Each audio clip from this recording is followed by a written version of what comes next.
when you see my hands loaded with goodies, you know what that means. We're getting ready to make a new kit. You can get it right here at Keleas.com, and we're gonna make it together. This one is gonna turn out amazing. Yeah, in our kit, you're gonna get everything you need to make it, including 4 coordinating rolls of ribbon, all these florals, this base. Yep, all you're gonna need is some wire cutters, scissors, and a little floral foam, and you are gonna be able to make this on your own. So come on in here, let's have some fun with flowers.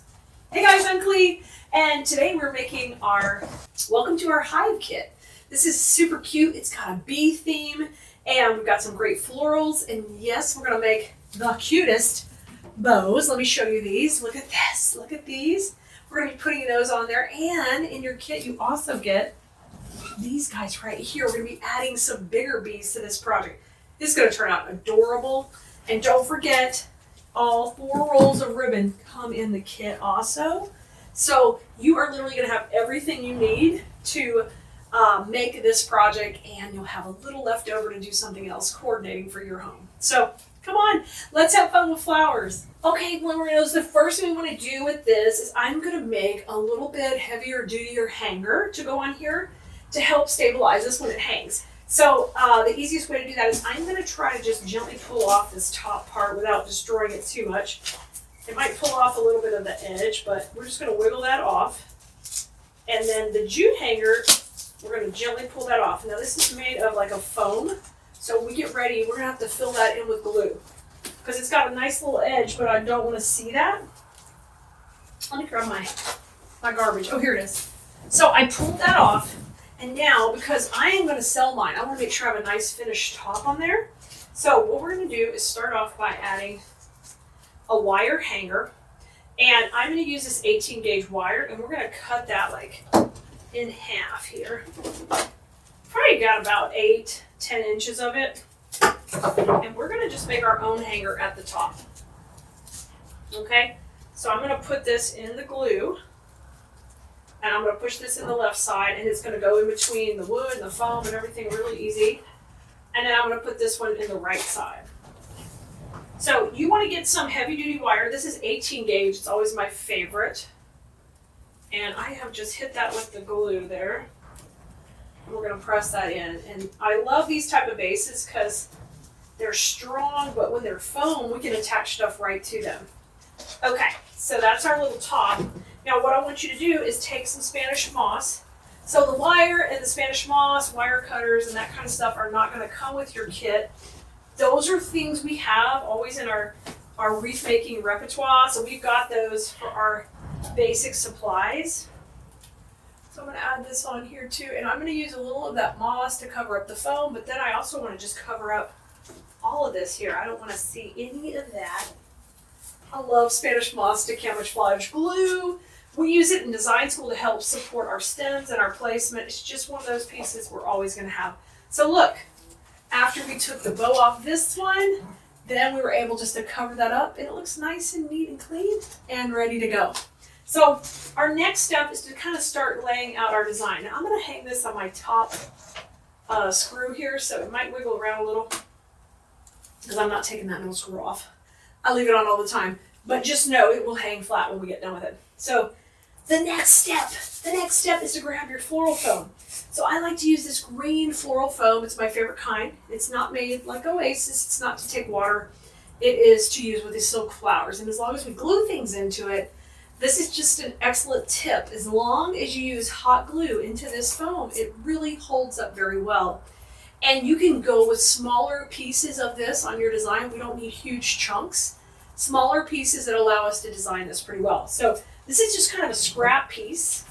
And I'm going to cut it into a couple of sections. And what you want to do is decide where you want your bows to go on your design. You can do it exactly like me, or you can do your own version. So I'm going to put one little section up here and one down here. And it's important that we go opposite each other, not just for looks in this case, but because if we don't, we are going to have it leaning to one direction or the other. So we've got to kind of go opposite. So I'm going to cut this and just to some like 2 by 2 blocks right here. And we're going to put those on opposite each other, okay? So I'm cutting a couple of those up. I'll save this one for later. And we're gonna go ahead and glue these on our base opposite each other. So I'm gonna put one down here where I've got my curly, cute little bee flying. I love that. So we'll just start to wiggle it in, all right? Now what I want you to do is grab out of your wreath making supplies your little wood skewers. You should have some wood skewers for barbecuing. That's a staple around here. And I want you to take and pop one of those in through to the back, into that foam, but don't come all the way out the back. So if you got a little too far, back it up. All right, back it in. I got aggressive. So now what's happening is that's making it all stable, so it all stays together, right? And I'm gonna cut that off. And then my first piece is in, okay? If you do go through the back, you can always cut that off too. We're gonna try to keep it neat and clean though. All right, we said we gotta work opposite. So I'm gonna put this one up here between the welcome to our hive, the words up there at the top. I think we'll go a little bit higher. We'll kind of overlap that bee a little. We're gonna put a lot of bees. This kit comes with all kind of bees. So let's put it up there. Now I'm gonna do the same concept. This time I'm gonna try a metal floral pin. They're a little bit shorter, and we'll try to kind of go from the side. And the reason I'm using more than just hot glue is I'm a big proponent of keeping things super, super well constructed so that if you sell your work like I do, I feel like it's going to hold up for several seasons for my customers. And I just want to have the best quality I can. And so just be careful. I'm going to grab the foam and just pop that in from the side. So this is what we got. What do you think? We got it? Yeah, both little blocks of foam are on. Now, I'm gonna go a little bit lower here, so make sure you can see that okay. You can. Let me just zoom in a little. Now, I am going to take right now, while that glue is hot anywhere and showing, and I want to put a little Spanish moss on it just to hide it while it's tacky. Okay? And you may not have much showing, but whatever you do, let's try to hide it. We try to get this one a little bit higher with the welcome there. We're going to cover welcome a little bit, but you could go up a little higher if you're worried about that. I like to make things layered, so it's totally normal for me to do that. All right, next step. We are going to come in, and we've already made our bows, so I want you to kind of look at how those are going to look on here. Now, the bows are made on different videos, so we will have them linked on the supply list for this project. Y'all, the wind is whipping and blowing out there. It is whipping, so I'm sorry to hear the, it's blowing the door. But I want you to think about your bow size. If you make the bows like us, we need to kind of see how big they're gonna be. Wait to see how pretty these are. Oh, and we did the bows on another video. So they're two separate videos, and you can watch those. We'll have them linked on the supply list for this kit. You can go to Keleas.com and get that. Ask here in the comments. We'll be happy to help you find what you need. So we know we're going to use this big bow down here. Look how cute that's going to be. That's going to be really cute. I love that one. And then we're going to use this other bow we made, which is a funky bow with no long tail up here. So those bows are going to be opposite. They're going to be so cute. I just can't wait. Okay, so this bow is going at the bottom, and this bow is going at the top. So no, we're kind of leaving room for that as we start to set out our design. So let's get our greenery first, and we're going to start by putting it in the background. So I know I've kind of get out from behind the bow with my greenery, otherwise I will cover it all up. So I'm going to push these up a little. I love this bush right here because it has so much versatility in that it is long, full, but I can create the wispiness away from the bottom. So whenever you see a bush like this is a great tip, guys. Whenever you see a bush like this, we call it a pusher in design school. And there's advantages to having pusher bushes because they help you not have to make as many cuts. All right, and they make your production time quicker, and you can use them for different purposes. So whenever you see a pusher, know there is some value in that. And that just strictly means I can push up to create a cluster like this. I love that because it gives me versatility in the bush and how I can use it in wreath making and centerpieces and all kind of different things. I teach all about that in design school, but just be looking for those when you're shopping for supplies. On our website, you'll be able to tell because it it lets you slide it up and down. All right, since I slid those all up, we're going to leave these fairly long and cut these all off this bush. So I'm just going to come in here and just trim these off.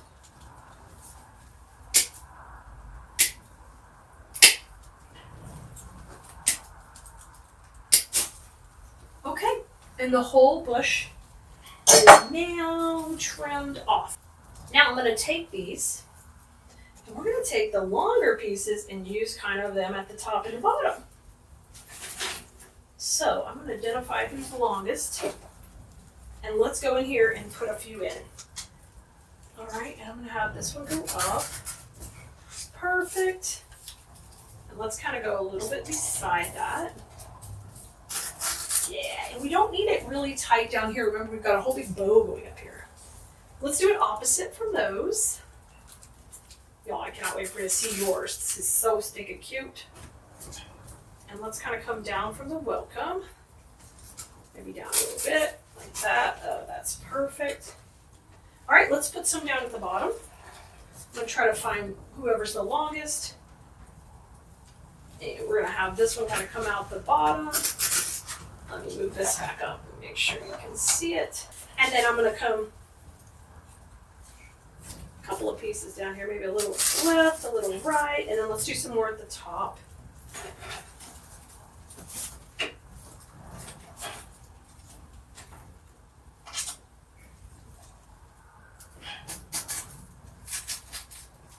Perfect.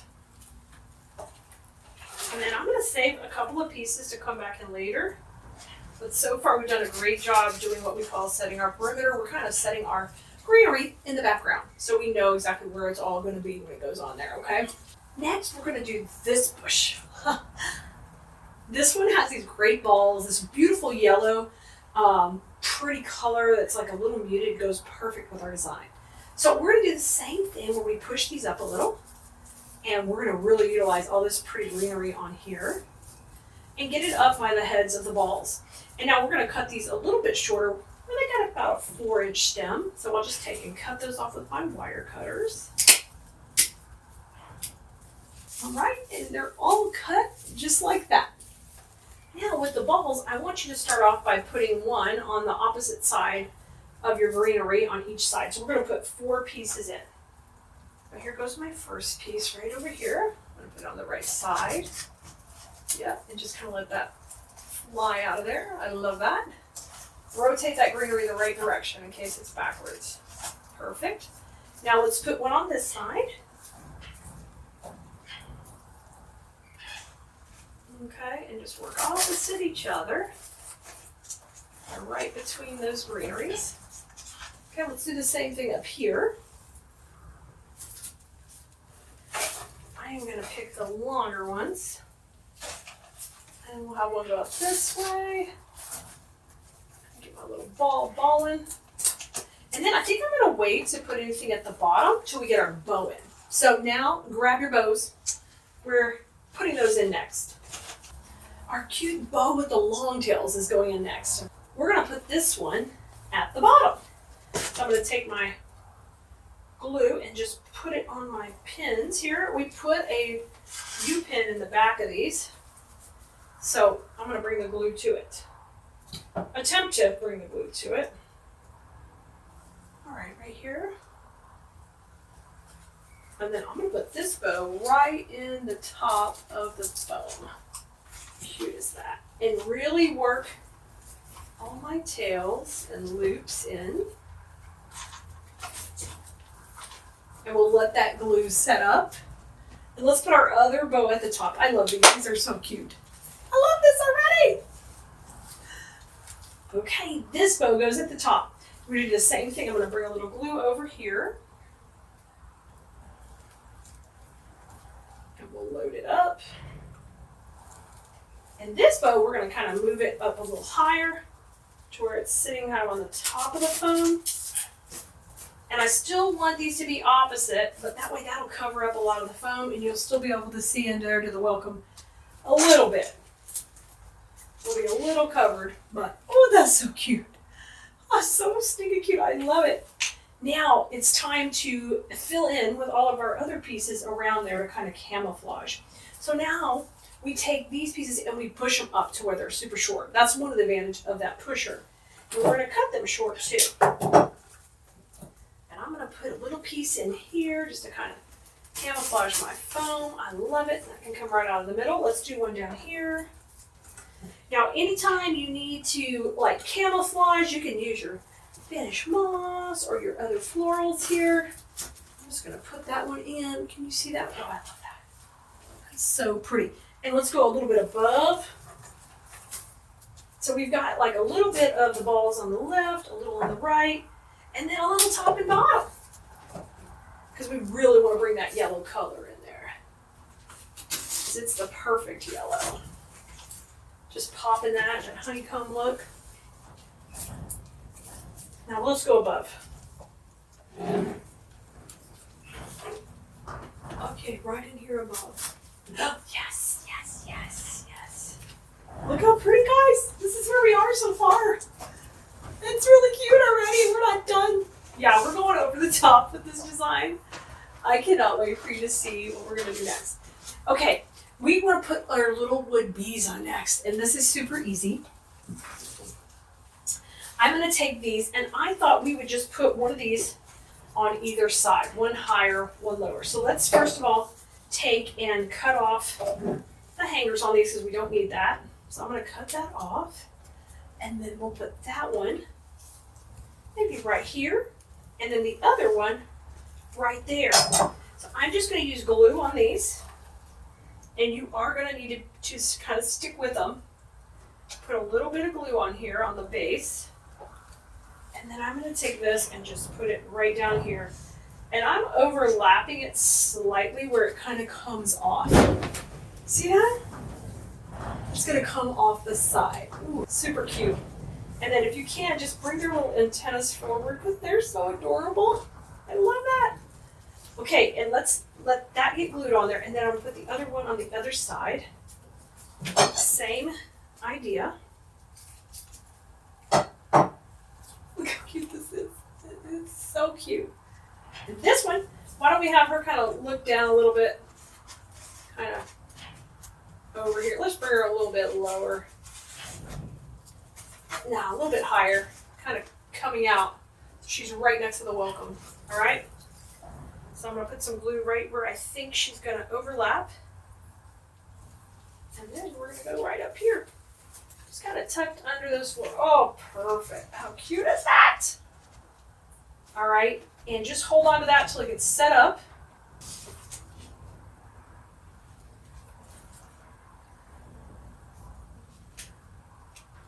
That's so cute. I love this. All right, bring it back into place. Now, our last couple of steps here are we need to make sure, and you can double check that you're not leaning more one way or another. You can use these to help weigh it down, move them closer or to the left so you can watch that balance. Now, I'm going to take the rest of my greenery that's left, and I think I have 3 or 4 pieces left, and we're going to just tuck this in right around the bow, cut these short, and we're just using this to camouflage our foam and just look really pretty in between the layers of the ribbon. So I'm going to put a little bit up here. Perfect. And just pull that around. And you usually can just pull it kind of through the loop to bring it in. Beautiful. And let's use one opposite that on this other side. I'm going to leave this one a little bit longer so I've got room to get behind the ribbon. Right there. And then we'll just bring that forward. Oh, I love that. And let's do a little bit more down here. And I'm going to use one kind of coming in to the left. I want a little bit more weight on this side, so I'm coming over with a couple of these. There we go. And then let's do one a little tighter so I can make sure I got a little bit of weight going this way. So just play with it, y'all, when you're creating to balance it out. This one I'm going to put it a little tighter. It's still kind of coming this way. Yeah, and then we can have those kind of pop in the middle of that bow like that. that's good. Okay, we're almost done. We're gonna add some more bees, and this time these guys are gonna be buzzing. And with these, we really want them to have a lot of movement, and I'm gonna use these all coming out of the top. Like these guys are just flying around this hive.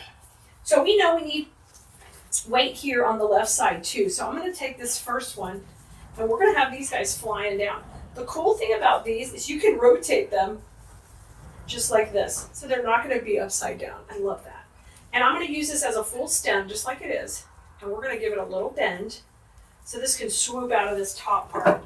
Now, when you get your bees in your kit, you could do this any way you want. You could cut these up into smaller pieces and not having them flying out like this, whatever you prefer. That is the greatest thing about getting a kit. It gives you direction, it gives you pieces that coordinate together, but you have the options to change all the details up and make it your own. You literally do. Every time you do a floral design, I encourage you to take those steps to do that. Oh my gosh, it's so cute. So these guys are just flying out over here. I'm gonna work them kind of around our cute little other bees. Look at this, it's so cute. I love the dimension it gives us. Now we're gonna put another piece at the top. And this one I'm gonna keep one of these separate. So I'm gonna cut this separate and then I'm gonna leave these two together so that I can have a little less weight to the right, a little bit more back here on the left. So I'm gonna have these two flying out the top. So I just cut that one off. So now we've got these two and they're gonna go right in there. Now I'm just gonna switch them up a little where that guy's forward and that guy's up. Now these are felt with wire. I can move them all around. They're so well made. Okay, give this some bend and we're going out to the right.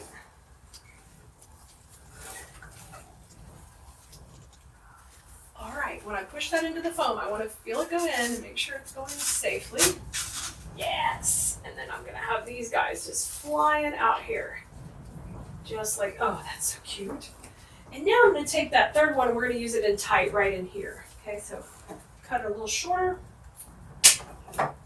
And now he's a little shorty, and I'm gonna push him right in to the foam right here. I think you get right here at the base. I love it. Put a little greenery around these guys and just get them sitting up and flying. I love how well these are wired so they can really move all around. Isn't it cute? Okay, y'all, we've done it. We've used all our greenery and all our stems, and we made the cutest wreath door hanger. It's adorable. It's adorable. It's full of fun. And I think you could make this easily too. I think you will love this for your door. Bloomerinos, we're gonna make the cutest little bee wreath. Are you ready to buzz with us? Let's get going. We're working with the smaller of 14-inch wreath base to start off our whole design.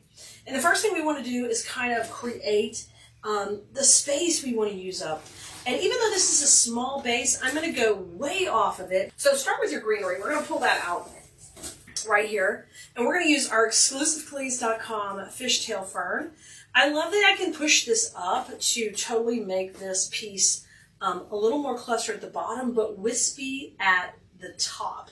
It's one of the great advantages of using this type of greenery. We're going to cut these down and start to shape out our base. So I'm just going to use my wire cutters, cut those off the stem, and we're going to create what we call our perimeter. When I'm teaching in design school, sometimes we create the perimeter first, sometimes we'll do it with other florals, but today we're going to do it with our, right here with our fishtail. So I'm going to start going way off the design to kind of create this beautiful wispy look. See how far I'm going off? Way off. So we're going to start at the top and work our way around.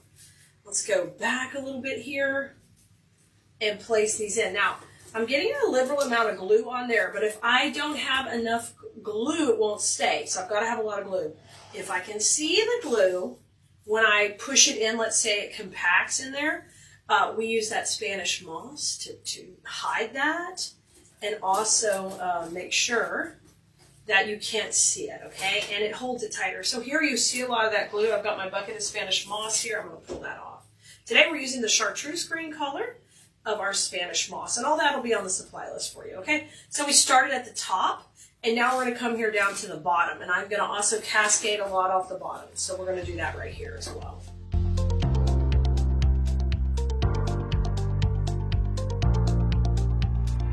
So don't be afraid to kind of have a smaller base and work off a smaller base even to make a larger project.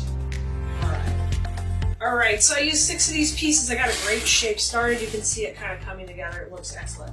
So now our next move is going to be to use our filler flower. So let me move our little bees out of the way. And our filler flower is this. It is a great wispy berry.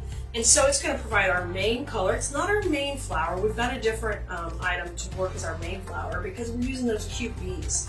So I'm going to take, and we're going to go ahead and shred this dude down. So when you separate a bush like this, one of the nice things about Keleas.com products is I make sure what we carry is easy to break up and work with. Okay, so you see how I separated it? Just tear those down now. Just tear these down into little pieces. And really quickly, look how fast we tear this into separate sections. And now I'm going to cut these babies down by 1 inch, okay? 1 inch stems on everybody and clean that up.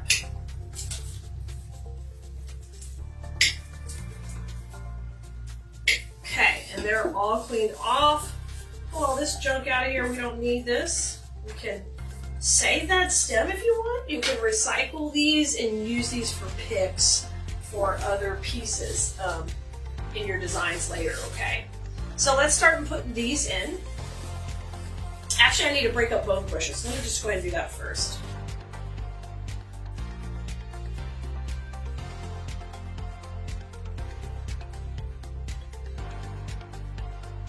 So take your longest pieces that you have, and we want to use those out in between our greenery. So we're going to swirl it here in the glue. And I'm going to go way out to that perimeter. So make sure you're going into that grapevine where it's going to hold it tight. Use a good amount of glue. If you get excess paper, pull that off because we don't need that grabbing our glue. Look at this, look at this, look at this. Let's rock this one way up here and put a little moss in. If you start to do this moss technique, you'll kind of learn. It can help hold things in like a looser design. So play with that. That's something I teach in design school. You guys can use that also. If you haven't jumped in our class yet, we would love to have you. Every week I'm teaching in there a new design and always skills and decoration tips and tricks for you to use. Not only if you have a business, but if you want to create things for your home. And we're going to teach you the design principles we're using, whether that's color, placement, texture, depth. All of those things are super important in design, so you're going to see us utilize all of that together. Okay, so I've got a nice placement at the top here. Look at this. And then I'm going to come back and work on the bottom now. We're going to come into the bottom. I'm going in between these.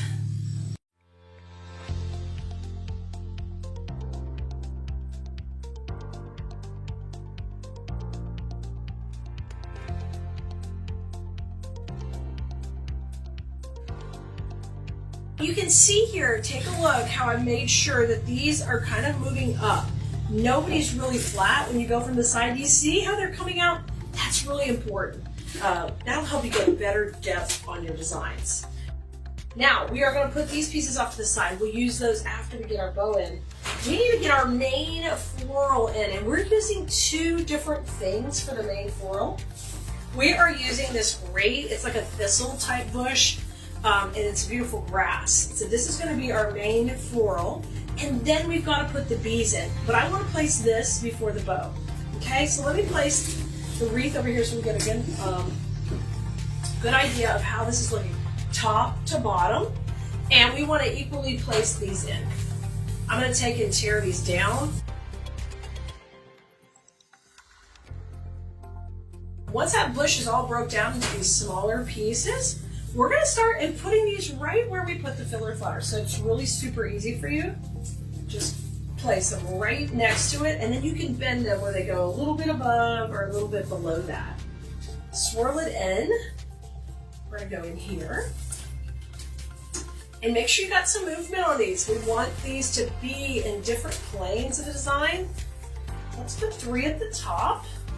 Okay. Popping these right in. Fantastic. Now let's go to the bottom and work down here.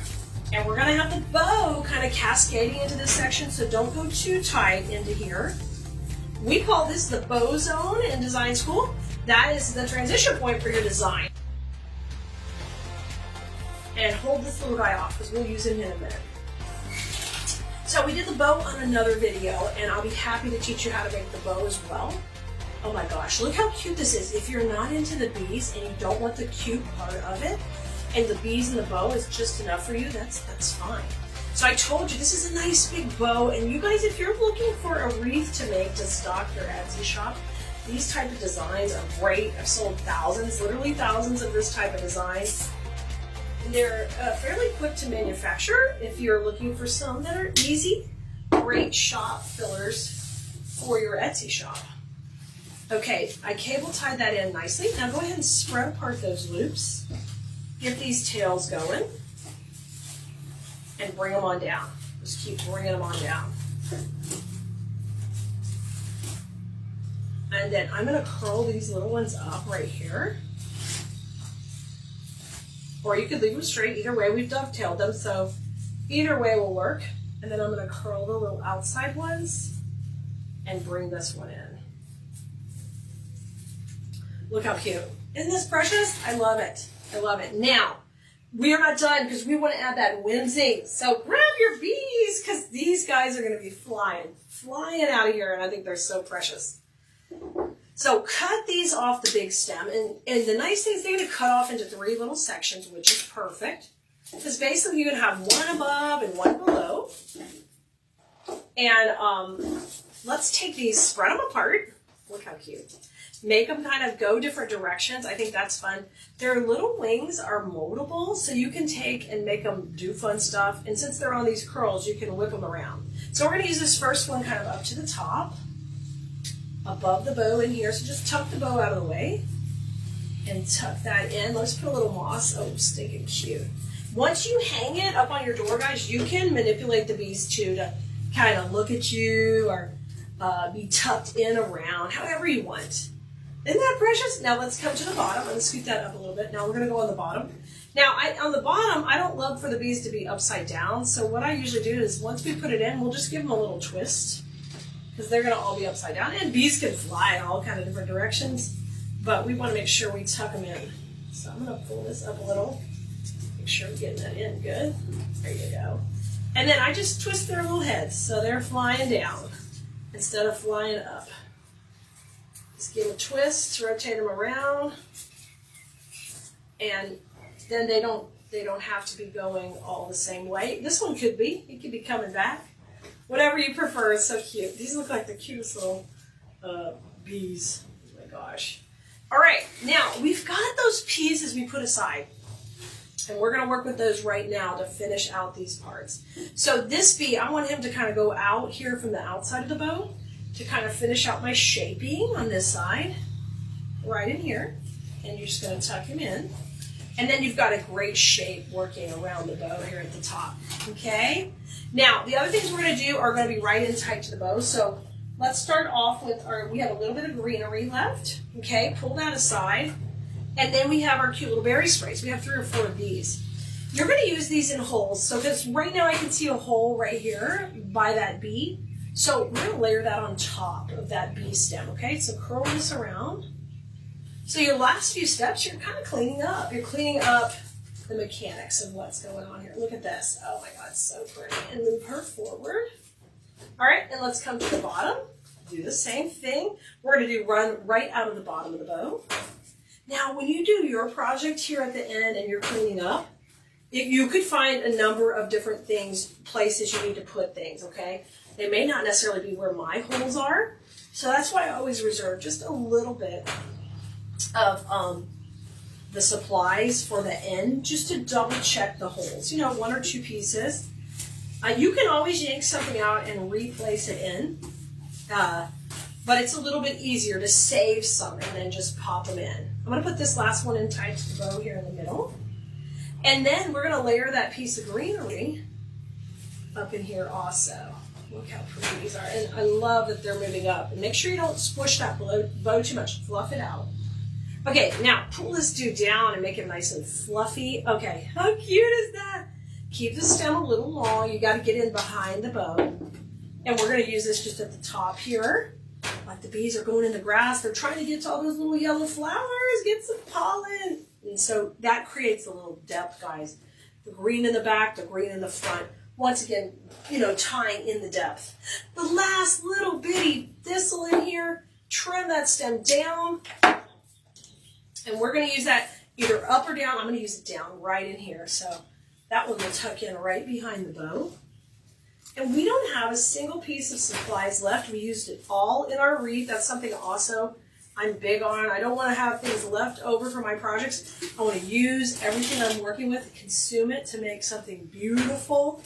Just like this. Oh my gosh, look how cute she is. You see her? Oh my goodness. Oh, y'all, look. Liquid patience in my coffee cup. Can you see it? That's how the morning's gone. Liquid patience. Cheers, everybody. Cheers. Woo. Cheers with tea. What are you guys having? I know it's afternoon some places. It just turned afternoon here too. It's time, y'all. You know what that means. It's time for our simple Saturday project. I like to do projects that are really easy, that you can knock out, that are great for a beginner. Or if you want to have like a little thing to pop in your shop, you guys know I've been restocking my shop. These kind of fun pieces are different because they're just not available everywhere, and they're just fun and exciting. This is a kit today. So if at any time watching the video, wherever you're watching, if you want the link, just put kit in the comments and we'll get you the link, okay? We'll come back and give you the link at the end. So this is all done in one kit. So the only thing you are going to need that doesn't come in there, you will need some more. Oh, BB-8. Good morning, BB-8. You've been so quiet. Now you're talking. Y'all, BB-8's off to the side. Wire cutters here. These are, I'm gonna need those to cut the stems, okay? And then I'm gonna need some regular scissors. Or scissors that are good enough to cut ribbon, okay? Let me pull up your comments so I can see who's all here and hopefully find y'all. I got my iPad right across here. Okay, yay, we are live. It looks like we're good. Fantastic. So that's the only thing you'll need at home. Everything else comes in the kit, okay? Now, we've done these bee bases in the past. This is a whole new design where the burlap is pleated up at the bottom, super cute. But the first thing I like to do is give them a little bit of dimension. They're wired, so look at this, okay? You see how quickly that changed the look? All I did was hold some pressure and gently bring these up. Hey, Dawn, good to see you. Hi, Cherie. Yes, anytime you guys want the kit, just put it in the comments. So this has metal all in it. So quickly I can bend it. Now you have to be careful that you don't over bend things because you can break the welds, but just gently. Go really slow, gently, okay? All right, so antennas, I gave the wings a little bit of motion.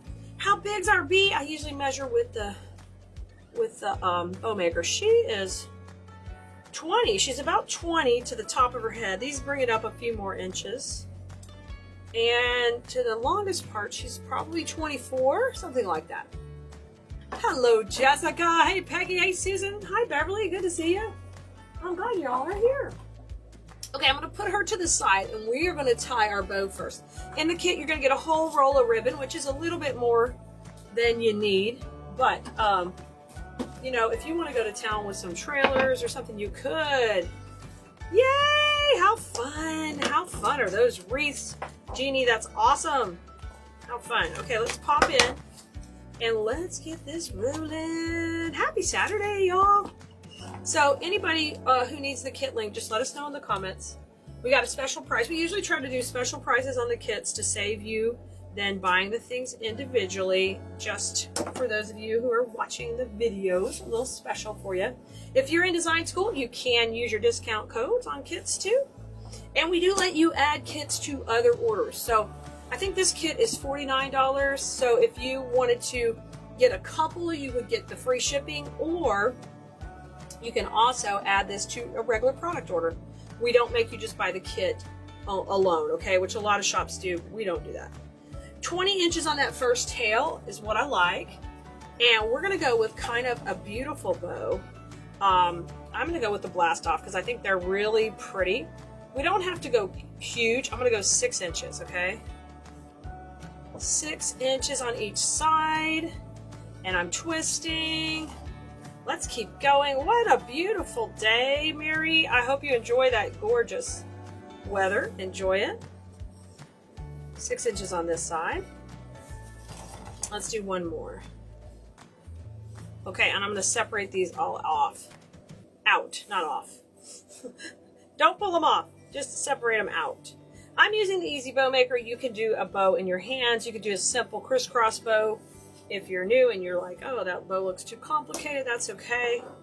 You're going to see we're going to make this really pretty easy. Oh, the only other supply you will need at home is some cable ties or wire to put everything together. We're going to use cable ties. Oh, did you guys watch the watermelon wreath? My gosh, we had so much fun on Freestyle Friday yesterday. I went to town on the watermelon. We went nuts. It was so much fun. So definitely catch that. When we're done, we will text out the supply list for the watermelon wreath and the bee kit at the same time, okay? So that way I don't text you too much today. Hey, Ellen! 2 on here. How you guys doing on TikTok? Any questions over here? Can you guys see good? You can. Fantastic. So I've done 3 loops. Now I'm doing 2 loops right on top. Scrunch that in the center. You don't need to flip it, and come on down, and we're going to cut these at opposite angles. All right, yay! I love this. Looking good. And I'm just spreading that all out. Yay, Teresa! Yes, yes. We'll send you all that. All right, then finally I'm going to finish up with a little bow tie in the center, and that's just a loop without a tails. We'll be texting out the whole watermelon supply list here after this video. And you'll get it all on the text list. Go to textklee.com and sign up if you're not already on there. And it'll be up on Keleas.com. Hey, Geraldine! Glad you're here today. Thanks for watching. And wherever you're watching, make sure you like, subscribe, and follow, please, please, please. If you're on YouTube, if you could hit that bell icon. I need more subscribers to keep growing over there. You are a big help to us, I assure you. Okay, gently pull that off. So we got a nice full bow. I went with the black and yellow plaid because it just is going to pop against the wings are cream on the bee with yellow polka dots. So how perfect. It's going to just be screaming off there. All right, let's come in the back. I am going to use a long cable tie here because I want to be able to grab a bunch of my florals when I put them in there together. Okay. Bow is made. Let's just come and put a ribbon down the center to clean it up. Just a little piece in there. I'll cut that. And let's go down the middle. Okay. Has anybody tried a bee wreath yet? Or are you interested in trying that watermelon design? Hey, Alicia. So if you are a beginner, I encourage you to try a kit. That way you don't have to go out and buy a bunch of supplies. It's all just easy comes to you where you don't have to go find anything or search it down. And it's fun to start on unique bases like this because they really make you look like a snazzy designer. And basically, it's pretty simple. And I'm going to show you how to do it. Now, you're going to get the whole kit, and you can see how gorgeous that bow is going to pop down the middle. And I like the black in there because it's going to contrast really nice against the white. Okay? Let's come in. Our greenery. Now, if you notice the greenery we did yesterday, hello, good to see you over here. Fantastic. See you on TikTok. This is the same greenery we use in the watermelon wreath, but this is the yellow version. Okay, this is a very whimsical design. It just looks fun with anything whimsical. So I love, love, love this. Linda's watching while making a couple batches of strawberry jam. I love it, Linda. That's fantastic. So even though we've made these in the past, one of our very first kits was a bee kit several years ago. This bee is different, and she's a little bit smaller. I like that she's a little bit more compact. I like that I could bend her wings more and give her more dimension. And it was fun with the yellow polka dots, a little bit different. So I'm going to separate this into 2 pieces first of all, and we'll just take and cut that right here. You might have to use 2 hands, but cut that. That's why you're going to need wire cutters at home. All right, number 1 section, number 2 section here, okay?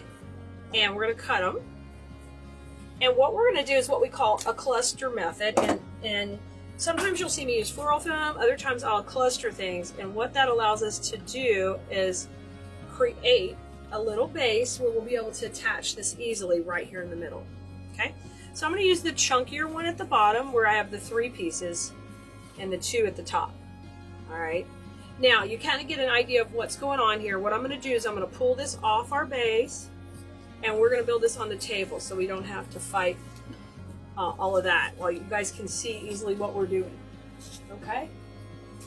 All right, let's bring this back.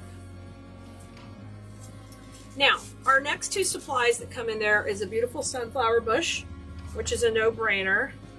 So I'm going to take this and rotate these up, okay? Now we can leave all 3 up, or we can trim them and separate them. It's all up to you. If we leave all 3 up, that's how that would look. So let's just play with it for a second. And you can do this at home too, and you can decide how you want to do it without trimming. But that way everybody's doesn't look exactly alike. I'm going to put the bees down. Now I'm going to rotate this one bee. I'm going to give her a swing. She's going to come up like she's up here with the sunflowers. We're going to rotate this over, okay? These have so much depth and dimension with the bee pick. You can rotate them like this. And remember, I'm always talking about that's real important in your designs. Do not leave things flat. If you want to make things go between screen doors, that's up to you. That's not my style. I would never want to squish anything. I want everybody to have motion and movement, okay? You guys see that?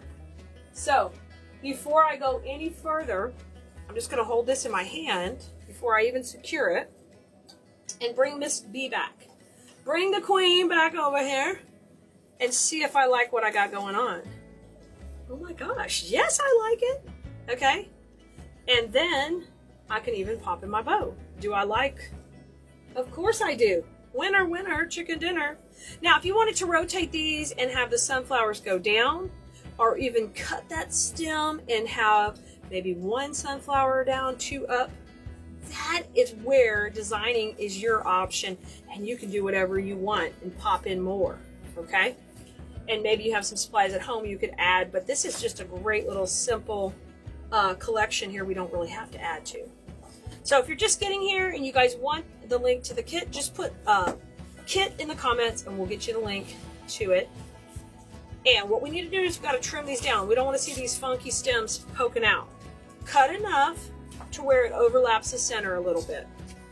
And remember, the only supplies you'll need at home is wire cutter, scissors, and you'll need some cable ties or wire. Hi, Danae. Great to see you. Hi, Cherie. Good to see you, too. Now, this one we bent both ways. Hi, Darla. I'm so glad you're here. This one, we're going to have 2 bees going down. And see how high I moved them up? And 1 bee going up. Okay, so the overlapping where we're going to tie it in is right in here. So I can trim this off right up here. Okay, so we're trying to keep it real neat and clean. Real neat and clean. Yeah, the kits are $49.97, guys. You get all the supplies you see here and the ribbon. It is more ribbon that you need, but I'm sure you guys can add that to a lantern or something fun to go with your design. Okay, there it is all laid out in my cluster. And I liked that spacing. Let's double check it one more time. I like it. It's nice and wispy. It's giving me room in the center for the bow. So we're good to go. All right, so what we do is grab our cable tie and we're going to make our own little cluster. That's where that cluster design comes in right here. All right, get this tight. Hi, Jeannie. Hi, Cheryl. Penny needs a kit info. Absolutely, Penny. We'll get it for you right now. Get this nice and tight. All right. Okay, now I just used 1 cable tie and I'm going to manipulate that greenery now. Hey, Tammy, first time watching, fantastic. Somebody spread the love to Tammy. I appreciated it. You guys are awesome. Thanks for doing that. Tina's loving it, saying it's super cute. Okay, cluster is made. Now let's get over here. And I'm going to keep it angled so I can see a clear line up and down for her head, okay? I'm happy with that. If you just got here, you know at the beginning of the video we tied the bow. We did a 3-2-1 blast off. Super cute bow. If this is bigger than you prefer, you want simple, just a regular like tie your shoe bow would look really cute too. And you could shrink this down a little and tighten up that area in the center. Okay, we're going to use this cable tie that's on the back of the bow to attach the cluster to the center, okay? Super easy. Thank you for letting us know if you sprinkled the love. I know we got some sweet treats to give away from last week, so hang tight. If you're on the text list, we'll be sending you out little sweet treats. Okay, so I've secured the cluster and attached the bow with one cable tie. Okay, so that saved us a little bit of money, 10 cents or so. And now I'm putting the bow at an angle. And so you have to come in and fluff, okay? It looks like a hot mess. No, don't panic. Don't panic. Grab those tails. That long, long tail. Pop it down. Yes. Short tail, we're going to let it ride on top. B, she wants to be coming right out of the center. B, moving up. Okay, you can see all the dimension. Popping, popping. Okay, now on this side, I'm going to rotate her just a little bit. This tail, the long tail, comes down, just like this one. And the small tail is up top. Now, I think I'm going to let these hang long and these curl. Darling, no, this is 1.5 ribbon. Yeah, 1.5. 1.5 inch ribbon in here, and we did the blast off bow with it. And then that curl is going to come out. Y'all, this is totally a simple Saturday project. Can you believe, I don't know how long we've been live, 15 minutes, that's a record for us. 15 minutes here, we've made a bow, we've made a cluster, we put the design in, we slightly angled it. I made sure everybody had movement. That's the biggest key, and it's hard to see when you're first designing how important that is. But these guys are popping out above the design. Can you see that? You guys over here, can you see the dimension? So that's really, really, really super important. And yes, these are great shop fillers. They do so well for me at the store. They also sell well for me on Etsy. And this kit's $49.97, so there's plenty of room for you to be able to mark it up and sell it quickly. And heck, I made it in 15 minutes. I know, so quick, so easy. Are you guys ready to freestyle together? I sure am ready to play with you. I mean, play with flowers with you. I gotta watch what I'm saying. These post-knee surgery verbiage is rough sometimes. Hello, everyone. I hope my Blue Merino friends are ready. And I, never sit down and make wreaths, but today we're gonna do that. We're gonna do it. I'm so glad to see you here. I'm so glad you're here. Y'all definitely come in and say hello and welcome. Freestyle Friday, if you've never been to one, basically I grab a bunch of supplies and we kind of create together. And I just kind of let my imagination go and show you what I'm doing. So that's what we're going to do today. I generally am standing at the wreath easel, but today we're going to do this flat on the table so I can just sit and get some weight off my knee and give it a break. So let me see if I can get the comments up over here. Y'all, I'm reading comments currently from Facebook and TikTok. So definitely say hello if you're watching. If you have questions, feel free to ask. I got a big old glass of water. You guys know how much I love gardening, and today my neighbor was kind of thinning out some plants. She brought me some plants, so you know what that meant. I had to put a few in the ground immediately. Oh, so it's warm. How's everyone else? I hope you're doing great. So if you are watching, wherever you're watching, whatever platform you prefer, please, please, please give us a like, a share, heart. If you're watching on TikTok, if you could just tap the video several times, it really helps us rank better and do better, so we can show the art of wreath making and floral design and having fun with flowers with everyone. That would be great.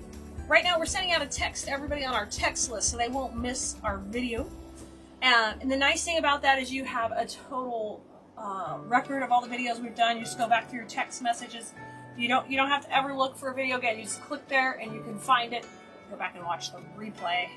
Hi, Gigi. Thank you for the love and feeling better. Monica, I'm doing good. I'm hanging in there. Hey, Tracy, sneaking in at work. Yeah, all my sneakers at work. Good for you. Good for you. It's Friday. So, y'all, let's get rocking. I picked out an 18-inch wreath base. We're gonna go bigger on this one, mainly because we made a really big bow on Bow Wednesday. Hey, Angel, sneaking in at work. I'm so glad you're here. Your work is gonna be like 3 times as productive when you're watching, or at least listening to Keleas talk about flowers in her garden and her neighbor giving her plants. This is all worth it. This is our diva, you know, our drama bow we made on Bow Wednesday, and we put that harlequin in there. So we added all this drama, and there's bees in here, okay? Now let me show you these adorable bees. These got here not too long ago, and they're super duper cute. TikTok friends, here's the bow over here too. Isn't that great? It's very dramatic.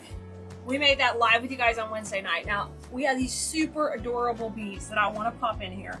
So the whole base, we're gonna make it with the vibe of bees and beautiful flowers. And I thought, we've been doing a lot of neutrals, of course, but yellow functions really well as a neutral, and it looks great on people's doors in the summer. So think bright yellow. We're gonna use a daisy mixed bush with some creams and a cream and white greenery. Yeah, Beth, awesome, girl. Get those succulents and play with them. Whatever you're creating with. I mean, have fun, have fun. Hello from Mississippi, awesome. I'm glad you're watching. Right, Monica, you gotta pick it up and fluff it immediately. So I'm gonna put my Diva Bebo off to the side and let's get going. Hi, Lori. Hey, Triple D. Good to see you. Prayers for our friend Linda. More love headed her way. Hey, Sherry. Good to see you. Okay, so I'm gonna use this kind of as my higher end greenery in here, and then I'm gonna mix it with a little bit of the lower end greenery. You're gonna have a nice combination. So let's go ahead and tear this up, get this going. I might be a little awkward working sitting, but I'm gonna find a way. It just feels good to sit, guys. Oh my gosh, you're dog sitting, Linda? I love it. Give extra lovies to those grand doggies and kitties. Hey, Karen. Isn't it gonna be fun? I think we're gonna have a blast making this. So, oh, I'm so sorry about your loss. Oh no, I'm glad you're here to hang out. Just let's freestyle and take your mind off all the worries of the world for a little bit. That's what I'm called to do, and so that's what we're gonna do it. So I've got this daisy bush. I got a couple of greeneries, a fancy greenery, a little less expensive greenery, and then I thought we could pick this up. Maybe we'll have some of the bees hovering around this. This is like oh shoot, it's just like a little bloom, but it's all green. I can't think of the name right now. Brain damage. Oh, I just saw somebody was checking in from Alberta. Hey, Janine, good to see you. Glad you're here hanging out with us. Let's take and trim this down. We'll start with this bush. I cut it all off the stem. Let me get these taggy out of here. Hi, Christy. All right, so let's see how we do sitting here doing this. Totally different for me. So I usually am going to design on the left side of the wreath. That's my go-to. So that's what we're going to do. We're going to start there. Now we made that bow, the bee bow, on Wednesday. So it's a 7-incher. It's a big guy. So we're going to keep him nice, and we're going to have to keep this bow and this wreath big. Yeah, you guys, if you're watching later on the replay, say hello. Kimmy, allium, I think you're right. It's an allium. Don't forget to say hola and como esta and all that stuff, because we want to welcome you always. Hi, Teresa. I'm so glad you're here. Recovery is going well. Hey, Gerda. Yeah, we're freestyling. We're freestyling sitting down. I mean, I went hard yesterday, but this girl hit the wall. Hit the wall today. Mama says, uh-oh, no. Take it easy. Thank you for the speedy recovery wishes, Laura. You're so sweet. Hi, Kim. Okay, got my 2 bottom pieces in. That looks pretty good. Pretty good for doing it upside down. Now, these are a little short, so let me cut up another bush. Full disclosure, that bush was already partially cut, so I don't know that you're going to need 2 bushes. We'll see when it all comes down to it. I'm going to cut a couple off here. Y'all, we do go ahead and text out the supply list to people on the text list, so we will do that when we're all done. so you can see exactly what we used, and there's always a link to the video within the supply list. So you'll want to come over to Keleas.com to check all that out. Right? Thank you for did you make a I'm about to create a small bouquet for the memorial table. Nice. Oh my gosh, Linda, there's new floors coming in. Oh, nice. Well, that's exciting. Hey, Judy. Hey, Ginger. I'm trying to take it easy, but I also get stir crazy, so then I'll pay for that. Right? I'm going slow. Going slow. Literally. Going slow in designing and making. I'm literally having to look at my camera to see the placement. I can see it a little here, but I'm sitting down. Let's go up here. I'm going to go to the top. Press this in. Y'all, we got some sweet emails while I've been injured and out a little bit. I appreciate all the love, the flowers, all the sweet things you guys have done for me. It's amazing. I appreciate this community more than you will ever know. And thank you, thank you, thank you. All right, I put a little bit more in. We're kind of shaping out the base. So this is less expensive. Since I'm making this one, I think the glue is pretty hidden. We're good. I'm making this one for the store. I want to think about, my costs. Sometimes when I'm making it for Etsy, I want to make something higher end. But then if I want to make something a little less expensive, I'm going to start with the background of a less expensive greenery. Okay, that's a little treat because then we'll lay the more expensive on top. It'll fill in the back and you won't really notice it. This is a good greenery. It's not getting all the fun berries and stuff. Hello, good to see you here. Oh, I'm so glad you're here. Oh, Ginger, I am a trooper, right? Carol, you love how protective Ari was. Nori is more than Ari. Nori is more protective than Ari. It is crazy. And then Ari gets mad that Nori is barking at Daddy. It's hilarious. Then there's a whole a cloud of dust under the pillows in the bed because they're having a fight to protect Mommy from Daddy. Hola, Eve. Good to see you. Okay, I think that's a good amount. Okay, now let's put in some of that little fancier greenery next. Let's layer it on. Let's get it over here. How you guys doing on TikTok? If you have questions, ask. Absolutely anytime. Sorry the table's a hot mess, but Klee needs everything where she doesn't have to move to get to it. So let's go ahead and shape this all out. Hi, Brenda. Thanks, Ann. Thanks for the love and the hugs. You guys are awesome. If y'all could do me a favor and spread the love around, it would really help later for the replay and help us keep everything rolling over here on our end. Look at that. Isn't that gorgeous? I love that one. So we're just going to kind of layer this on top. Okay. I'm going to go right in here. Y'all know why I generally don't sit down making is because it eventually hurts my shoulders.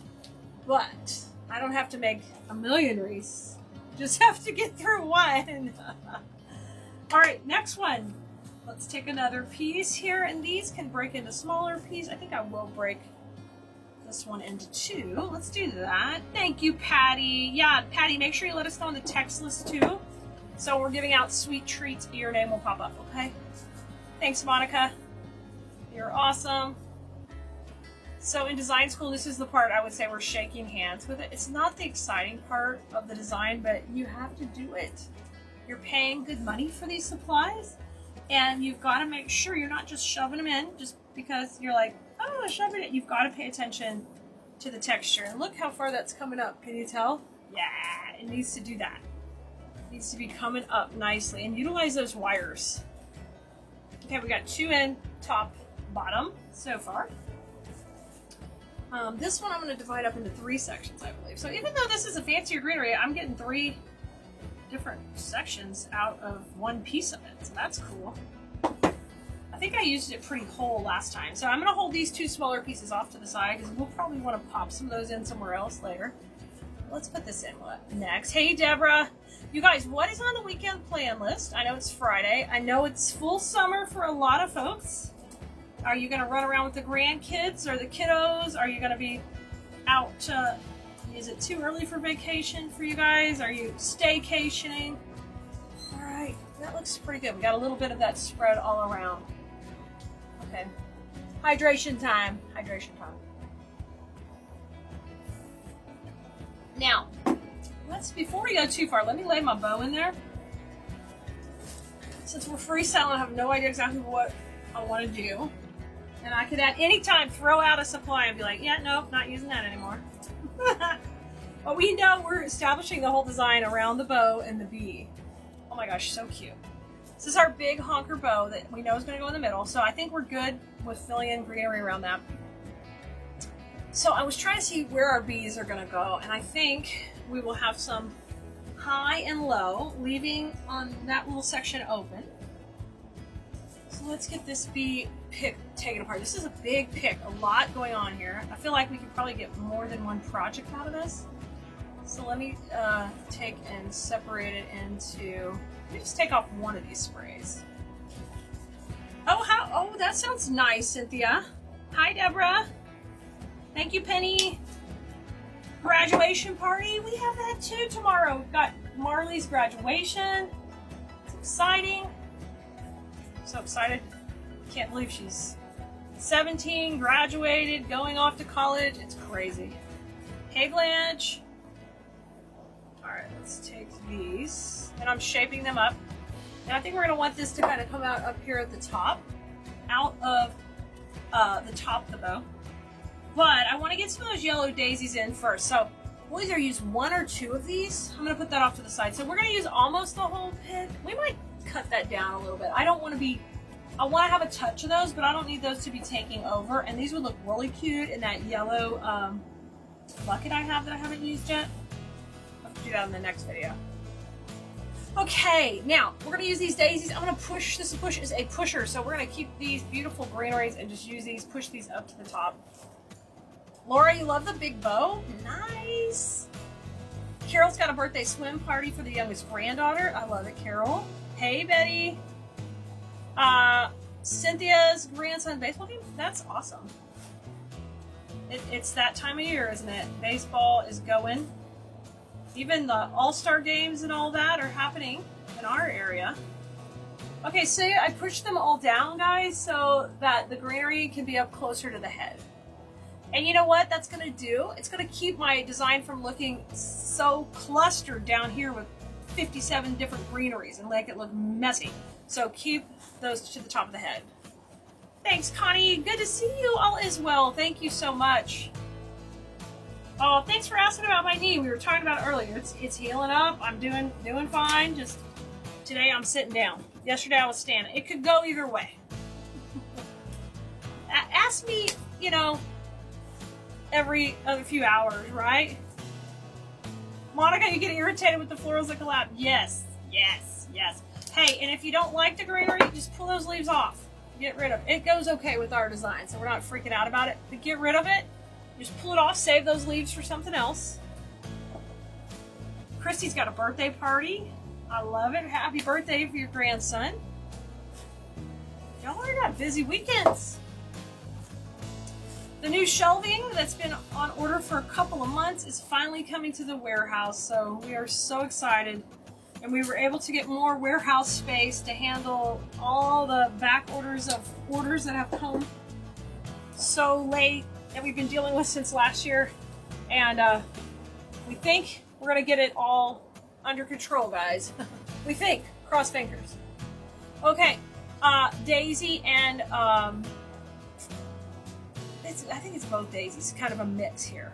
Okay, and so when you have a mix of florals, I'm gonna have to pay attention as I take and put these into each section of the wreath. I'm gonna make my own little clusters as I do that. Oh, I like how these are come spaced out. Oh, I like that. Because look, I can put a daisy right between. Yes! Right? Ramona, 55th high school graduation reunion. No way you've been out of high school 55 years, Ramona. You lie. Don't be trying to come on here and show off, Ramona. It's more like 25, maybe 30. Congratulations, enjoy. That is so fun. Wanda is starting to love yellow. Well, you know, always sells very well for me. I think it's because it comes off people's doors really nicely. And so, y'all, if you're going to make wreaths and you're going to sell them, the most wonderful thing you can do is have a wreath that you've made on somebody's door, and then their neighbor come over and be like, I love your wreath, because then it immediately validates that person's purchase. They're so excited that they have it, and they want more. So that the showier the wreath is to the street, the better chances of that happening, right? Oh, look, I can put one in the middle. We can cluster that up. I'm gonna add a little white to each of these. So I'm making my own little clusters. Pay attention, I've got a little height, a little lower when I'm creating those. Hey, Alyssa, I'm so glad you're here too. I'm enjoying my crafting again, of course. Especially my floral design, you know. You think that's a black-eyed Susan? I don't think it is. It might be trying to be one. We could call it that, Connie. We'll go with that. Because that sounds more exciting than Daisy. Oh, Kimmy, she can't travel? Okay, well, I'm glad she's okay. Maybe you can make up with it just a big party after the baby arrives. Maybe you can make it extra special later. Okay, let me get some more moss in here. Let's put, oh, I like that already. That looks pretty. It's coming together pretty good. Patty's getting ready for an event tomorrow, your Watermelon Crawl Festival. Nice! Patty, I hope it goes so well if you're having a booth. And you just have a blast and meet lots of new potential customers. Janine, you're gonna do tie-dye? Oh my gosh, girl, you better glove up. Oh, Linda, thank you. Oh girl, nothing's gonna keep, I'm gonna try not to let anything keep me down. Thank you.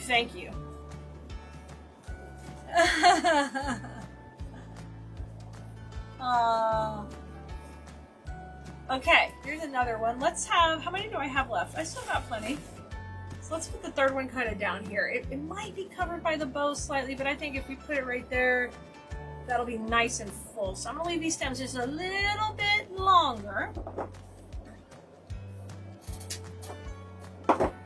It seems like, to anybody else, does it seem like the year has flown by in some ways and crawled by in others? Or does it always do that? Is that always the MO? Tell me what you think, guys. I'm gonna go in here. I'm gonna go together. Use lots of glue on these because I like to keep them from shifting. So put your moss on the top to sandwich them in. Hey, Sherry! Good to see you. Hope you're having a super day. Glad you could join us for Freestyle Friday. We're freestyling out. Letting our troubles go away, playing with fake flowers. Then we go outside later, play with real flowers. Okay, that looks pretty good. It might look a little wonky here on camera, but we're gonna have a bow tail going behind that. Okay, let's rotate it. I'm gonna work on the top part now. Let's get into here, okay? Let me bring my daisies down here. My black-eyed Susans and my daisies. I like Connie's suggestion. Okay. Excuse me. Alright, cheers y'all. I'm having some more water. You'll notice I announce when I'm having water. When I'm having Dr. Pepper, I'm like sliding it in on the side. Oh. When you have to fill out the forms for the hospital, you know, it says, yeah, do you do drugs? Do you smoke? And then it's like, do you drink caffeine? And I'm like, why is that in the same column as drugs and smoking? And then I'm like, yes, I do. My drug of choice. I'm like, I'm proudly filling it out on the paperwork. Like, yes, caffeine. Yes. All right, let's put this in towards the top up here. And I can't wait to put our bees in here in a second. Let's go right in here. Patty, you have a booth. You've been working on a lot of patriotic. Yeah, oh yeah, patriotic. This is the go time. You perfect. Go time. Patriotic and everyday, Patty. Those are the things. You can also go with summer themes, you know, watermelons, bees, ladybugs, geraniums, sunflowers. All of that kind of stuff is good in the summer also. You will be good. See, this leaf is not one to stay up there. Just take it off. Right, Connie? You got the coffee? Oh yeah, I got the tea and the Dr. Pepper. And anything else that has caffeine. I confess. It's been a couple of daisies in this one. Oh, thanks for all the love. I see a lot of love coming in. Alright, let's go higher with this one. Let me see how we're looking on camera. Guys. Yeah, we're doing pretty good. This is not in our wreath. I don't think we're going to use that one. I'm going to pull that off. So, Nicole, so far we've got one of everything except for the Simlax, or the green, the less expensive green one. Cookeville, Tennessee. Oh, nice, Patty. I hope you guys have nice weather and a lovely turnout. A lot of fun. It's always fun if you're having fun while you're working your event and making some money. It's just a good feeling. And we would always say, hey, we're gonna, if we had a good day, we'd be like, we're gonna eat good tonight, y'all.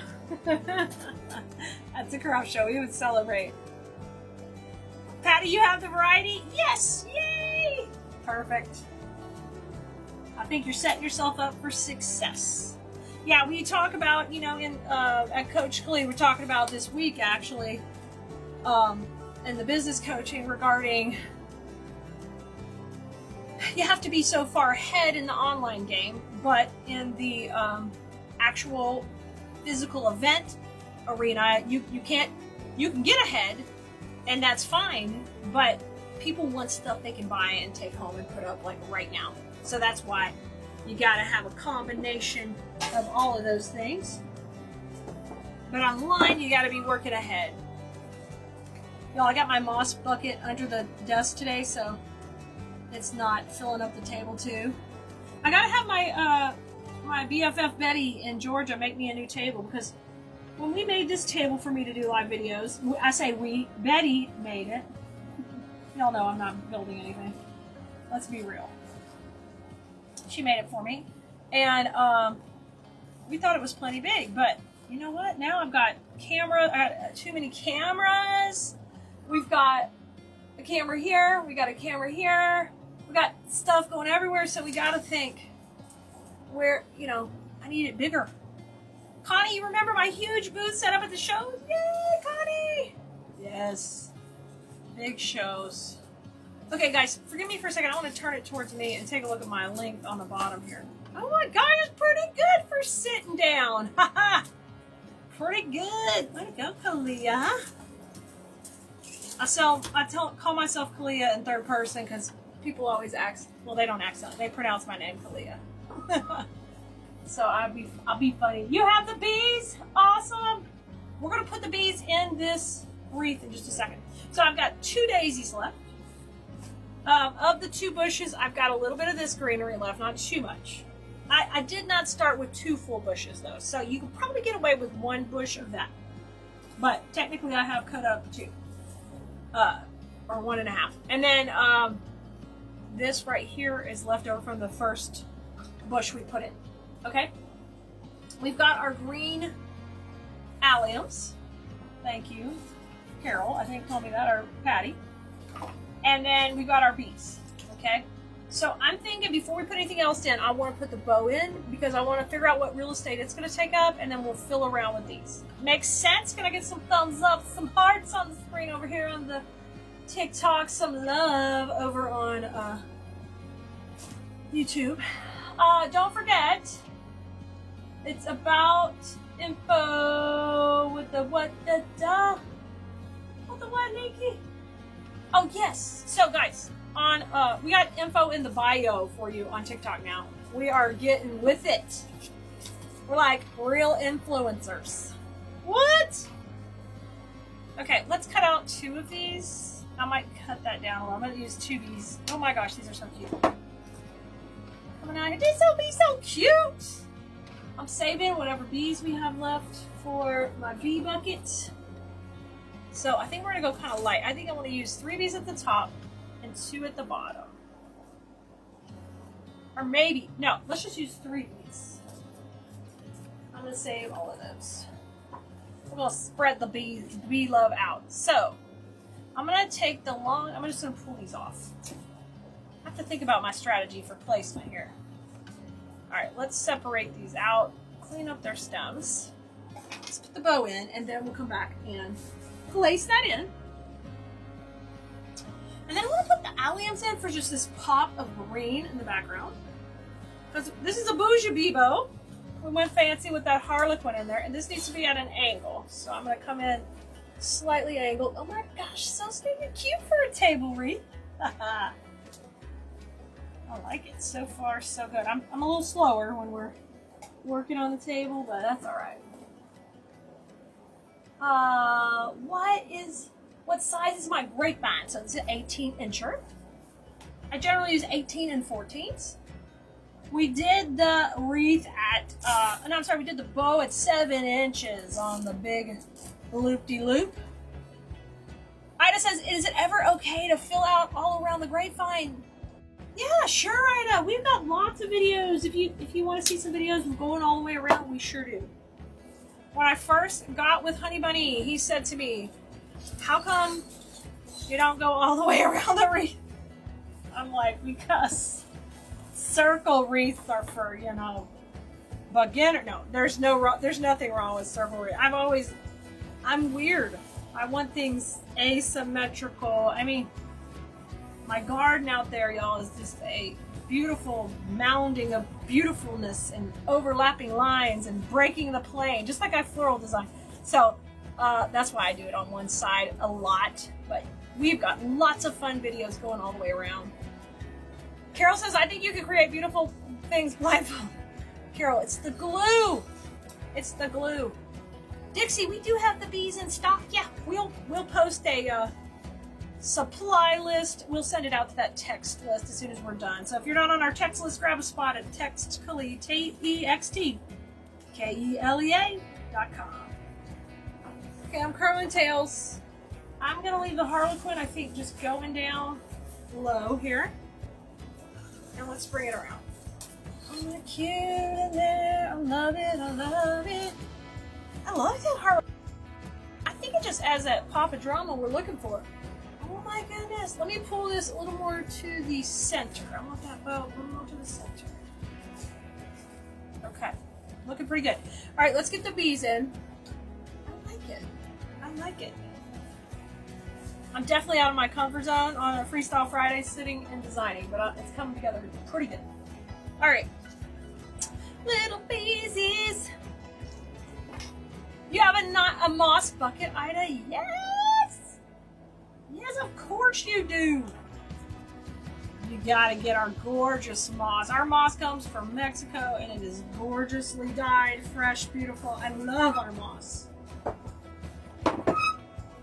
And I think we still have, I think we're running out of one color, but we still have chartreuse and light green, I think. Or either light green or dark green is running low.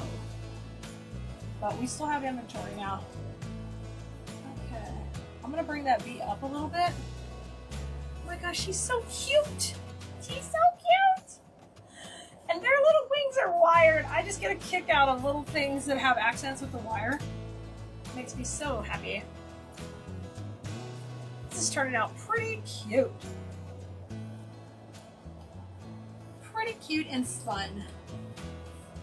Yeah, I've been selling those bee door hangers at the store and online, so bees are still real popular, guys. So if you've got any bee stuff, I'd make it. If you're doing any craft shows, get it in your booth, get it made. It's still gonna sell this summer. You love when I sing? Oh, thank you. If I'm singing, you know I'm relaxing and having a good time. I don't even know what I'm saying. My daughter just cringes. Yeah, Connie, I'm still in the, that's the painted tree there in Katie. Yes, yes. It's really fun. I love to go restock and get it all filled up. And I've been enjoying and sharing that with Design School, the journey of working in real time with a store like that. Since I hadn't been in a store in a while. And that's been a lot of fun because I can share my experiences and what to look for, what to expect. So, oh my gosh, I got my 3 going. I know when you get your moss on us, y'all, here's what we're talking about. So this is a cute bucket that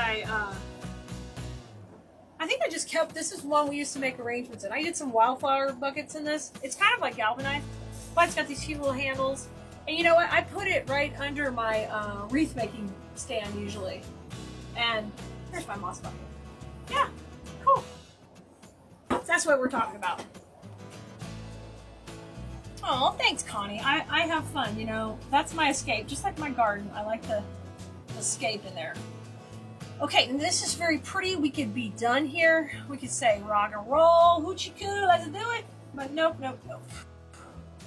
We want to put these in. I want these very different texture. Let's have them kind of bubble out the edges and play with them. Let's do it. I ain't gonna push these leaves. These have really cool leaves. These are all plasticky, but they have this, I don't care. They have these cool texture on these leaves. I found the head that goes on here and I put it somewhere. Just found that a second ago and now I've lost it. Do you guys do that? Yes, these products are all available to purchase. What happens is once we get done, we make a supply list for you guys. And the supply list goes out to you. And as long as it's a public supply list, you'll have access to it. If it's a private supply list, that's something that's done specifically for our class. So when we have a paid course that you can take. So if something's done for them, it'll have a password. But if it's a public video like you're watching now, then it won't have a password. We will text it out to the whole text list and let you know, hey, here's the supplies we used. And there's also a link for the video so you can find the content easily. That's all available on Keleas.com. But yeah, we sell all of this.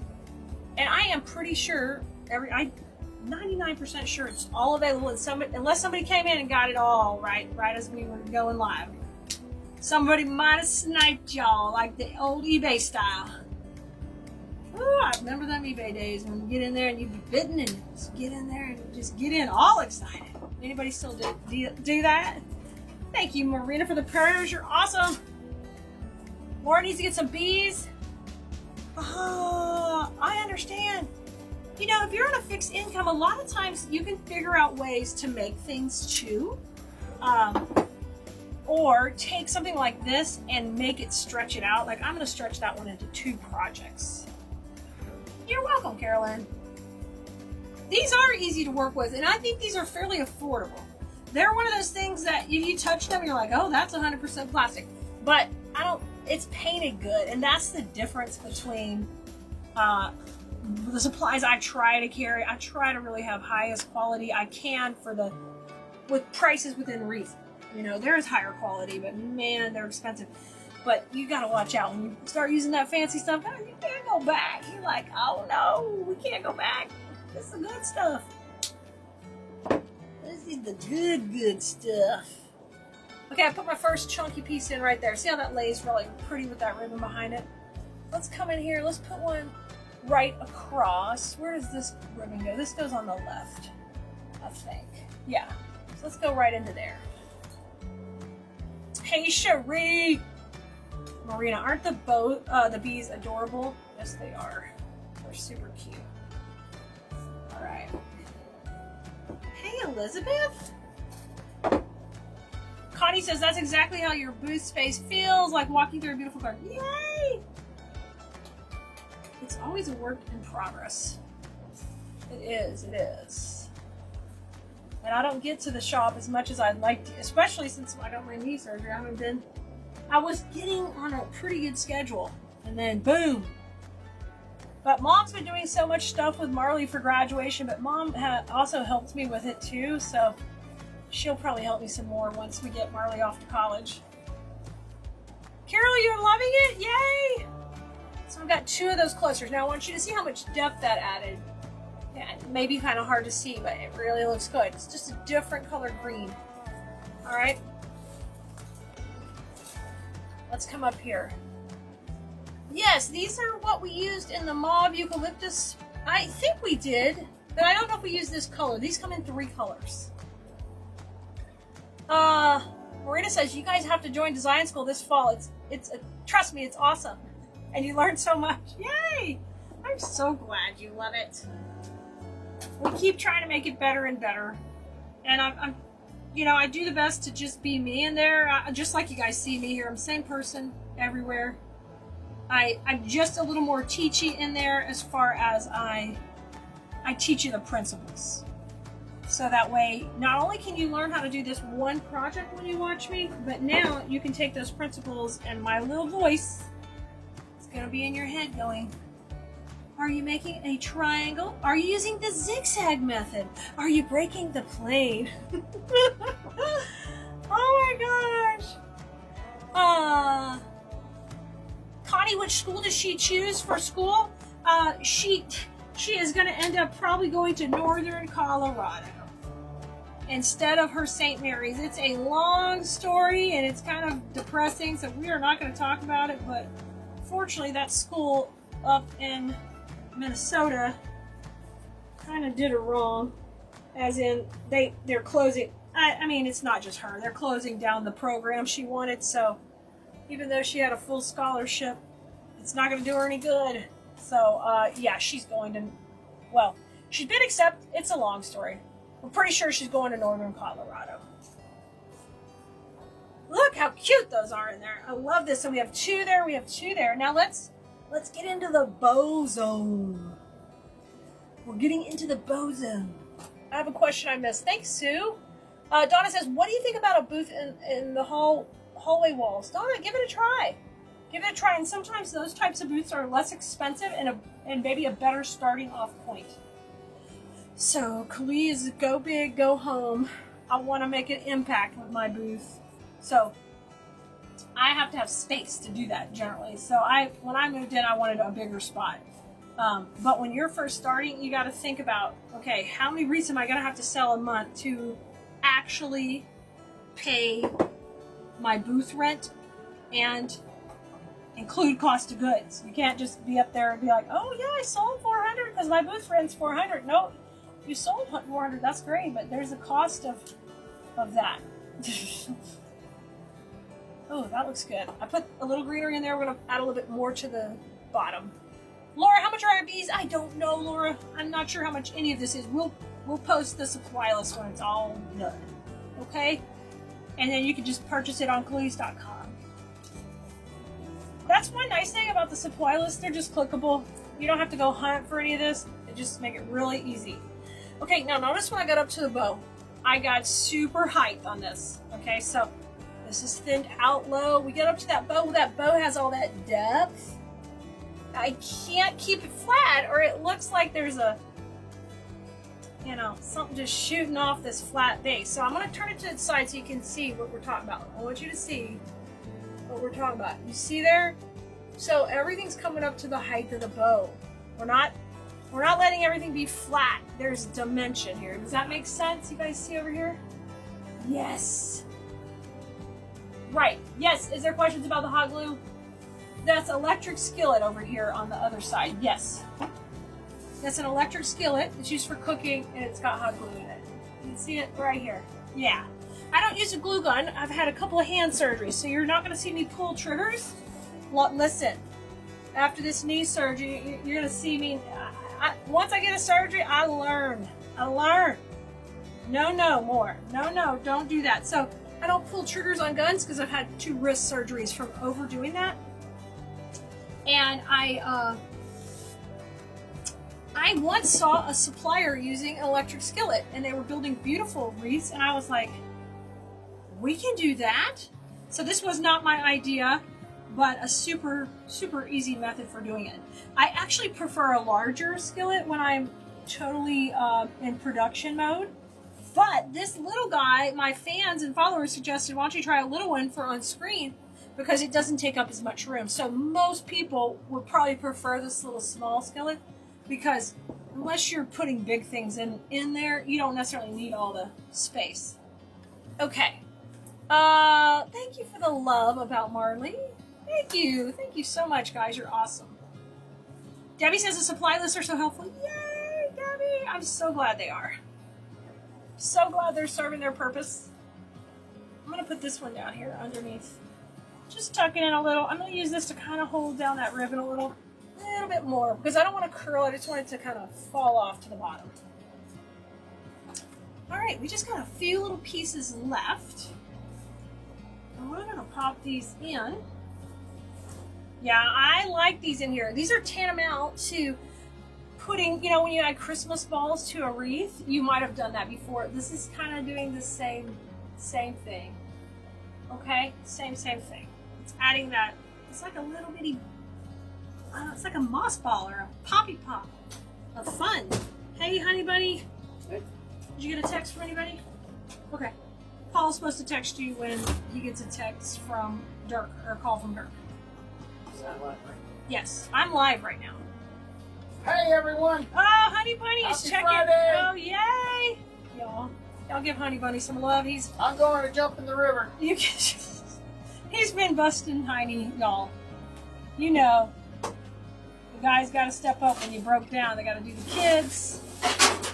Hey, do you need to touch things? I've got a camera here. It's shaking. Please just go on. Just hold on. Let me help shake it. No. Shake. Stop. Shake. Stop. Get out of here. You know, I was doing a professional video. Ah. It was halfway professional. Ah. It was somewhat Take care, together. y'all. Adios, amigo. And there he comes in, just, you know, jeez. Lord, it's 30 seconds of havoc. I know your significant others probably do the same thing. Probably the exact same thing. Jeez. Jeannie says, hi, honey bunny. Jeannie, he couldn't hang around long enough. He just came in and destroyed things. And had to go. I'm going to add one more here at the bottom. Oh my word. We can't have anything nice around here. He hit the tripod. There is clearance to get by it. I mean, I can function. I have a bad knee and can function around it. He ran to the oh my word. Right, Marguerite Boyce. Yes. Laura gave her a hi, honey bunny, too. You're so sweet, Laura. Yo, this just started off, you know, kind of basic. And I'm telling you, it is like diva. It's gone to the diva side. I love how we're just chunking it up. It's looking good. All right. We had a couple little pieces of greenery, and I got 2 more daisy pops we're going to put in. Carol's giving Richard a hi, too. You guys are so sweet. All right, let me look at it on camera. Get this tail back over here. I like that. Okay. Yes, Willoughby, like a Tasmanian devil. It's coming, taking the just go bananas on the joint. I know, right? You guys. I'm so glad you like it. All right, let's take this and break it into 2 sections, okay? It's a little bit long. I'm going to try to soften the edges just a little bit up here. Y'all, I love Freestyle Friday because I can just get lost in the flowers. Don't worry about any troubles. Have a good time with you guys. Thank you, Marina. And you have a hubby like mine. No, he's, you know, I love him. Let's add that there. So we added a couple little pieces down there. Now I got my little daisies, and I think we're going to come in with these and around the bow. Okay? Let's pop these in.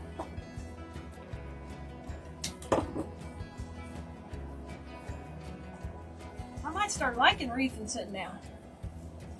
Probably not. Only when I'm in pain. Oh. Alright. Only thing about when you come back to the bow, guys, you got to come back in and always be fluffing your ribbons up. That's okay. Thanks, Desiree. I'm glad you like it. let's go right between these two in here. See if I can just feel it go into that grapevine. I want to make sure it's going into the grapevine. Because if it goes under the bow, there's a nice cable tie there holding it. Oh, it's not there. Oh, there we go. I'm gonna bend it up a little bit. So I like this design. We really went into the pieces of the bow, and it looks like it's just a garden growing together. That's kind of been our theme for today. I'm so glad my neighbor gave me her cast-off plants, because it kind of set the spark going for this one. What do you think? You guys can grab a screen grab now if you want. Isn't this fun? Hey, Bloomerinos, are you ready? I think we better get buzzing. We're going to make the cutest door hanger. It's a little pocket, and we're going to fill it up with the cutest bees you ever saw. Guess what? It's a kit, so you better grab it before it's gone, and I'm going to show you how to make it. Let's get buzzing. We're going to work with this cute bee container and fill it with the cutest florals and some bees. And the only thing you're going to need with this kit that doesn't come along is you're going to need a little floral foam, and you'll of course need wire cutters and glue to be able to put this cutie together. So our container is adorable, and it comes with a little sawtooth hanger on the back, so it's ready to hang. And what we want to do is fill it with luscious florals, of course, including some greenery. But let me show you what else. We're going to put in a little bit of like honeycomb in there. And look at this group of bees we're going to pop in there too. Oh my gosh, this is going to be so cute. We're going to put these in. And we've got a couple of greeneries too. So we're going to kind of build this with the same foundations like we would teach in design school.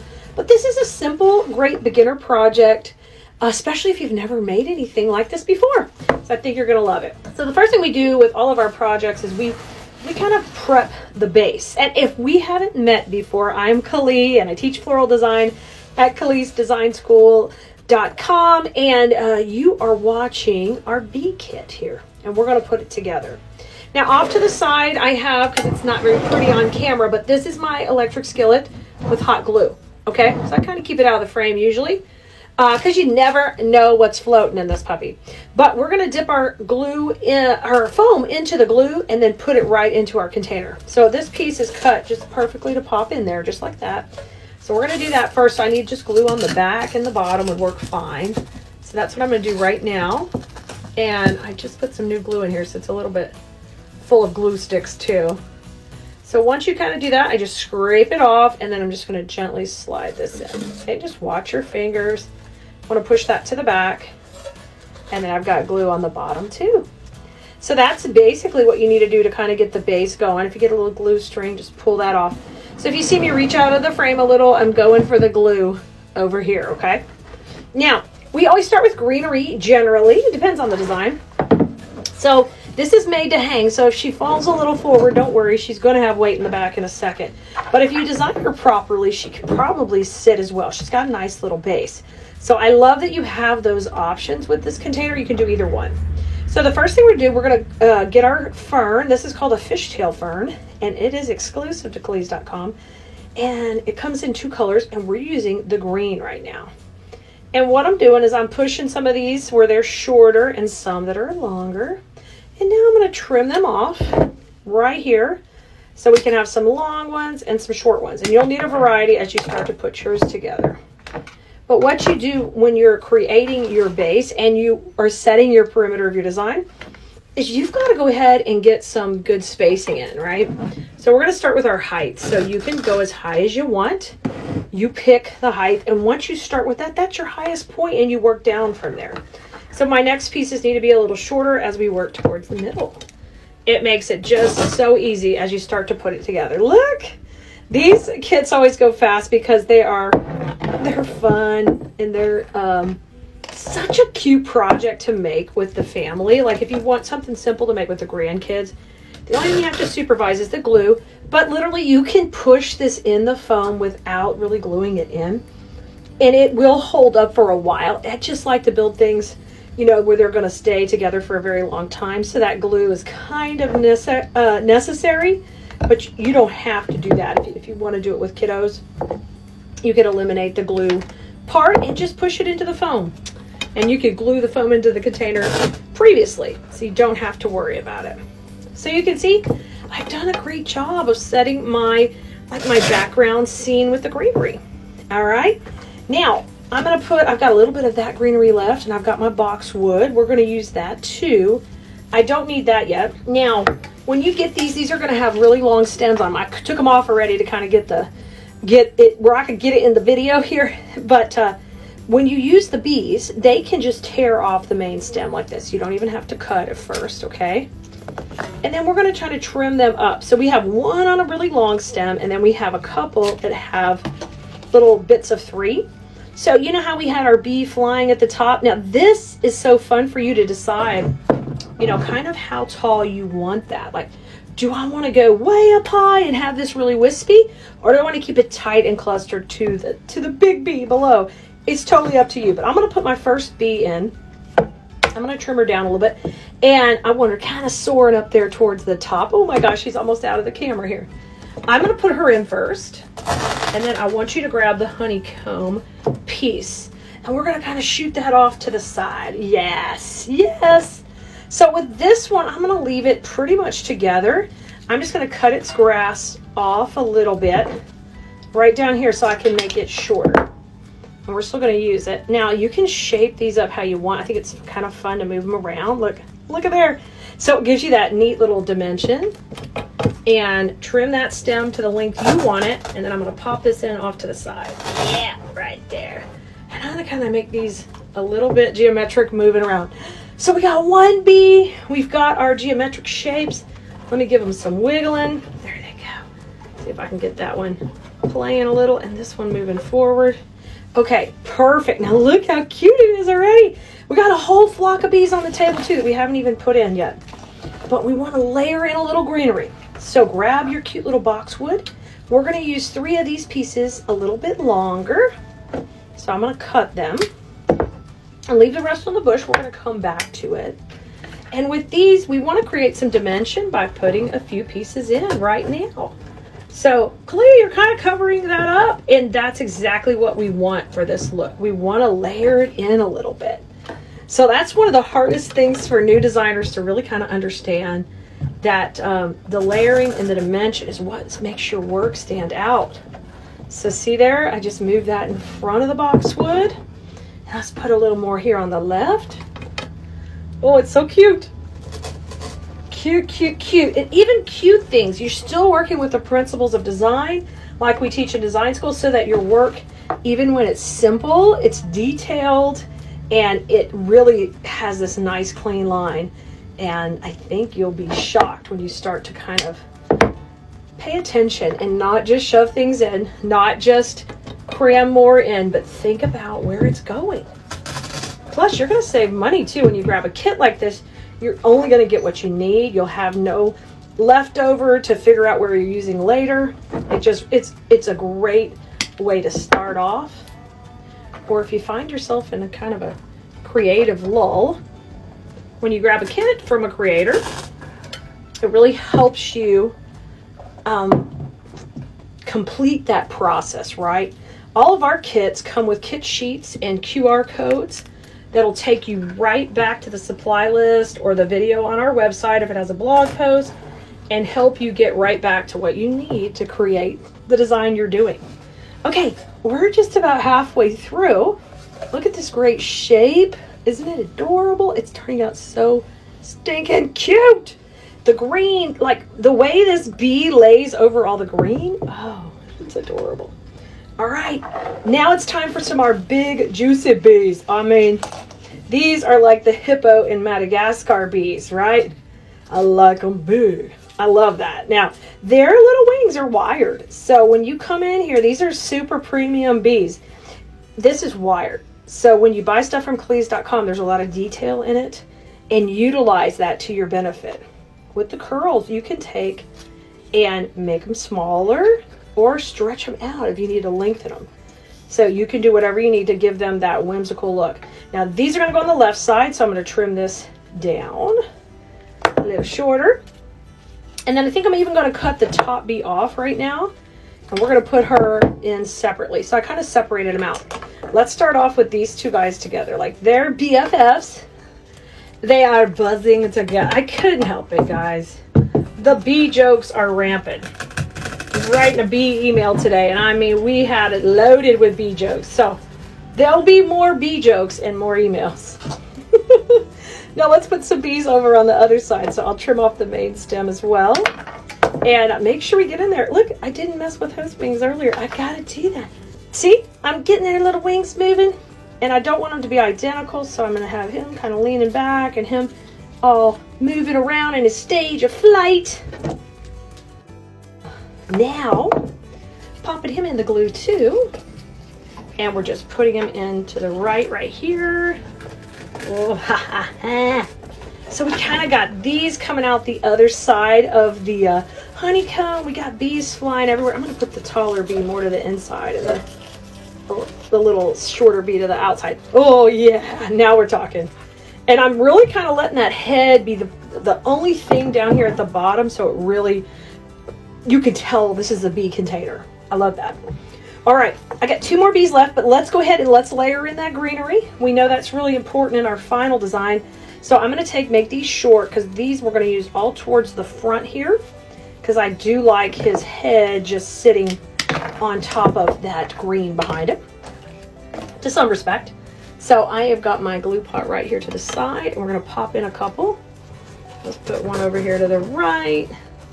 I'm going to kind of bend that over just a little bit. And I like to do that. I like to break the plane to create a little dimension in my design. So when I say break the plane, what we're doing is we're coming over the boundary of the container. Yeah, that's so cute already, because look, it's going over the wings. Oh, y'all, I love to teach you all these tricks because I know you're going to make so much better pieces, and that means your home is going to be amazing. And then when you're ready to sell your work, oh my gosh, people are going to line up to come shop with you, especially all your friends, family, and neighbors. When they see how pretty your stuff is, they aren't going to be able to resist. They aren't. So this last little piece of boxwood's going right in the front here. See? Okay, that's perfect. And we got a nice background for the little head to lie on. Now, let's put in our last 2 bees. And I think they'll work fine just kind of coming out of the honeycomb. So I'm going to use one a little bit tall. Remember I said you could stretch these out? Now we're going to stretch it out. And he might be a little bit, let's say he's a little bit of crazy flyer. He got one wing going forward. He got the Mickey look. All right, I'm going to put that in here. We're going to go up above in the honeycomb. Pop that right in. These are so fun. I love these detail pieces because you can just play and have a great time creating. Now my last one is going to go front and center, just right up above the head. So this is a little bit long. I'll just take and crunch him in, and I'll take a little bit off his stem. Just using my wire cutters here. Give that a twirl in the glue, and we're going to go right into the middle. Okay, you do want to feel those things crunch into the foam. And if you can, like I said, use hot glue. It'll make it a much more finished piece for the long term. And I don't think that went in all the way. It got caught on this antenna, and then I did not hear the crunch I wanted to hear. Let's put some more glue. Crunch, baby, crunch. It's like Captain, you know, Captain. Crunch. Okay. Oh my gosh, how cute. Oh, it's so adorable. All right, next step. This is our fern, and it's our last 2 pieces. You're going to do a little trick that I love to do. And yep, this is something I teach them in design school too. So when you are ready, you got to come join us in class, because they are getting all the tips, the tricks, the higher level projects, to where they're getting $200, $300, $400 for their really high end pieces when they sell their wreaths. And I'm a big believer that you can do it too when you're ready. I'm going to pop this one in. Oh yeah. See that little wispiness? Coming in there and breaking up that clean line of the boxwood that we put in the front. So we saved those just for that reason, to be able to add that little last touch. Isn't this the cutest? Oh my gosh, Blue Merinos. I can't wait to see your bee wall pockets you make just like this. This has been a blast. Blue Merinos, we got a new kit for you. The only thing you'll need to make the kit at home is going to be a little bit of floral foam. You're going to need some wire cutters and of course some hot glue. Oh, you also might need a few floral pins to hold the foam in place. This kit comes with these two amazing ribbons right here that are adorable. And these are going to go in here, bringing out the hive and the cute little bee on there. And we are going to tie a beautiful bow with those. Then we've got some greenery, some bees, and a cute little beehive. All right, so the first thing you want to do is decide where you want your project to be. And for me, I like for it to be right about here. We're going to cut these supplies short and have them real tight and compact around our bow. So first thing I'm going to do is put my little bit of foam on, and I'm going to take put it in right here a little bit left to right, because we're going to have stuff coming off left to right. So just get some glue on it. You need to make sure you attach that to one of the support pieces right here, like it's got to go to the grapevine or it won't be strong enough. Now come in with some pins, and we're going to take and pin these little dudes in here on every side, okay? Then these are going to secure it on nice and strong. Look at that. You guys, if you want to know when we're going to have a new video, you're going to text us at 832-734-5201. You want to text us VIP, and I'll let you know when we have new content coming out. You won't miss a thing. The link will be right there for you when we text you, and you won't have to worry about finding the video. Okay, I'm going to push this in too. So I've got 4 pins in. That's going to hold it nice and strong. You can also flip it over and bring some from the back. You got a hanger at the top right here, and so we want to keep our weight on our design pretty centered. Whatever we do on the left, we have to equal it what we do on the right. So let's get started first of all with our greenery. You're going to push this bush all the way up. This is our fishtail fern, and I like to use this one because it's nice and wispy. This is the dark green color. And I'm going to take and cut these. They do not need long stems. About 1 inch will do ya. Trim all of these off. Now, we're going to start to shape out our base. Now, if you'll take these and make sure you've got leaves on the left and on the right, just take 2 seconds. Separate them a little bit. You can get more bang for your buck from every one you put in here. Okay, so let's put one here. Beautiful. And then we'll put one up above. So rotate them a little, separate them out. We call that shaking hands in design school. You guys, these fun projects I do with you are just basically an entry point so you can learn how to floral design with us. And kits that are projects like this that you can do step-by-step easy. You don't need to go really shopping. Once you have, you know, a glue gun or an electric skillet, and then you have some basic supplies like the wire cutters and scissors, then you are set to do these simple kits with us. And then when you're ready to start learning, like taking it to the next level, we have an entire class where every week I'm teaching you a new technique or a new skill that you can start to add to your, basically your arsenal of wreath making tips, tricks, designs, structure, all that fun stuff. And it's important to learn how to do it properly because I sell my work, and so whether you want to sell it or keep it for yourself, when you have that foundation to build on, it really, really helps you. So that's what our design school is all about. Okay, keeping this nice and wispy, I'm going to put one more in here, over here to the side. Okay, oh my gosh, how cute. Isn't that adorable? Now that our bow is tied, we are going to take and add it to a floral pin. It's one of those U pins I use to secure. So you're just going to take and tie her right on with that cable tie we had in the back. And now she's got that nice pin in the back to go right into the foam. Take and trim that off. And what we're going to do here is add some glue to her. I would prefer if you did not use a glue gun to do this stuff because it's dangerous. I want you to invest in this little bitty electric skillet or use your big one. Once you use it for glue though, you cannot go back to cooking in it. But if you could do that, you are going to be better off in the long run. Okay, so I'm putting the bow in just a little bit sideways here, and she is a big, beautiful full bow. And she's our focal point here with this design. So what I want you to do is take and curl up these tails. Oh my God, she's so cute. Because we want to kind of keep them tight. Now, if you want them to stay curled this tight, all you have to do is pop a little glue on there. I'll probably let mine kind of gravity pull them down eventually, but I'm going to curl them up to start with here. Isn't she cute? We've got all that greenery in the background. Now what you want to do is we want to come and start to add our fun picks in there, okay? Oh my gosh, she's so cute. I'm trying not to hide too much of the bottom of the hive because I think that really shows the shape of what we got going. Okay, we've got, first of all, let's take the other hives here. Okay, and let's cut them off the stem. Now what I'm going to do is just trim them right next to the other section so they're fairly long, and then you need to trim it down to 2 inches. We don't need anything that long. Okay, so cut this first.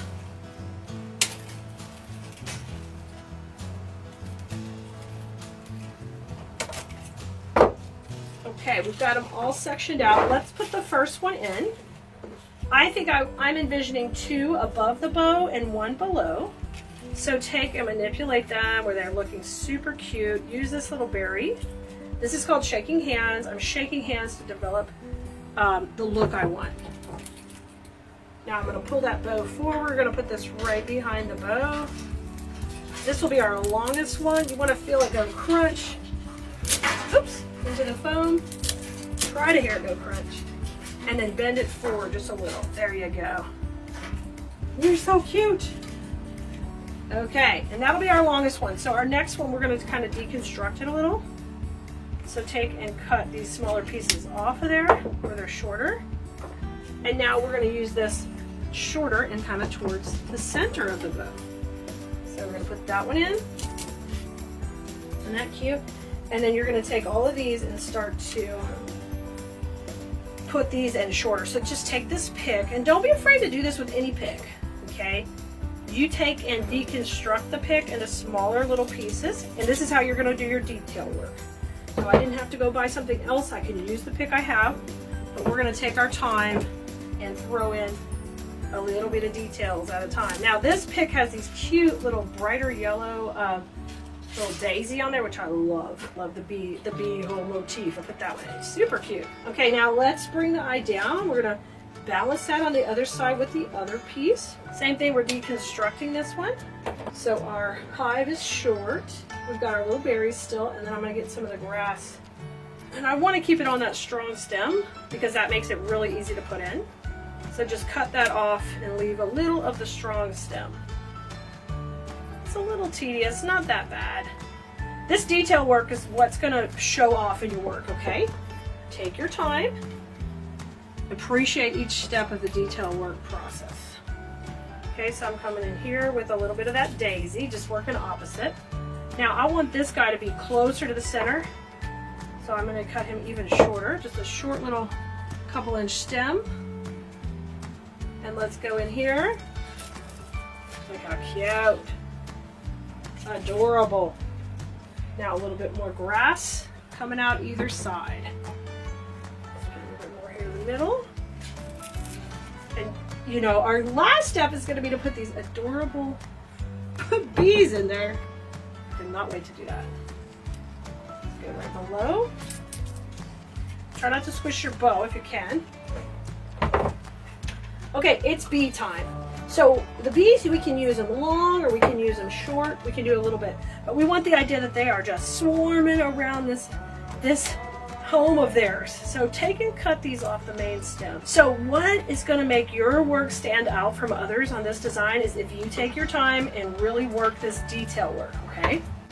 So my longest piece, I'm going to run up between these two and have it kind of come out the top. Did you see how cute these are? These are going to be so adorable on a door because you see how they're moving? Because the designer created these on those little pieces of filament, they will have that motion. I love that.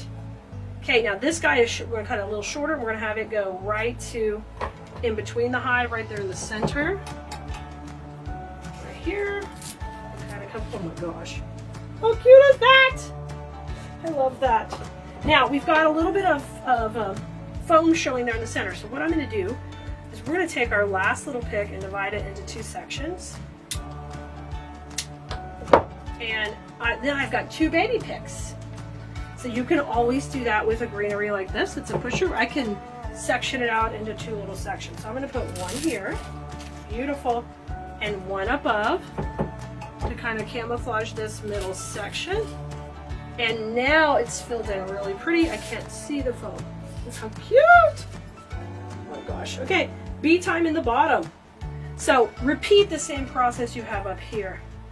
We'll have the longer stem low and the short stem kind of right up, coming out of the flowers. Look at this. My goodness, y'all. I think this turned out so, so cute. You'll have some ribbon left. You can definitely make yourself a little ribbon accent. Hey Bloomerinos, are you ready to make this cutie? We're gonna have fun. I'm gonna show you how. So come on in, let's have some fun with flowers. This is an 18-inch wreath base.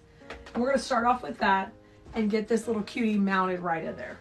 So I want him to be right in the center of our design. So I'm gonna put him right here at the bottom. And then we're gonna use some skewers to secure him in.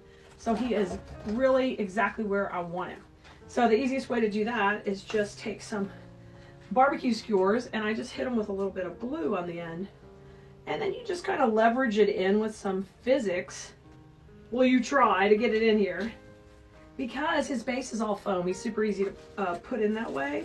So I'm gonna come at him with a couple of directions. Now, if you've never made something like this before and you would like to grab the kit, just let us know in the comments. We'll shoot you the link to this and you can make your own.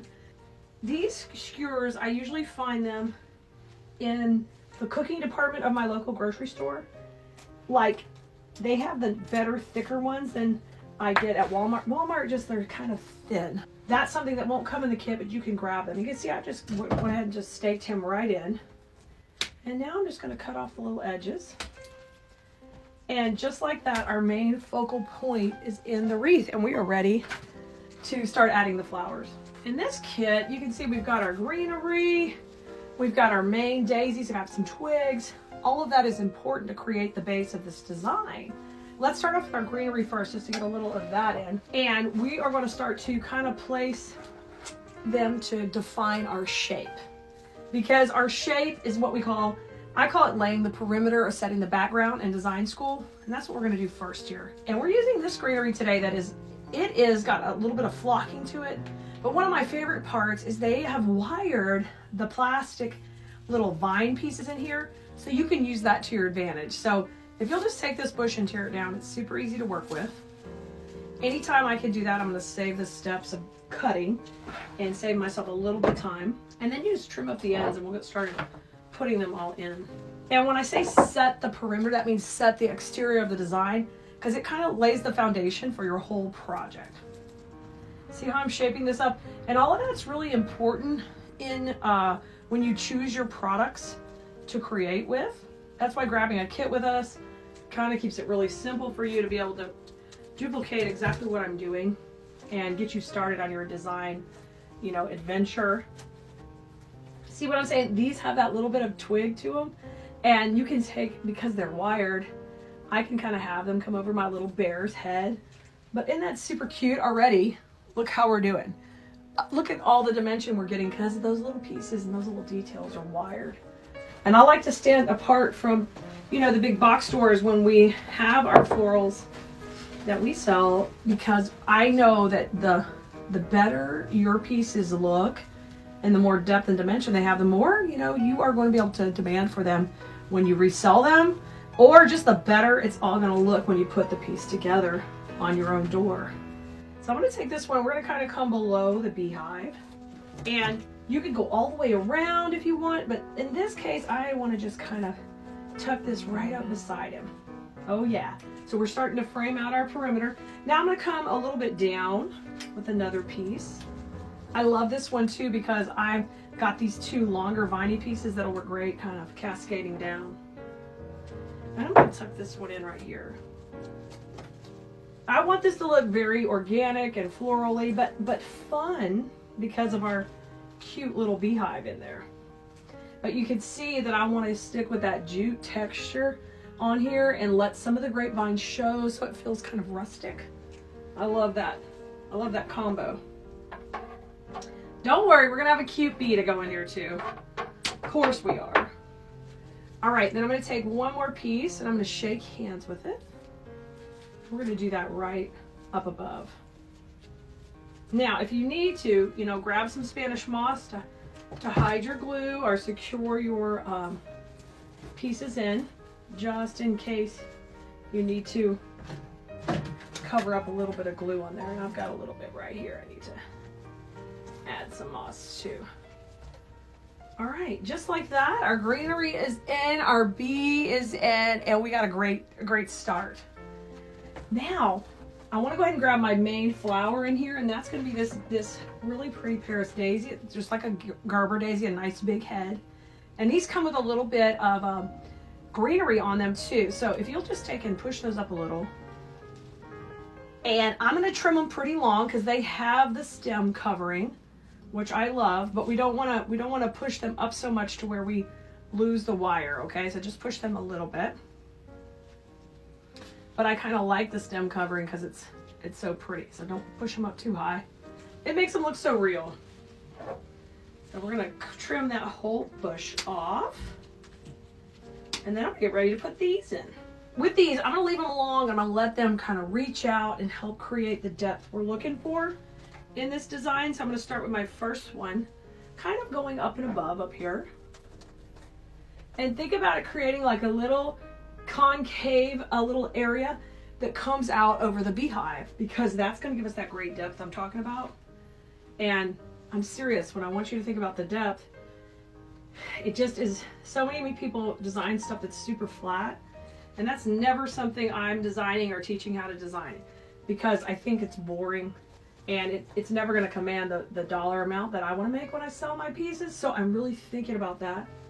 That's why it's important everything's wired and we can really work with it. See here? I'm almost bending that into the shape of a C so I get all that movement. We'll get our first 3 pieces in up here above. Popping them in. Oh yeah.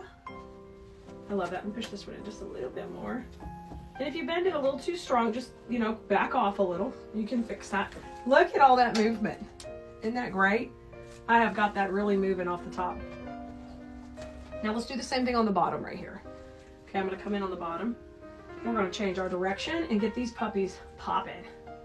Some of these I pushed up a little high, so I got to put that wire back in there because I want to be able to manipulate it all the way to the head. All right, let's put some down here. Because you know, if he's into the bees, the flower's got to be close by. And I actually used a kind of an open wreath base on this design because I liked the woodiness of the stems.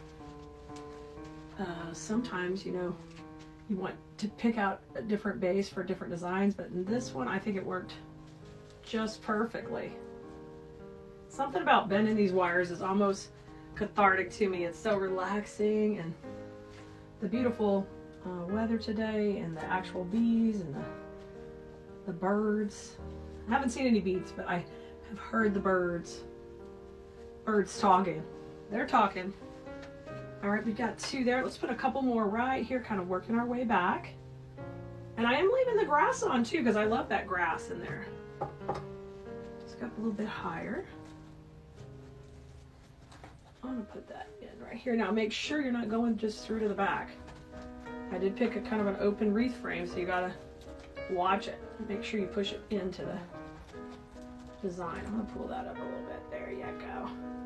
And then I want one more right in here, kind of coming off to the side, so you can see how pretty those are scattered about. And we've got more yellow coming in, and we've got some great twigs. So never fear, everybody will have their own little spot. Okay. And you can always bend them more or manipulate them more as you kind of bring your piece together. But you got, look at that already. Oh my gosh. So we created all this space in the design. Now what I want you to do before we even grab our next floral is I want you to pull that greenery into the depth now. It was kind of flat in the back. Now I want you to pull it up. Remember I told you about the wires it had? So utilize those, bring them forward. Now you see the little vining right here? Hey, take that, curl it up, kind of have it work over the top of the beehive right here. Bring that into the design. And we call that breaking the plane of the design. In everything we do, we're trying to break the plane. That means the pieces kind of overlap, and that gives that perception of a lot of depth.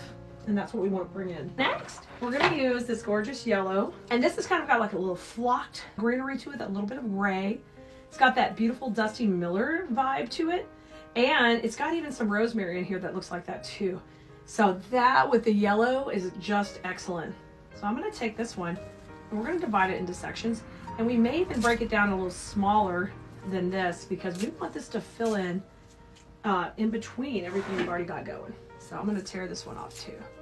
So see how easy these are to work with and manipulate into exactly what you want. See right here, isn't that great? I'm just opening up the camera a little bit for you guys to see. Now, same thing, every time I grab a piece, I need to manipulate it, okay? I gotta use that depth on it. It's a little time consuming, but worth it every time. So all of a sudden you take just one spray and you can make it into so many pieces when you work with something higher quality. And you'll love that in the long run, because your work will look so much better than starting off with something lesser quality and trying to improve on it. It will take so much more time. So I'm gonna put my first piece right in here. And I kind of like it coming over to my little bear. Yeah, Mr. Bear, he's got a little bee right there.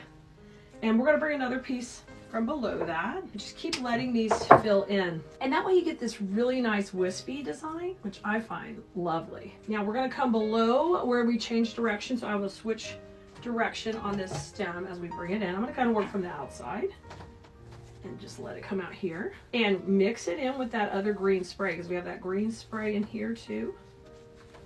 That Dusty Miller can go over here, and these little yellow, kind of like a berry filler flower combo.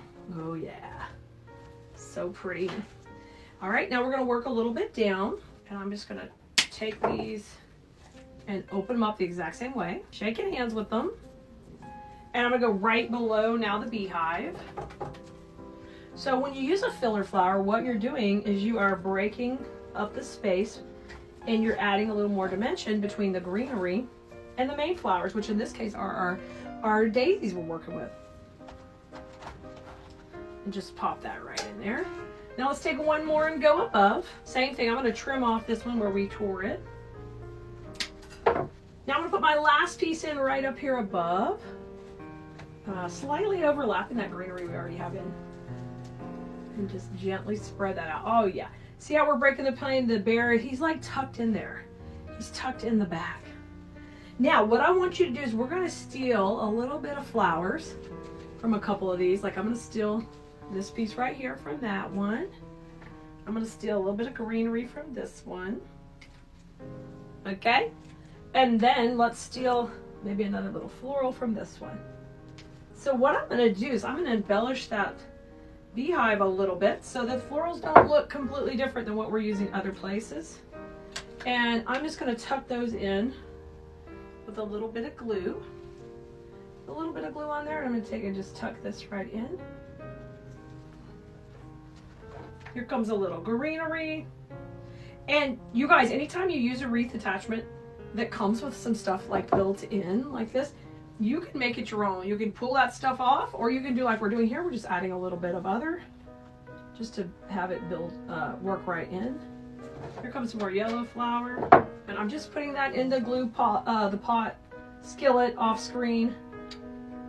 Put that there, and then it kind of blends in just a little bit more than what was going on. Now, with the other couple of little pieces I have, I'm going to come in and have a couple of smaller pieces in here right where we have a lot going on, where I can kind of see where the stems are going in. So I'm going to steal one more piece. I've got one more piece of greenery here. Kind of at the transition point right here where I want to tuck in a couple of little short pieces. I'm even going to steal one piece of this greenery right here where I have these longer leaves. And I'm going to glue those right into transition also. So whenever I talk about a transition, that's where we change direction with the florals. Sometimes we'll have a bow there. Sometimes we'll have some type of attachment there. In this case, we don't really have anything except for the florals, at least for right now. But in a second, we're going to put our cute little bee in right in here. So while this guy is feasting on our whole honeycomb, this big mother bee is over here, and she's gonna go right into the transition too. So I put a little floral in there. Now I'm gonna tuck her in, and I'm gonna make sure her wings are up and pretty, because that's the cutest thing about her. And we will take and tuck that in that same area. So come on, baby. Get on in there, you cutie. I love adding little details like this. She can just sit up there. She's just tucked in. And just like everything else, we break the plane. She's just subtly right in there. See her? You can't really, she's not the focal point, but she's just tucked in that little garden of happiness right there. Just when you think we're done, nope, it's twig time. Anytime you're using all this depth, where we really are using a daisy or a tulip or any long flower that you really are having reach out and move around, make sure you incorporate a twig, because the twig helps tie that in. We've got this dark grapevine in the back. We've got these beautiful bright yellow florals, but now if I bring a twig in, that bridges that gap between the two and makes it give you that woodsy, wispy feel. And I totally love that. Now this is our little willow twig, and it is so nice because we've got all the little micro curly wires on here, which look adorable curled up. So that's what you see me doing here right now. You don't have to do that, but that's one of my things. I love them curled like they're trying to reach out and grab onto things. And we've got 3 that we're going to use that come in this kit. And by the way, if you haven't grabbed the kit yet, just let us know in the comments and I'll shoot you the link for this particular design. And let's start with this first one, kind of reaching over Mr. Bear at the top, creating a little zone in his little area up here. Yep, there it is. I love that. And so he's really tucked in there. He's safe. At least he thinks he is, till these bees find out he's getting the honey. All right, if you get a glue string, I like to pull those off now rather than waiting, because I sometimes miss one. Right there. Now let's go up above with one more. Same thing. We're going to shake hands with it like you're making best friends, and I'm going to curl these. If you don't want to curl on your finger, you can always curl on like a pencil or one of those skewers we used, but I just use usually what's easy for me. I've been doing this 27 years, so you'll see me take lots of shortcuts that are, you know, time savers, because some details are important, some are not.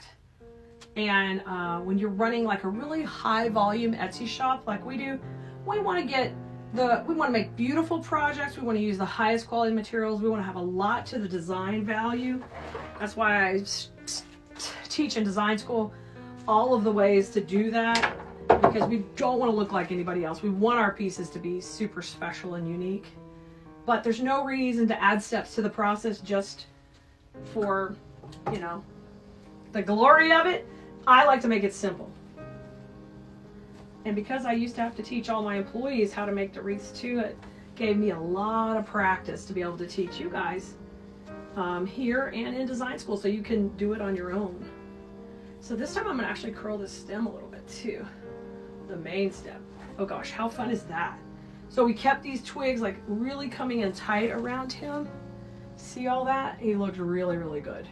Now, I'm going to bring my last twig, and it's going to cup around and kind of come up to the top of, really kind of to the midline of the bottom of this beehive.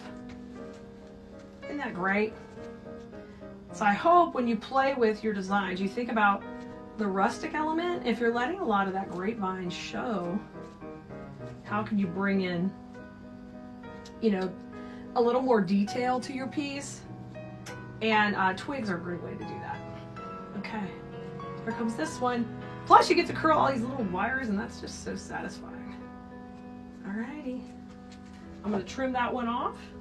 And then we'll just bring that one in on the bottom. Right in here. I got some glue on that, but we'll get it off in a second. See how I want it to kind of cascade over and come up? And then I think we've done it. I love that. Hey guys, hello everybody, it's Keleas. We're gonna freestyle a bee. Just gonna do it a little bit different than how we've done it in the past. We're going to use a little foam today just to make it a little bit different. So I'm gonna start by adding this piece of foam right here to the center. And I'm gonna kind of work at an angle. It's up to you how you want to do it.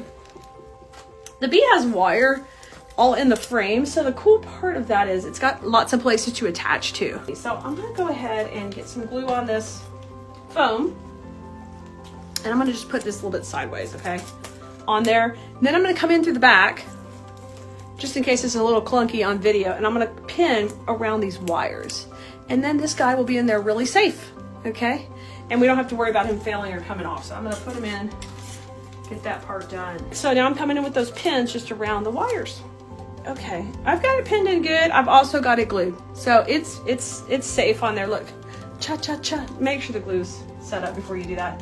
You can also add a hanger back here if you wanted. I'd put a nice big hanger right off this wire. If you put it right here, then the customer can either hang it straight if you're selling them or if you're making one for yourself, or you can have it kind of kicked to the side. I'm just gonna hang it off, probably right just off the frame right this minute while I'm working on it, but you have those options.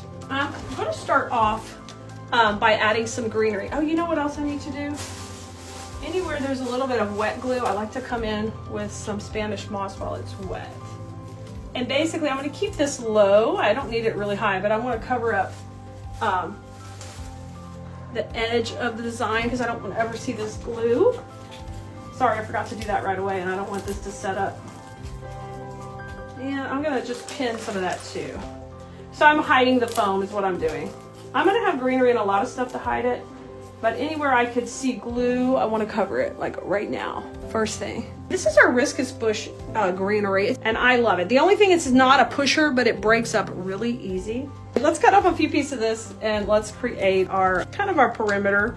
That's something I would say in design school. We're going to create our perimeter for our design before we start adding any of the other elements. We're going to start off with greenery. I can break that piece down to a couple of sections like this, and then we can add them and decide how long you want it. Now, the biggest mistake people make on the bees is they get this maybe a little too big. Cut them down a little bit. We don't need them gigantic.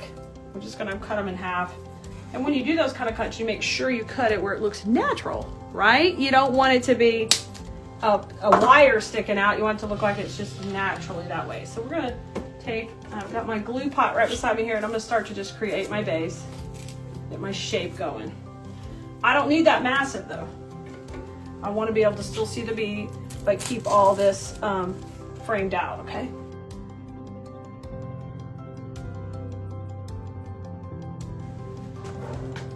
I'm gonna just start shaping it out. See it looking cute already. I'm looking cute. We've got more fun stuff to add. This is just my base to start with. Okay, and I'm gonna come over the face a little of the bee, but we don't want it to be totally overtaking it. Here comes a couple more. Got these two. And I'm gonna just shape it out. Shape it out. All right, pretty good. So if you need to do a screen grab, you can kind of see where we are right now in the process. Okay, we just kind of greened it out. Now I've got some really pretty yellow berries we're gonna come in with next. To fan those, we're just gonna flank all of this with the yellow, all right?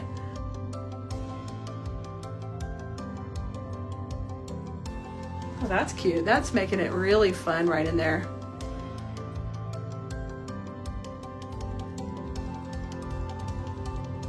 Okay, look there. So far, so good, right?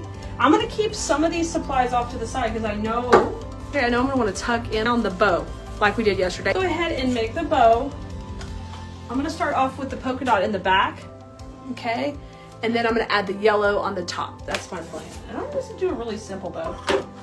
When you get your project, you can take and measure out the tails. I wanna go a little bit longer than the bee. So just hold it up there. Whatever you're embellishing, just hold it up and bring that down. And bring that to the center and twist. And I am gonna make just a 2-1 bow, really simple at 6 inches. Let me see what 6 inches looks like up here. You can hold your whole bow maker up there.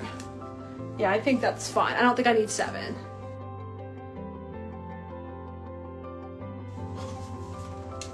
So this is gonna be a 2 loops on each side. And And then I'm going to use one of the yellow in the center. I like that yellow because it's got the little stripe on the edge. All right, let me cut these. Okay, that one's done. And now I'm going to use this one. Okay, put that right in the center. I'm just going to make this tail just a little bit shorter.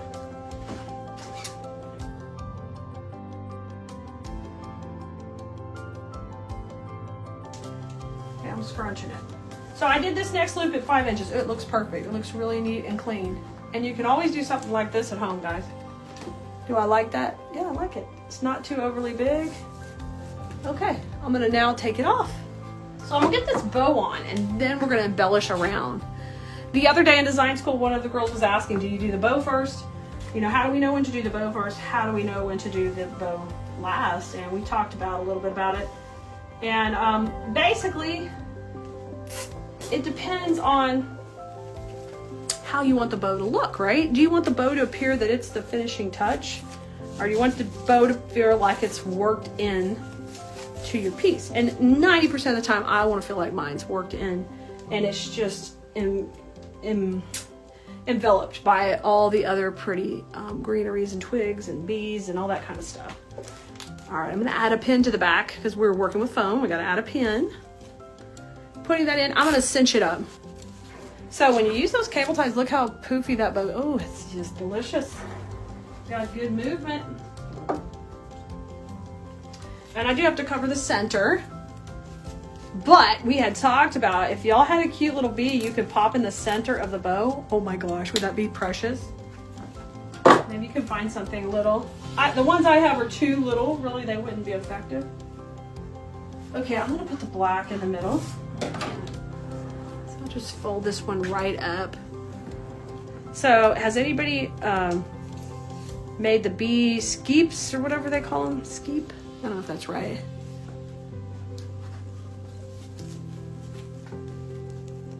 I've seen some videos on those. Those are cute.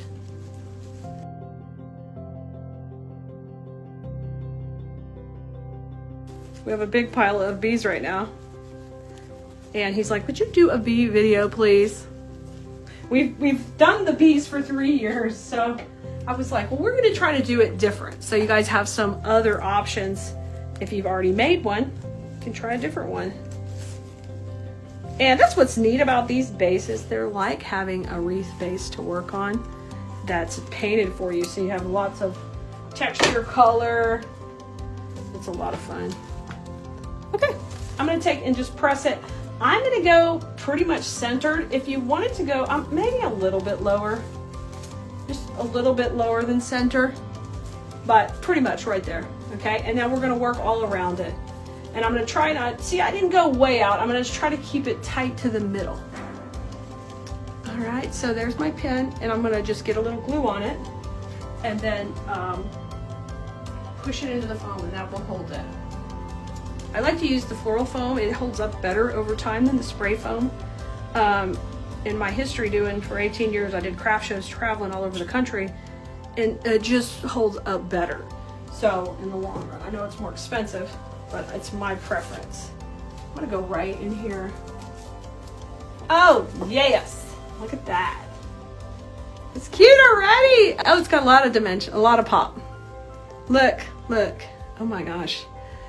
All right, if you like it so far, I need some not stars, you can send stars, but I need some hearts. Let me get some hearts.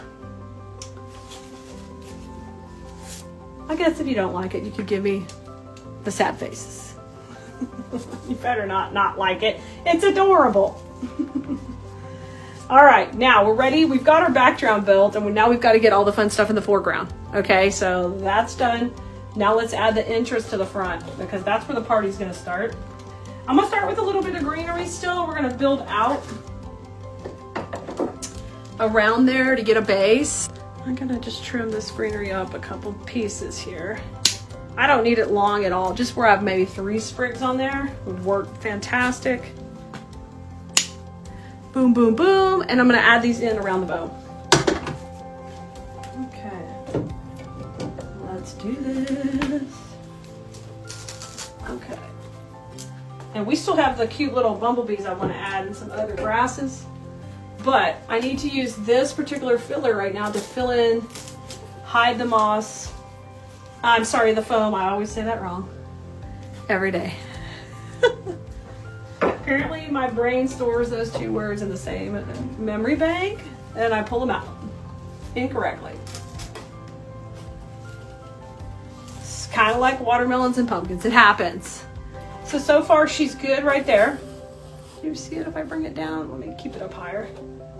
It's wiggling a little bit. I didn't put a hanger on it yet, but I think I would do that. Okay. Now I want to put some little bees in. I love these guys. I worked with these for the first time and they're super stinking cute because they're delicate. They have these wings that are adorable. So first thing I'm going to do is, like I normally would, is shake hands with my project. That means fluff it out. When you get picks, greenery, floral bushes, they're compressed from shipping and you have to fluff them out. And that goes for things like this as well. I do want to keep all these grass, but I want to cut these off right here. And I like this little green glitter grass. We're going to use it. I'm going to take and just trim them right there.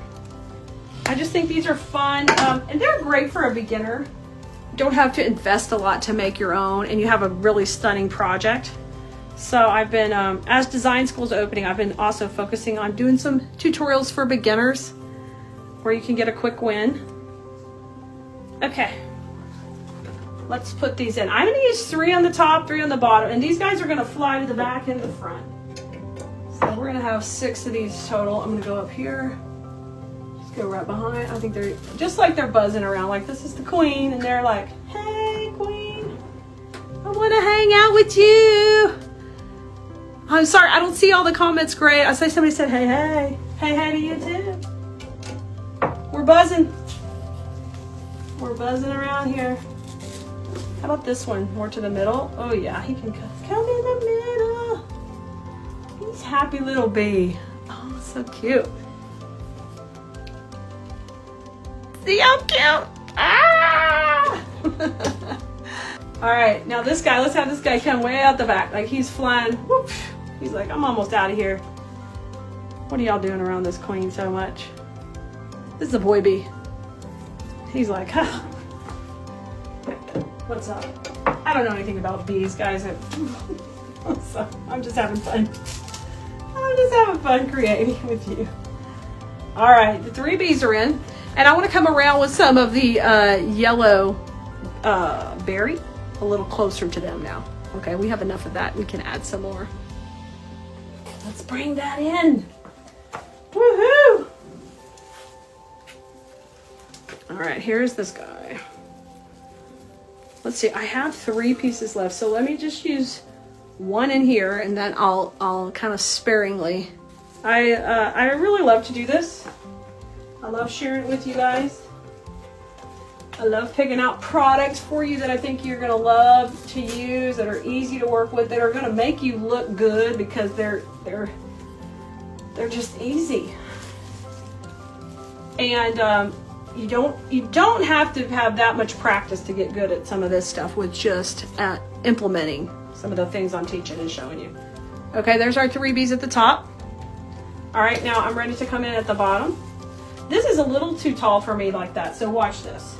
All you gotta do is grab your wire cutters and come in, and I'm gonna thin this piece out just a little bit. Just a little bit too much.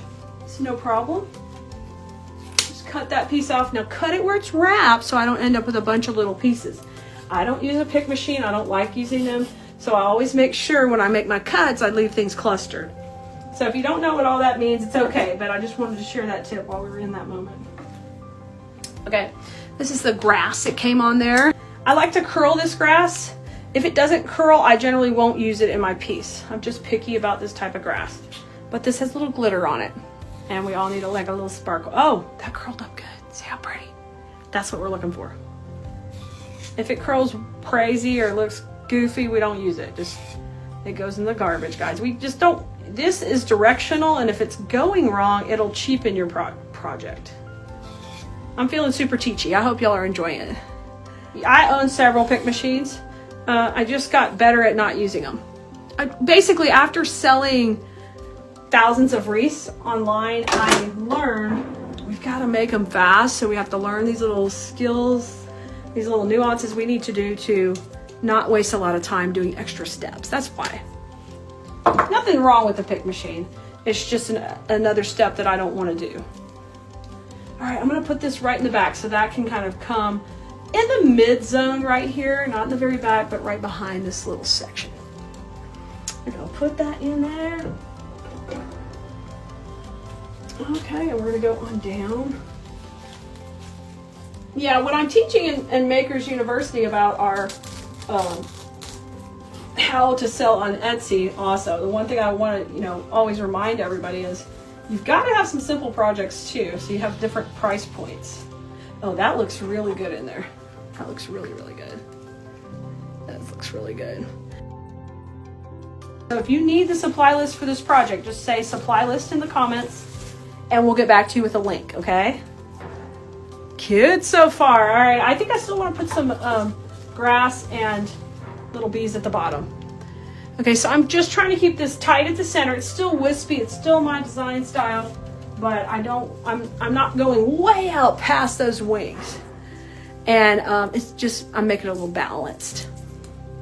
All right, here comes another set of bees. These are fun because you can make them play. Maybe I'll see if we can put one right in the middle, see how it would look. I'll play with it. All right, here we go. So I'm just gonna gently pull out those grasses to the side because I definitely want to use those. Definitely want to use those for sure. Oh my goodness. Because I love those little glittered one. All right, let's take these bees. Are there people in here who love actually honey? Richard Honey Bunny, aka Honey Bunny. Oh, hence the honey. He has honey every day from a local honey supplier.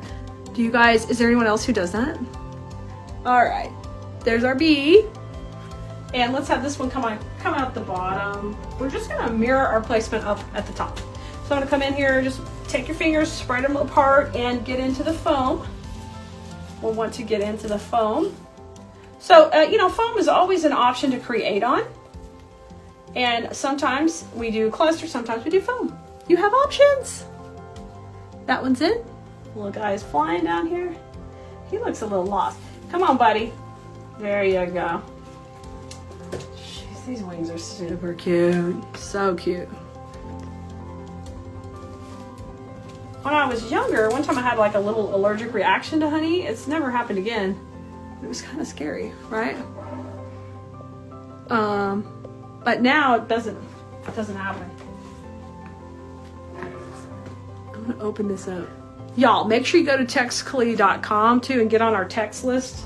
Because if anything were ever to happen to our page here, that's how I would get in touch with you and tell you where I'm at and show you where I am. So it's a good backup plan too. Plus I do tell you when I'm live as well. So I sent out to Liz, and of course I get special birthday messages to all my birthdays.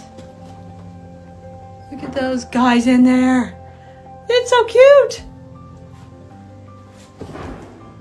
Okay, now we are needing some yellow berries. We're gonna put these first before we put that green grass, and we'll just repeat what we had at the top. Okay, so I got the yellow grasses, and the bees are they're flying around, they're pollinating these guys. This one I'm kind of moving to the center. I'm gonna give him a little bit of a twist so he can sit the center of the bow, like that. Pretty cute. And I think I'll try to bend him a little bit more, and I'll pop a little greenery below him so that just sits. And I can kind of camouflage his stem. So yeah, you can always use smaller pieces of greenery for camo. Any mechanics, so you don't see that, especially when I photograph this to put on Etsy. I need to make sure I've got that where I bent the stem. I need it to be hidden, right? I need it to be hidden. But we'd use it as a front door wreath for spring and summer. And there's a lot of people who just love bees. Bee collectors, and there's ladybug collectors. And there's people who are named Bee, and you've got to give them the bees. All right, I'm gonna take in. Then you got honey bunny. So you can give him bunnies or bees for the honey. I'm glad you love it. Good job, guys. I can't wait to see what you create with yours. You don't have to go this extravagant. They look super cute with just a bow. If you want to do a bow. Or you can hang up the bee by itself. You don't have to go crazy and do everything we're doing. Of course, I want to do it over the top and pretty. That's kind of my whole gig. Okay, so I curled all those inside. So when I put it on here, I can have them kind of cut back up. All right.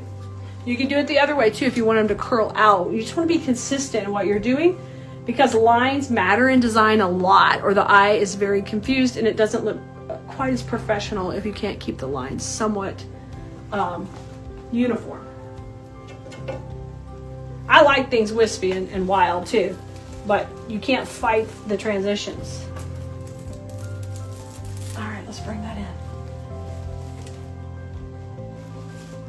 Okay, very cute. Very cute. Now, last step I would do is just kind of take a pan around, and I'm going to see if there's any gaping holes of styrofoam that would need some moss or maybe a little more greenery. Just take a look at it. That looks good to me. We're good. All my mechanics are covered. And there he is. What do you think? Isn't that a cutie? I think it turned out super duper cute. Hey guys, are you ready for a simple and fun project? This one's going to be great. We're going to start off with this cool sign. It is long and lengthy. So we're going to be able to totally jazz it up with, of course, my favorite florals. You guys, you know we have this available in a kit for you. If you'd like to grab it, just drop the link, drop the word kit into there and we'll send you the link for it. It's going to be available over at Keleas.com. I feel the need to sing that, y'all, for some reason. That's all that .com. I'm crazy. So anyway, if you're using your own supplies, just think you want a little bit of space on there to be able to embellish and kind of come off your board with the florals. So, and just get some beautiful things that coordinate. So you can see over here in your kit, you're going to get a big bunch of lemon picks, some great filler grass here. This is a rosemary, which is going to work great. A couple of pieces of foam, because we're going to build it on foam. And on this one, we're going to have two different sunflowers that we're going to use. And I'm just picking out colors that are in my board. If you're painting your own sign, then you can totally pick out colors that will coordinate with florals that you want to use. So it's going to be a lot of fun, guys. And it just, whenever you add dimension, of course this one has the QB already, it already soups up your projects to the next level and just makes them look different than anyone else is going to have. The only tools you're going to need a little bit of hot glue. I'm using my hot glue skillet, or you could use a glue gun. Just be real careful so you don't burn yourself. I got my skillet off to the side. I'm going to use a little bit of Gorilla Glue. I like that to help adhere foam really good to the signs, especially if you sell your projects. You always want to keep them together as long as possible. And then you're going to need some wire cutters, and I always like these mini bolt cutters. They work great for me. So let's get started. Okay, we've got our sign. And I'm going to just move it sideways here so we can work on it and you can see it all. The first things we want to think about is how we want to put our design. I know on this one I want to go on the top left and the bottom right, okay? You could easily reverse that however you want, or you could go center and center. You can do whatever you want. It's your creation. But here's how I'm going to do it. What I'm going to do is I'm going to put a little foam on both those sections, top and bottom. And I'm using a little piece of foam that came in our kit. And I'm just going to slide it just a little bit off, just a little bit off of the wood. So I've got a little more room in here to work with, okay? So I'm going to go ahead and hit both these areas with a little bit of Gorilla Glue. Just right there. And a little bit down here. Got them. Gorilla Glue is in. Close that back up. Now I'm going to hit these with some hot glue. I'm going in my glue skillet over here that I use for floral design. I'm just going to gently put it in there. Be real careful, guys, with hot glue. If you have a glue gun, you can just shoot a few dollops on there. But I'm going to put that in and wiggle it around a little bit. Okay? I've got a little bit of a drip back here. I'm going to grab my stick and grab it. And just take care of that right there. Okay, same thing down here. I'm going to grab my foam. Hit it with the glue. Pull it off. Love it. And I got a good amount on there. And I'm just gonna go off the side just a little bit. So I'm wiggling it, and then I'm gonna kind of pull it back so it can pull, that glue can pull around the edges. Okay? Both pieces of foam are on. Yay! Get my strings. Get out of here, glue strings. We don't like you. All right. So I've got several of these pieces.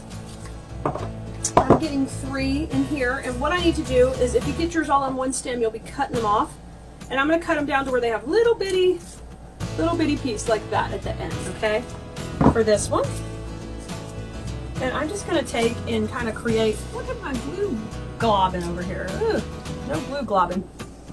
I'm going to take and put this one in, I think, kind of this way. I'm going to lay it out first, just kind of look at what I want. The top, we're going to use the little sunflower on, so we're going to need a little more action filling it around there. I'm going to cut the second one.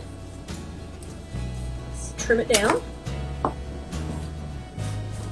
And I think we'll be putting this one, doing the same thing, but let's switch places. Let's have this one kind of go up and that one kind of go down. Oh, that looks cute. I want to kind of cover up my letter just a little, just cuddling it with the florals. All right, because I know I like that. I'm going to go ahead and press these into the florals. I need to kind of come from the top, so I'm just bending that like that so I get a little U shape. I'm going to get a little glue on it. And I'm just going to pop that in from the top, right at the edge here. Boom! Done. That part's done. Same thing with this one, so I'll just bend it down like that. And I'm going to have this one kind of come down the side of the sign. And I'm pressing that one in. I hear you, little bee jingling. Okay, you see how we're framing out the top already? This is how that looks from the top. Can you see it? Cute. Oh, I got glue on my table. Boo! Alright, now down here at the bottom, we're going to do the same thing, except I want to reverse this, and I want to kind of come up with this. So you see how I'm framing out my sign with my florals? So I'm going to trim that, and then I'm just going to give it a bend and put it right in there. Okay?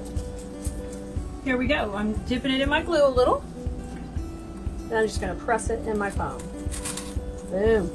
Kind of coming up and framing out that edge. Okay, so that's looking good so far. All right, now we want to get to our main flowers, because we're going to use those to kind of ground this whole piece. And we've got 2 matching. We've got one large, one small, large and small. And what we're going to do is we're going to cut them right here. And yours are going to come squished, and you're just going to need to fluff them out a little bit, get them pretty. I've already done that here. And I'm going to cut this down to about an inch stem. Right here, I'm going to cut the head off. So it's off. And then we're going to keep these 2 little leaves. We definitely want to use those. And if you want the wire a little longer, just pull it, because we don't know how much length we're going to need. We've got to get out from behind that flower. So we cut those 2 off. Let's do the exact same thing to this one. That little bee is jingling. She's got the jingle jangle. And I'm going to cut it to 1 inch also. And I'll just discard that. Oops. Everything went flying. So 2 small leaves, 2 big leaves, big sunflower. And I'm doing this a little different. I'm going to use a large sunflower at the bottom, the little sunflower at the top, just to kind of bring your eye down. So let's start up here at the top with the little one. So you'll have to fluff your petals out on it, and I just kind of spread them out. I do give them a little bit of motion, like a little dimension between the layers here, because that's what's so fun about this flower. Okay, and you get a nice dimensional sunflower. And we're gonna put that just boom, right in the center. Oh my God, it's so cute already. Let's pop it in. Since that's a short stem, you will have to bring your glue to your stem. I'm using just a little bamboo stick in there, and then I bring the glue to the stem. I'm gonna push from the head gently. That bee is gonna be talking. That's so cute already. Look at that. And then I have my 2 leaves that I want to use. And let's have one kind of come. I'm going to dip it in my glue over here. Then we'll have one kind of pop out the back here.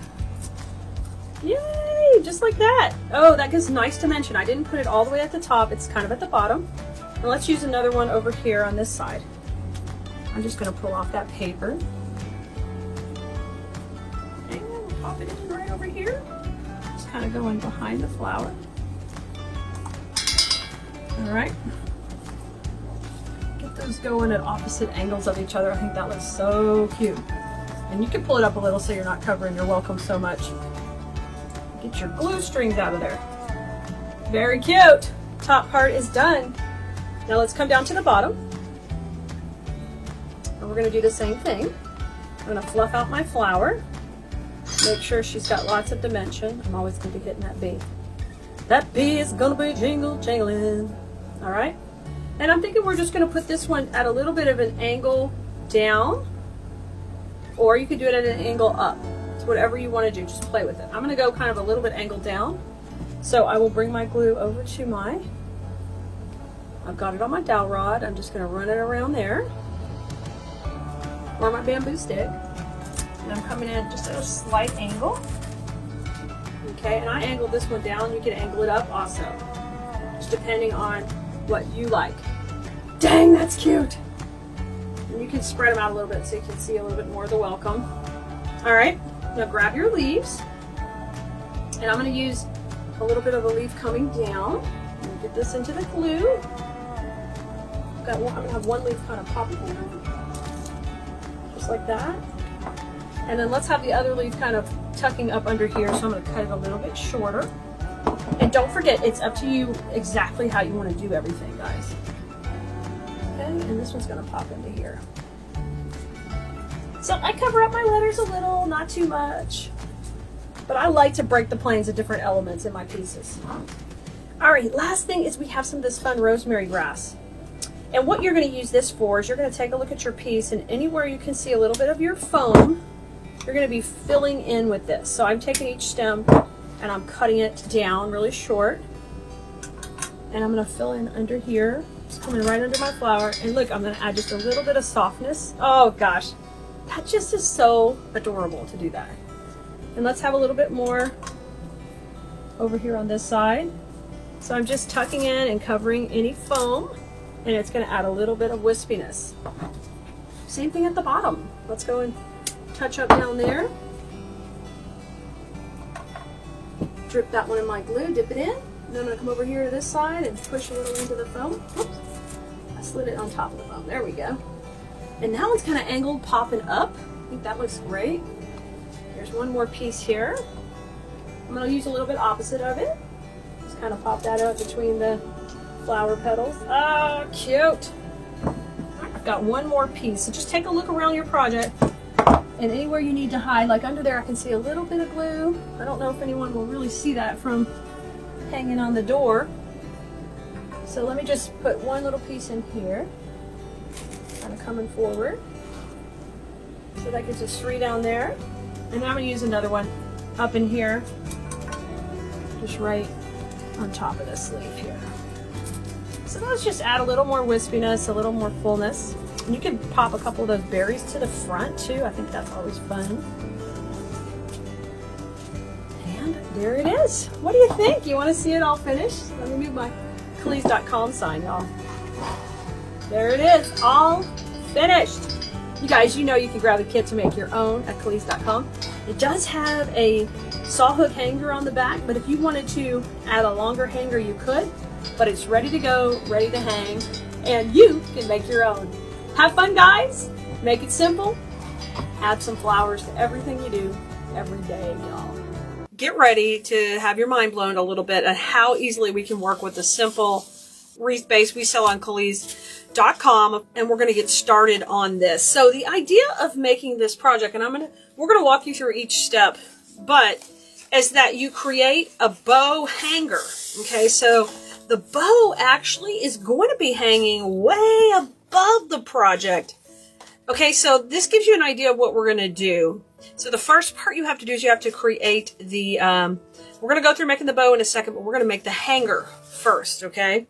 Now, it's up to you on your project which one you want to do. You could do the hanger out of the bees. That'd be fine if you want the bees. And so what I mean by that, so you can get a visual, is it's the ribbon that's going to go around the top of your wreath.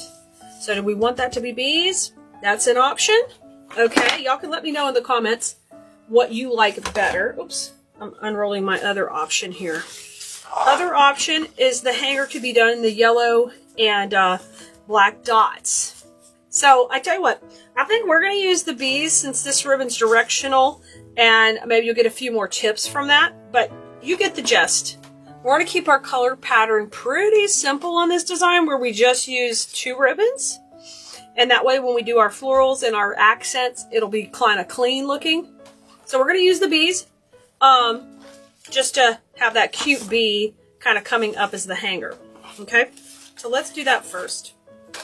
So you kind of have to decide how far away you want the bow from your wreath. Okay. Oh gosh, y'all are all picking yellow. Hello to you too. So a few of the supplies I'm going to need. I've got my glue heating up. If we need glue, we're going to need scissors. A few floral pins, because this wreath is foam, so that's pretty cool. I can totally pin into it and attach to it. And then we're going to need cable ties. All right, and this is the first time I'm going to use a little baby cable tie, because you don't need a big bulky one. You can use one, but we're going to use a baby one, and then I'm going to have an 8-inch cable tie also. Okay. All right, let's go ahead and decide our placement real quick. And we'll tie another bow in just a second, but I wanted to kind of get this meat and potatoes of the video here at the beginning so you could see. So depending how long, now this has 20-inch tails, okay? So as we do the 20-inch tails, that's going to touch the top of the wreath. That's fine with me. I think that's fine. So this will kind of be our length. Now, let me tell you how long that is. I'm going to measure with my bow maker. So from here to here is 16, and I need a little bit more. So it's probably around 20 inches at the top here. So we're going to need a full length, a loop at 20, okay? So I'm going to bring it all the way around. I'm holding my 20 at the top here. And I'm going to need that to be able to loop around. So, and that'll give me a little extra to make my loop at the top. So, first of all, we're going to make this into a continuous loop of ribbon. Okay, now I'm going to go ahead and put it around my wreath first. This is important. Don't make the loop and not around your wreath. We can't get it in there. We can't sneak it in. And then what I'm going to do is I'm just going to glue it first with a little hot glue right on that piece of the ribbon. Remember, if you use a glue gun, you're just going to be careful not to get right in there and start touching it yet. I'm just popping on a little hot glue, okay? Now, I'm going to put this face down because we don't want it to continue on. Okay, so I just made a little seam. Now, that's not going to be enough to hold this, okay? That will rip apart. But I'm going to put this right to the back of my wreath. And I want it centered. So here's my center. I'm going to put it in the center. I'm going to flip that right around. And we're going to just pop in a couple of floral pins. Now, when you're working with the foam wreath basis, you got to go at an angle. If you start to do a bunch in one line, you could create a weak point, okay? I got to angle these in. Just a couple. Just do that before the glue sets up.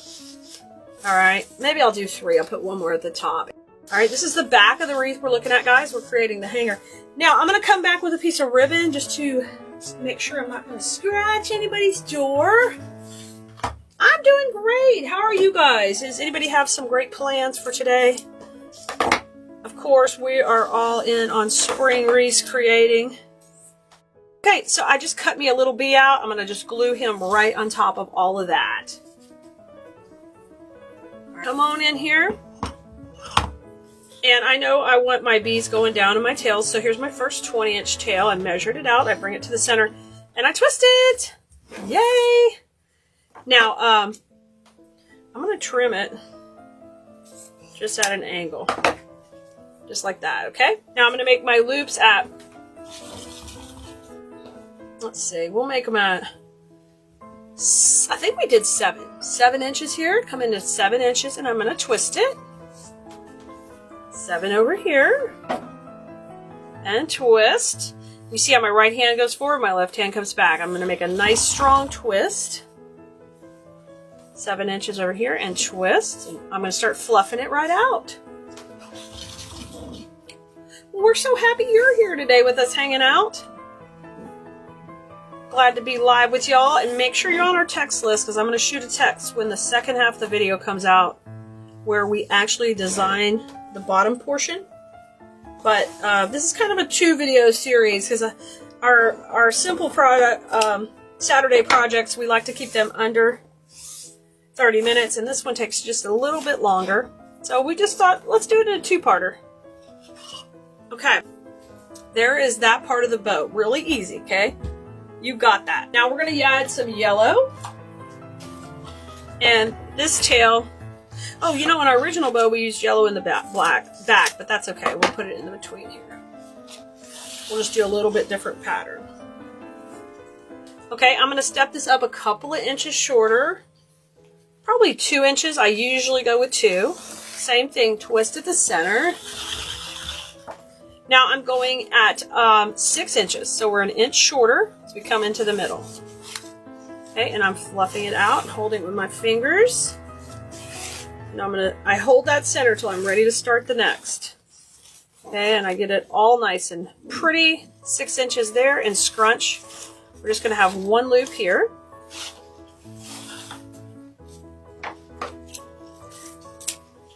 Although it was unintentional, I have reversed the pattern of our original bow. But you know what I could do? I'll make this one, and you could choose the one you like better for us to put on our wreath hanger at the top of this foam wreath. Okay, so look here, a little bit shorter, continuously decreasing the tail length. And I'm going to twist, and I tried to intentionally do that twist where it was kind of in the middle of a bee, so I could have a nice look. This is 5 inches here,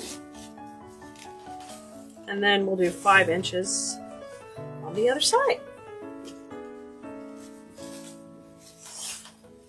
Okay. And I thought I was going to have to worry about the direction of these bees originally, but they look fine. They look totally fine going up and down. I know on our Bow Wednesday video I cut the tail to make it go straight, but it doesn't really bother me on this one. Okay, there you go. There's our bow. Now we want to go ahead and take it off. And while I'm taking it off and preparing it, y'all vote if you want to use the more burlap one, or do you want to use the one with the yellow in the center for our finished wreath? Y'all pick, since I built this one backwards. Kind of gotten all in on the bees. Okay, an 8-inch cable tie going right up on the side, and I gently pull that up. Now I'm going to rotate this between my fingers, and I'm going to start fluffing before we get it really tight. And that includes bringing those tails down. You got to do that. Now I'm going to put, I usually put a longer cable tie in the back. We're going to choose the 8-incher right now. Okay. I think we'll go with the yellow. So right now I'm going to go ahead and put yellow in the center of this one. And we can show you how they both will look up against our color palette. And you could choose what you want to do. I just cut about a 12-inch strip of the yellow polka dot. Then we're going to use it right down the center of this dude. I'm just folding it till I get an interesting pattern. I like this where I get a little yellow dot and a little stripe. I think that's fun. Okay. We'll put the yellow bow. See that down the center? That's cute. I'm going to twist. And I'm going to twist. I've got the royal queen bee here. I have. Okay, so there's our two options. So this one I didn't really end up worrying about the tail positioning. It worked out fine. You can go back and watch our Bow Wednesday video this week to check out how we did this one. And basically all we did was cuts on it. And we're going to use that one as our topper to our wreath hanger, okay? So we finished our bow. And let me go back and grab our wreath. And we're going to knock out the hanger on it, okay? Keeping in mind with what I have planned for down here, I think I like this a little bit better. And we already decided, as this is our hanger, and we pinned it in. Let's take a look real quick. If we had chosen this if we had chosen this one, I'm going to pull this out of the frame. You don't quite see it as much. What if we had chosen this as our hanger? Right here. Like, let's say we put this one. And that was our pretty hanger.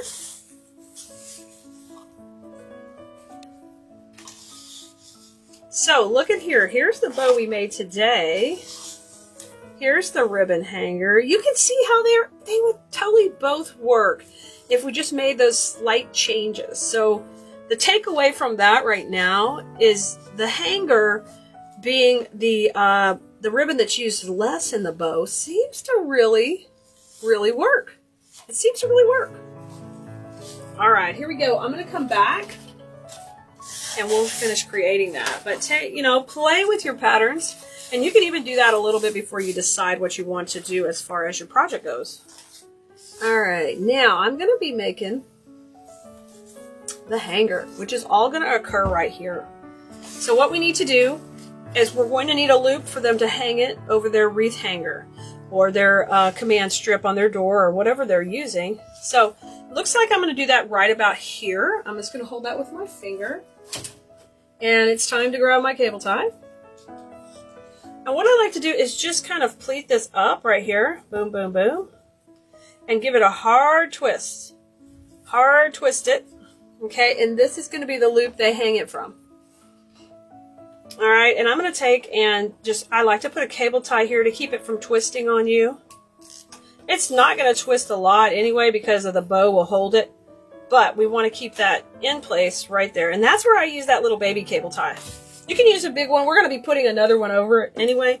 But I like to have a separate one to kind of say, okay, stop twisting right there. All right, and now it's time to add our bow. And we're voting on the yellow. Look how cute. So this is the hanger that pops up above. And now I'm going to put on the bow. So yeah, y'all can go check that particular video to see more about this project. And make sure you're on the text list so when I release the next video, I'll let you know for video 2 in this series. It's a mini series, y'all. Isn't it cool we're having bow making mini series? Wreath making. Okay, now the next thing I will do is I'm going to manage these tails real quick. I'm going to give them a curl. Give this a little bit of a curl. These are the two shorter pieces. The longer pieces, I think we're going to let them somewhat fall down here. These yellow, we're going to let that yellow kind of fall. Let me curl this one. Okay, so that's our hanger. It's functioning as our hanger to the top here to hold this on the door. And these are our longer tails we're going to let kind of break the plane of the wreath. And there is our bow hanger.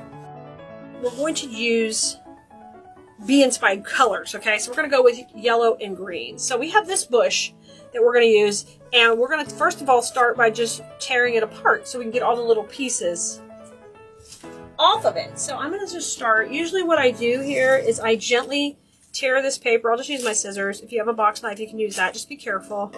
I tear that paper just a little bit. And I'm going to pull these out. So I'm just taking and pulling this apart right now. And you just tear these pieces off. If you can keep them somewhat clumped, it's better. You don't have to do as much repositioning. So I'm going to have, it looks like 4 clusters off of this spray. And just take and trim them. Trim them right off. You could use the same bow making and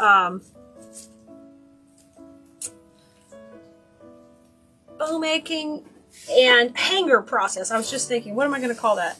To make your hanger. You could use that in a grapevine wreath too. Okay, step 1 is go ahead and fluff it all out. We're going to shake hands with each piece, like I would say in design school, guys. And I like to curl this grapevine. So I'm going to take these little faux vines and curl them just with my finger. You don't need anything fancy. You can use your finger to do that. They all have a little wire running through them. Okay, that one is curled up, ready to go, okay? And I'm going to lay it here. We're going to start to lay out our design. Because of their hanger being in the middle, we kind of want the weight to be a bit centered. It could be off center a little, but we want it to be centered. It'll just make our design lay prettier. Okay, look, I just started laying some on each side, and I'm just going to lay out my design. We're going to keep it real simple. I've got 3 of these little guys, and I'm going to just fluff them out, get them how I want them. How about we'll put 3 of them, just like that, a little down and a little up, a little bit off center, okay? So this piece, I'll just save it for another project. We'll just put it to a side. Hey, Melanie, hey, Mary. All right, now, where's my little bee pick? This is the cutest thing. This one comes with 3 little bees, and they're actually pretty intricate. They each have their own little set of wings. Oh my gosh, they're so cute. Can you see them? They're adorable. I love their little wings. You can bend them. It comes with 3 of these. So we're going to take and we're going to separate this out and use this in a few different sections. So far we just have it laying on there. I'm going to take and trim these. Hey guys, if you are watching over in one of the groups, which is fine, if you want to comment and be able to comment and me chat with you, just come over to the Keleas page.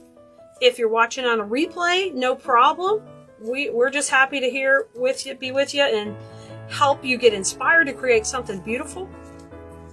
You know, just besides these videos, we have our design school class that's going to be opening up soon.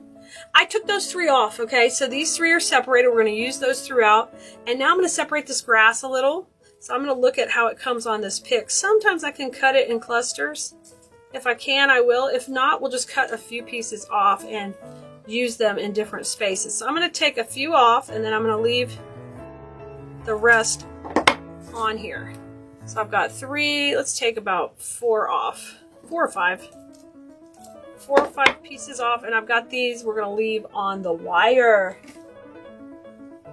Thanks, Stace. Prayers for a good doctor visit. Alright, now with these little grasses, what you can do is curl them. So just like you would with like a ribbon, like a curly ribbon for balloons. You guys have done that before, I know. You're crafters. Because this is glittered, I don't want to overdo it. I'm just going to do a nice little curl on it. And look, I just maintained the whole cuteness of the curl. Can you see it? See how it is there? Cute. All right, we're going to use this first. Now, I'm going to take and just dip this in the glue really quick. My glue pot's behind me, so just a sec. I just dipped the whole little cluster in glue. So I just kind of sealed it together with glue, and I'm going to add it right here to this piece over here. And I'm just going to put a little glue, and I'm going to lay that other pick on top of it. So there's nothing holding it but a dot of glue. And that's really just to hold all those grasses in. Now I'm going to take a floral pin and kind of drag it through that glue a little. I'm going to put it in at an angle to hold all these. Okay? So let's add a little angle right there. Okay? Fantastic! Now, let's do that with the other side too. I've got the grass coming up. This piece will be going down in a second. We're going to go to this other side. We're going to take and curl these too. This is the other set of grasses. Hey, Trudy. Good to see you. Trudy's representing. Of course, all the blue merinos are here. So we're going to do the same thing on this side. Look how cute that got curled up. Isn't that cute now? I don't need to,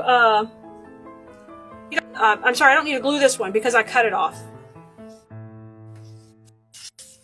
All right, this one's going to go down. Going to fluff it up. This one's going to go right beside it. I kind of like this grass on top of the other. All right, and same thing, we're going to pin this piece in. So I'm going to go ahead and dip that in my glue pot first right here. And then press it into the foam. You see, I'm going at an angle. I'm doing that on purpose. We don't want to create any weak points in a foam wreath. Anytime you're using a foam wreath, you can't line up pins. Boom, boom, boom, boom. Or you'll create a break in it. Okay? You guys get it? Hey, Sandra. Now, this last piece, I don't want it straight down just because I like things angled. I'm going to go in at a little bit of an angle. But you can do whatever you want to do. So we're getting the 3 berry picks in, and I added the grass. Then we're going to put the little bees in just a second. I'm dipping it in the glue again. And we're coming at an angle here. Just coming at an angle. Just enough to hold it in. And if you feel like, oh, that could pull out, no problem. Come with a pin down lower and underneath. So I've dipped that one in the glue, and I'm going to just come back at it and just grab one part here with the stem. All right, and you can layer that up above it to hide all that. All right, before we put our cute little bees in or any more of our little greenery, let's go ahead and put our bow in first, okay? And then we'll work the rest of our components around that so we make sure those little bees are flying out. So we have a big bow at the top for our hanger. So I don't need, here's the big bow, right? I don't need to overkill this bow on the bottom. Oh, Ari's in here, y'all. She's gonna go get somebody. So we're just gonna make a cute little hand bow to go here at the bottom. So I'm just gonna pull this aside for just a second while we tie that so we have plenty of room. Bring this over to the side. And I am going to do it with about a 12-inch tail, okay? So I'm going to take that and I'm going to twist this in my hand. Because this is a simple bow, we don't even need a bow maker or anything. And I'm going to go out at about, it's probably about 6 inches. And you're going to scrunch it, and you're going to twist, and you're going to make another loop. And these are just about 6 inches, and you scrunch it in your hand, just like this. You make sure everything looks about even, okay? And there are my tails. And I'll just trim them off straight to begin with, and I'll either dovetail them or angle cut them in a minute.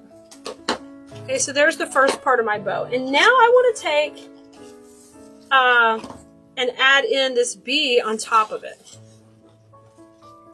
So what I'm going to do is I'm going to make the tail just a little bit shorter. Okay, and we're going to do the same thing. Scrunch it and twist it. And I'll lay that first tail right on top.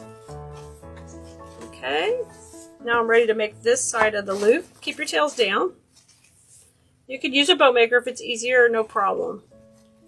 Gotta scrunch that. I'm making that just a little bit shorter. But we're keeping this bow really simple. We don't need it to compete with the other bow. Hey, Sherry, good to see you. Hey, Ruth. Glad you're popping in. Okay, so one loop, really easy. Simple bow. Just like a normal bow that you would see. And I'm going to just cut these in between the bees. And I'll make the tails pretty in a second when I have both hands back. Alright, start with a cable tie going through the center right here. Okay. And I'm going to get it tight, but not all the way tight, because I want to add a floral pin behind there in a second. But just like you normally would, we've got to fluff up the tail and get it all pretty. Hey, everybody does their own thing.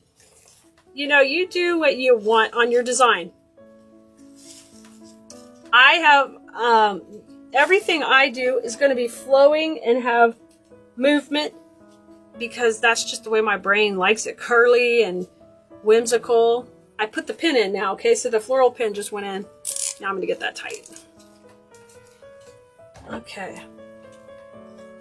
Y'all, let me know, have you been making any bee projects?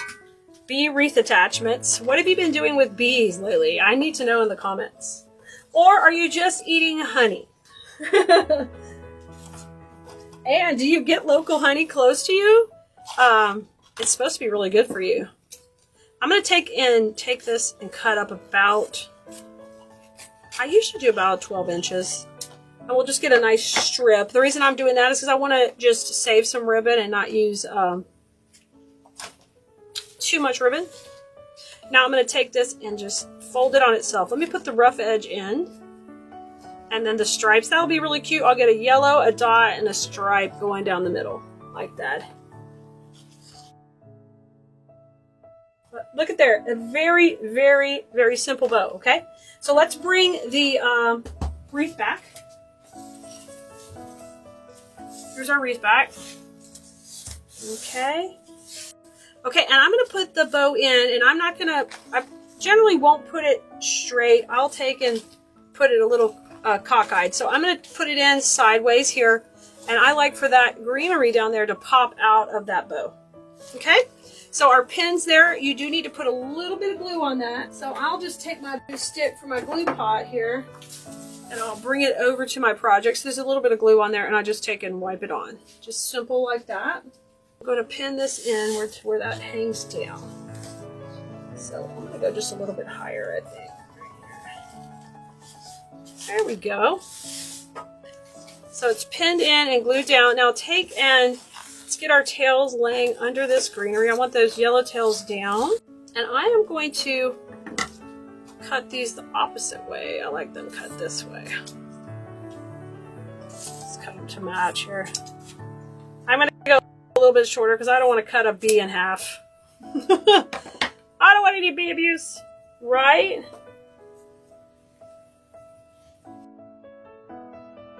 All right, I'm curling up that twig. Now let's get those bees in. That's so cute. Here's our bow at the top. So what happens with this whole piece is it's a long, beautiful piece, but it's not expensive to make. But when they hang it on their door, it's a party. It's a dang party on their door. Let's add the bees. Let's get these guys in. So I'm going to start with these. I think I'm just going to lay them first to get an idea. Let's have one maybe right here. Oh my gosh, how cute is that? These have so much dimension, and with their wings, they are just cute. They're not like those chinchy ones. All right, I think we're going to do one on each side, and then I'll have this one kind of fly up from the bottom. So we'll just kind of repeat where we had the greenery and get these guys in. So we'll be able to push these directly into the foam. We'll try that first. If that doesn't work, we'll just bend it like an L and pin it, because they're all wired. Either way. I'm going to take and we'll start off with pushing it in. I'm going to dip it in glue and see if we can push it in. Okay, I'm going to move up a little higher. Oh yeah, we going in. Perfect. Now it's got a nice strong wire on it, so I can make this bee fly up, turn around, and sit up. Yep, perfect. Lots of dimension on this. Like I was just talking to my design school students, telling them that I just don't make things flat, and my designs aren't meant to be that way. So that's the same thing when it goes with this one. We got to have a lot of dimension. I'm going to push this one in on the other side. This is so cute. Okay, so that one's in. I got my two on either side. I'm having that third one come out the bottom. Like they're buzzing all around the bow. Can you see it? Ah, it's so cute! All right, I'm going to come from the bottom and just push it right below. Let's see if we can get it in. I got it. Like I said, if you have trouble getting something into the base, just pin it. It'll solve your problems. So there's my 3 bees. All right, and the final step I'm going to do is I'm going to take this little piece, we're going to break it down a little, and we're going to have it kind of come in around the bow. And in our class, I would call that breaking the plane of the bow. So that's what I'm doing right here. I'm going to break the plane of the bow to give it more depth in my project. So the first thing I want to do is have something coming right up here through the middle. I'm going to take this little berry piece, we'll use it there, and we're going to need a pin to pin it in, okay? So I'm going to kind of lay it where I want it, right above the bow. And then I know you're not going to be able to see me pin it, so I'm going to dip that in glue and just pin it in. The bow's going to hide it a little. And I'm trying not to pin all in the same place. So I'm pinning over to the side, and then I'm bending it up from here and letting it kind of come up. Very cute. Very cute.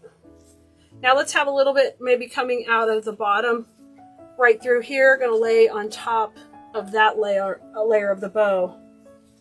Yeah, it really looks really cute. And I'll post some finished pictures up on the website over at Keleas.com when it's all finished. And you guys can see how it looks hanging low. It's going to be hard for me to show on you on the video here. I'm going to try to push this in because there's a lot of other stuff right here. And we'll have that kind of come out a little to that side. Let me fluff it up. Get my little tails done. So you can see how you can make these really fast. And if you're a beginner, no biggie, you can make one on your own. Let me curl these tails, because literally all we did was add a little bit of movement to the bees and had them poke up. It's nice and whimsy and whimsical. Now what we're going to do is get control of these tails. When we made the bow on the first video, we talked about how we wanted the I wanted the tails to kind of come down to the wreath. If you don't like that look, just shorten them up. I think it's really cute. I'm just going to finish fluffing up the bow so you can see how it would look on a door here before we... Hi everybody, great to see you today. I'm Keleas with Keleas.com, where we love to teach you the love of floral design. And don't forget, you can find all the supplies for this project we're going to make today over at Keleas.com. I hope you're buzzing with excitement as we're going to create our own little hive decor to go on our front door. And with this project, it's like what we call our simple project. So we are going to do this in under 30 minutes and make it a lot of fun together. So we're starting off with this really cute honeycomb base, which is just stinking adorable. It just looks like a honeycomb loaded with honey, and it also, of course, makes a beautiful flower shape too. So it's perfect to embellish with our fun bees. So we're going to be using this cute bee. He will be our main piece we're going to add on to this piece. We're also going to use this really cute ball pick because we need a little bling bling. And don't those remind you of the bees with the little fun stripes on them? And the cutest part of all is these sweet little honeycombs. And they've got little flowers and all the bling with them too, and the glitter. So we're gonna have, those are gonna be our three main supplies we're gonna add to this base also. So you're gonna see how quick and easy this is gonna be. We're gonna have a lot of fun. I'm gonna lay these over to the side over here, and we're gonna start off first by putting our hanger on this project. So just take your honeycomb. If you need the supply list for this project, just let us know in the comments and we'll get it to you. This comes made just beautifully like this and all put together, but we do need to put a hanger on it. So the frame right here is all got a nice wire. So if you'll just take a piece of wire and add to that. This is 18 gauge paper wrap wire, and I like to use this for our hangers on all the wreaths we make for Keleas Design School. We use this wire in our floral design class all the time. So I'm just going to take and poke that in, and we're going to go on either side of the wire frame here, and we're just going to make a little bitty wire hanger. So because we're always making things to sell, of course, and give as gifts and things, it's really nice to have a proper hanger on something. So I wrapped it around the wire. You see me just bringing it down right now. I don't want it to be too big because it's going to show above the base. But I'm just going to take and trim this off as soon as I go through wire first. So there's a big support wire right here I'm going through, and I'm just sending it right underneath. So I'll get a nice little hanger. And I didn't cut the wire yet because I want to have plenty of length to work with it first. Now just keep pulling and wiggling it through. And depending how long you want the hanger, you can leave it long or short. Grab your wire cutters. The things you're going to need at home is you're going to need your wire cutters and some floral foam, and of course this wire, but you can get all the other supplies on our website. I'm just working it through right here, just working it and creating a little hanger, and I'll trim that off. And you can save this little piece of wire for another project. I'm going to take and twist that around, and look, I made the cutest little simple hanger right here that will hang it up now. Okay, and I'm going to flip that around. In our design school, I'm always telling them, you guys got to put a hanger on your stuff because it just makes you much more professional in the long run. Okay, so there's our hanger, and that's done, and I'm not trying to put that on after I get all my fun stuff on here. Okay, so do the hanger first. Now let's get ready to put our foam on. The foam is floral foam, so you can get this at any craft store. It is not the Oasis foam. It's nice floral foam that when you put hot glue onto a pick and you pick it in here, it makes it nice and almost permanent. So I'm going to take and glue this guy off to the side right here, kind of kitty corner. Now, we're going to be putting the big bee on top of it eventually, so I want you to see how you want that. If you want him flying up or down, whatever you want. I think I'll have him flying up like this, is what I'm thinking. And you can also move it over here if you want. Whatever you want, up and down. Here's our top of our piece. Do I want him here? Start thinking about that, because all of our fun floral elements and glitter picks and that are going to come out from right below him. So if I want him right here, I can put him right here or here, vice versa. Our whole design is going to go catty corner on the way I'm going to do it, but you guys can do whatever you want. Now, when you're creating on these burlap bases, you can't just go and attach things to the burlap. There's not enough strength there. You have to attach things to where the grapevine or wire frame is to have the body to use these bases, okay? So I'm going to dip this in my glue pot, and I'm going to stick it right here in on the frame. So the glue pot is what I use instead of a glue gun. If you've never seen our live videos, make sure you catch one. You'll see me using the glue pot, and you can get a feel for what it looks like. So I just dip this in the glue pot. I got a good amount of glue on there. And I'm actually going to kind of manipulate my glue so it's not everywhere and wiggle it in to the grapevine. The next thing I need to do is take some floral pins, like this is a U pin, and I'm going to pin it in through the grapevine into the foam. So these will secure this nicely to the base, and I'm going through some of that hot glue that we just wiggled all on the bottom. So I'm grabbing the grapevine and grabbing the base. So this glue is hot, but it's not piping hot like a glue gun, so it doesn't burn me quite as bad or hurt me like a glue gun would. So if you see me get a little glue on my hands, I do have tough hands. Still might be hot to you, but don't worry. It goes on pretty easily here. So I'm grabbing the grapevine and pushing it through the glue and into the foam. So we've got glue holding it and wire. We got a double protective point there.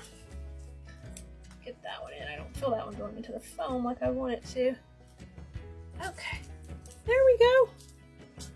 In. So it's on nice and stable. Really happy with that. And the next thing I'm going to do is get my background pieces in, but she will eventually go on the top here. Oh my gosh, this is so cute already. Oh, so adorable. Okay, remember to keep it where you know this is your top, so you're designing appropriately to go across the sides. All right, the first thing we want to do is get our honeycombs in the back. And these come in nice big sprays with 3 honeycombs. These are glittered, but it's cool. They've kind of made them look antique, which is also what they've done back here on the honey. So that antique-y glaze looks really, really good on that. So I'm going to take and just cut this into some smaller pieces. We'll cut the 2 main stems together here and leave them. And then we'll cut this as its own little piece right here. Alright. And I'm going to really quickly just lay out my design. I know I want this one to come across the top here. So I'm going to just dip this into my glue pot and then just push it right into the foam where it comes across the top. Alright, I'm getting a little glue on there. And I'm going to bring it over. Perfect, and the honeycombs can shoot out this way. That's cute. I love that. I hope you can see that okay. That's going in, and don't worry about the glue. All that's going to be covered by our bee in just a little bit. Now I'm going to grab my other honeycomb, and I think I'll cut it a little smaller and it can go right beside there. I'm calling these honeycombs, they're beehives. This is the honeycomb. I'll get it straight. Well, at the time we're done with the video, I might call it the right thing. But that's a slim chance. Slim chance. So, and I also want to take and shake hands with these pieces. That's what I call it in design school, when we take and manipulate the greenery and the stems so they all look like they're moving pretty. Just like, I love that. That looks great. So let's kind of do the same situation coming down. So I'm going to take this stem and trim it as well. And I will just trim those into 2 pieces, 1 with 2, and then 1 little short piece. This is just a simple project. You don't have to overdo it to get this cute, cute look. Now this one I'm going to go more on top of the foam up here. So I will take and I'm going to trim it a little shorter because it's a little too long. I don't want it shooting way off. So I just measure from the top. And we'll put that piece coming in right there. I'm going into my glue. Giving it a little dip. Just going in, just kind of mirror image to where we put the other 2. And here is my other beehive. We'll go right up the center, so it'll be a little bit longer. I just gave this guy a little swim in the glue pot. I'm going to push him in. There he goes, nice. And I want those at a little bit different lengths. So I'll bend them up a little over. Those are so cute. And these cute little berries, if you want to give them a, you know, a little bit of a twirl, they're fun. Let me get these twirled too. I like that before I forget. I love little berry twigs. You can curl them out. That gives it a nice little different texture. Oh, that's so cute. I love that. Okay, we've got 1 more to go. And let's see. Let's put him maybe. This one's a little bit longer. We can put him over to the side over here. Okay, so you've kind of got them all spread out. And then once those are in, we're going to get ready to put our contrasting balls in with the black and yellow, which are going to pop really nice behind the bee's body. And if you want, this guy is a little bit long. I'm just going to trim him and put him into the foam so he's not quite as long. That's just my personal preference. Don't feel like you have to do that. Okay. Just going to tuck him in there. Oh, that's cute. All right, so those are in. Now my next step is going to be to grab the black and yellow pick, which is going to really add that pop because it's got the black. But our main bee character, who's the star of the show, has the black, so it's a perfect combination. And we're going to just take and do what we call a bend and twist on this. We're going to bend some forward and some backwards. I got glue on my nail, y'all, and it wants to stick to my pretty shiny nails. Don't take away the shiny. Isn't it like that? As soon as you get your nails done, you start messing them up.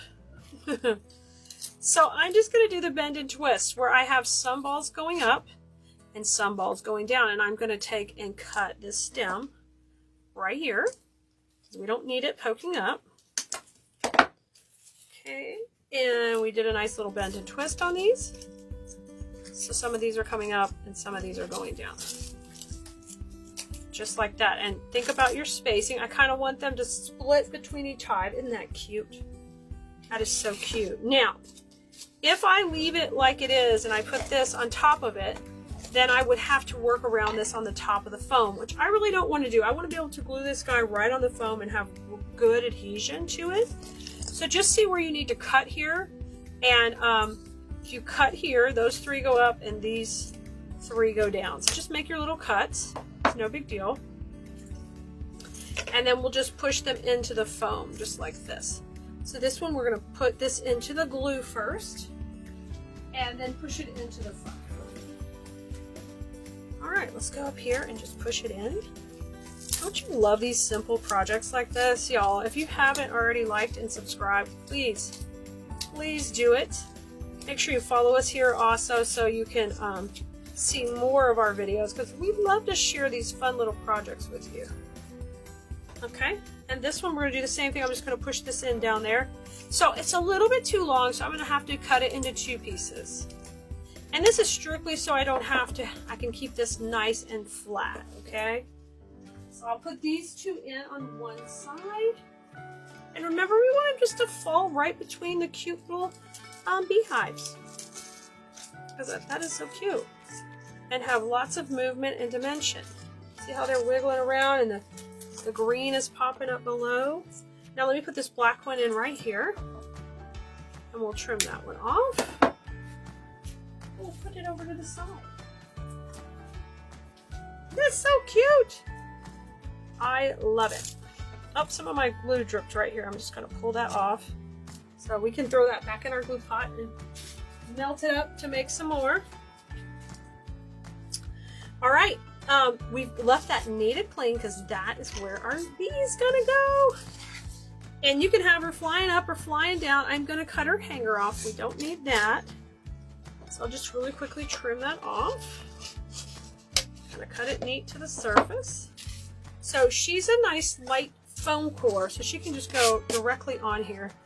And I'm gonna put her in where she's flying a little this way. So you decide how you want to do it. Much or little. And see, I'm going to take and bend these up just so slightly because we've added all this awesome dimension by putting her on top of the foam. So this pops off and it's not flat. Isn't that fun? Now let me get in here. We're going to add some glue right to the top of this, and I'll just use my bamboo stick that I keep in my glue pot and bring it over. So here comes some glue coming in. Just lay that right on. And then I'll take, while that's just sitting there for a second, I'll take a floral pin and I'll just cut it down a little, guys, where it's a little shorter. And we'll use, a piece went way over here. I will use a piece of this to go, I'll get it in a minute, into her. So get a little glue. Push it in at an angle, so you have at least one little stick that's going into the foam also. And I like her angled just like that. So I'm pushing that into the foam, and we're going to make sure that glue goes on it too. Oh, that's perfect. Now, if you want to add more greenery, I thought it might be fun to add a little greenery behind too. So that's where I have this particular bush. Which it's greenery, a little yellow berries, and a little bit of butterflies. If you just want a little touch of greenery just to pop around, I thought that would be kind of fun. So let me take a couple of these and cut them off, and we will add these to the mix because we have all that dimension right underneath. So you can, if you don't want greenery, you don't have to have it, of course. And you could just glue that bee on the base and be done if you don't want all the bling bling. You have so many options when you're creating. That's why no two projects really look alike by the time you get done adding your touches and your preferences to your project. They really don't. Okay, I just cut that whole bush apart, and I thought it'd be fun just to add a little bit here or there of this. Let me bring my glue pot a little bit closer so I can show you now that we have a little more room on the table here. You can see what I am dipping into in case you've never watched before and you're like, what is she even doing? So this is my electric skillet with hot glue in it. And I do use a big one. They make smaller ones for crafting. So if you prefer, you can use one of those. And I'm just going to push these, after I get a little glue onto them, I'm pushing them into the foam. Just to take and, yeah, let them kind of soften the edges. And there is the little butterfly on a couple of them, but you know, there's nothing wrong with that. The butterflies, the bees. Let's put another piece on this side. I love this. This is super cute. And just push that in, and I'll kind of manipulate it a little bit. Come up here. That's cute. I'm loving it. Here's a longer piece. I think I'm going to use right up the middle, maybe a little bit behind this hive. Okay, so I'll give it a swirl. Go right underneath. That's cute. Okay, there's the top. I love that. Now let's do something similar down at the bottom. I'm going to take my longest piece first and have it come right down the bottom. And you want to keep it on that same angle that you've created in this design. Try to keep it very similar.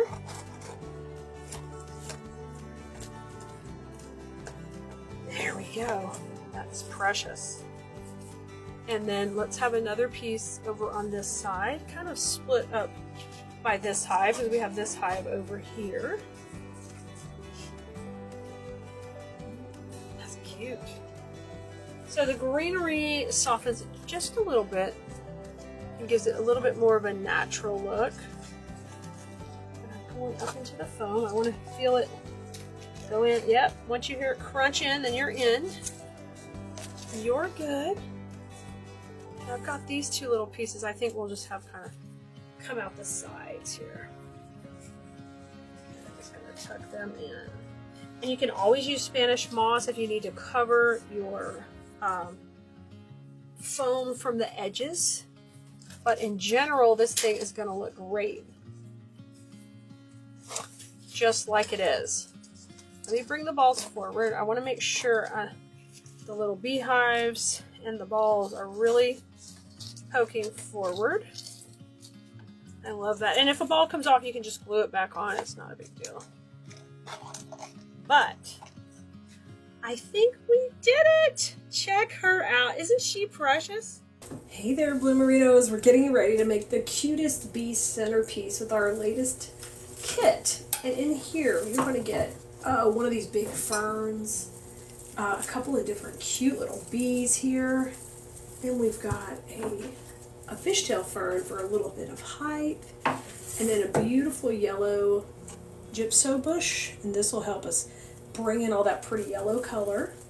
And we'll get one of our larger bees too. And then let me show you our container.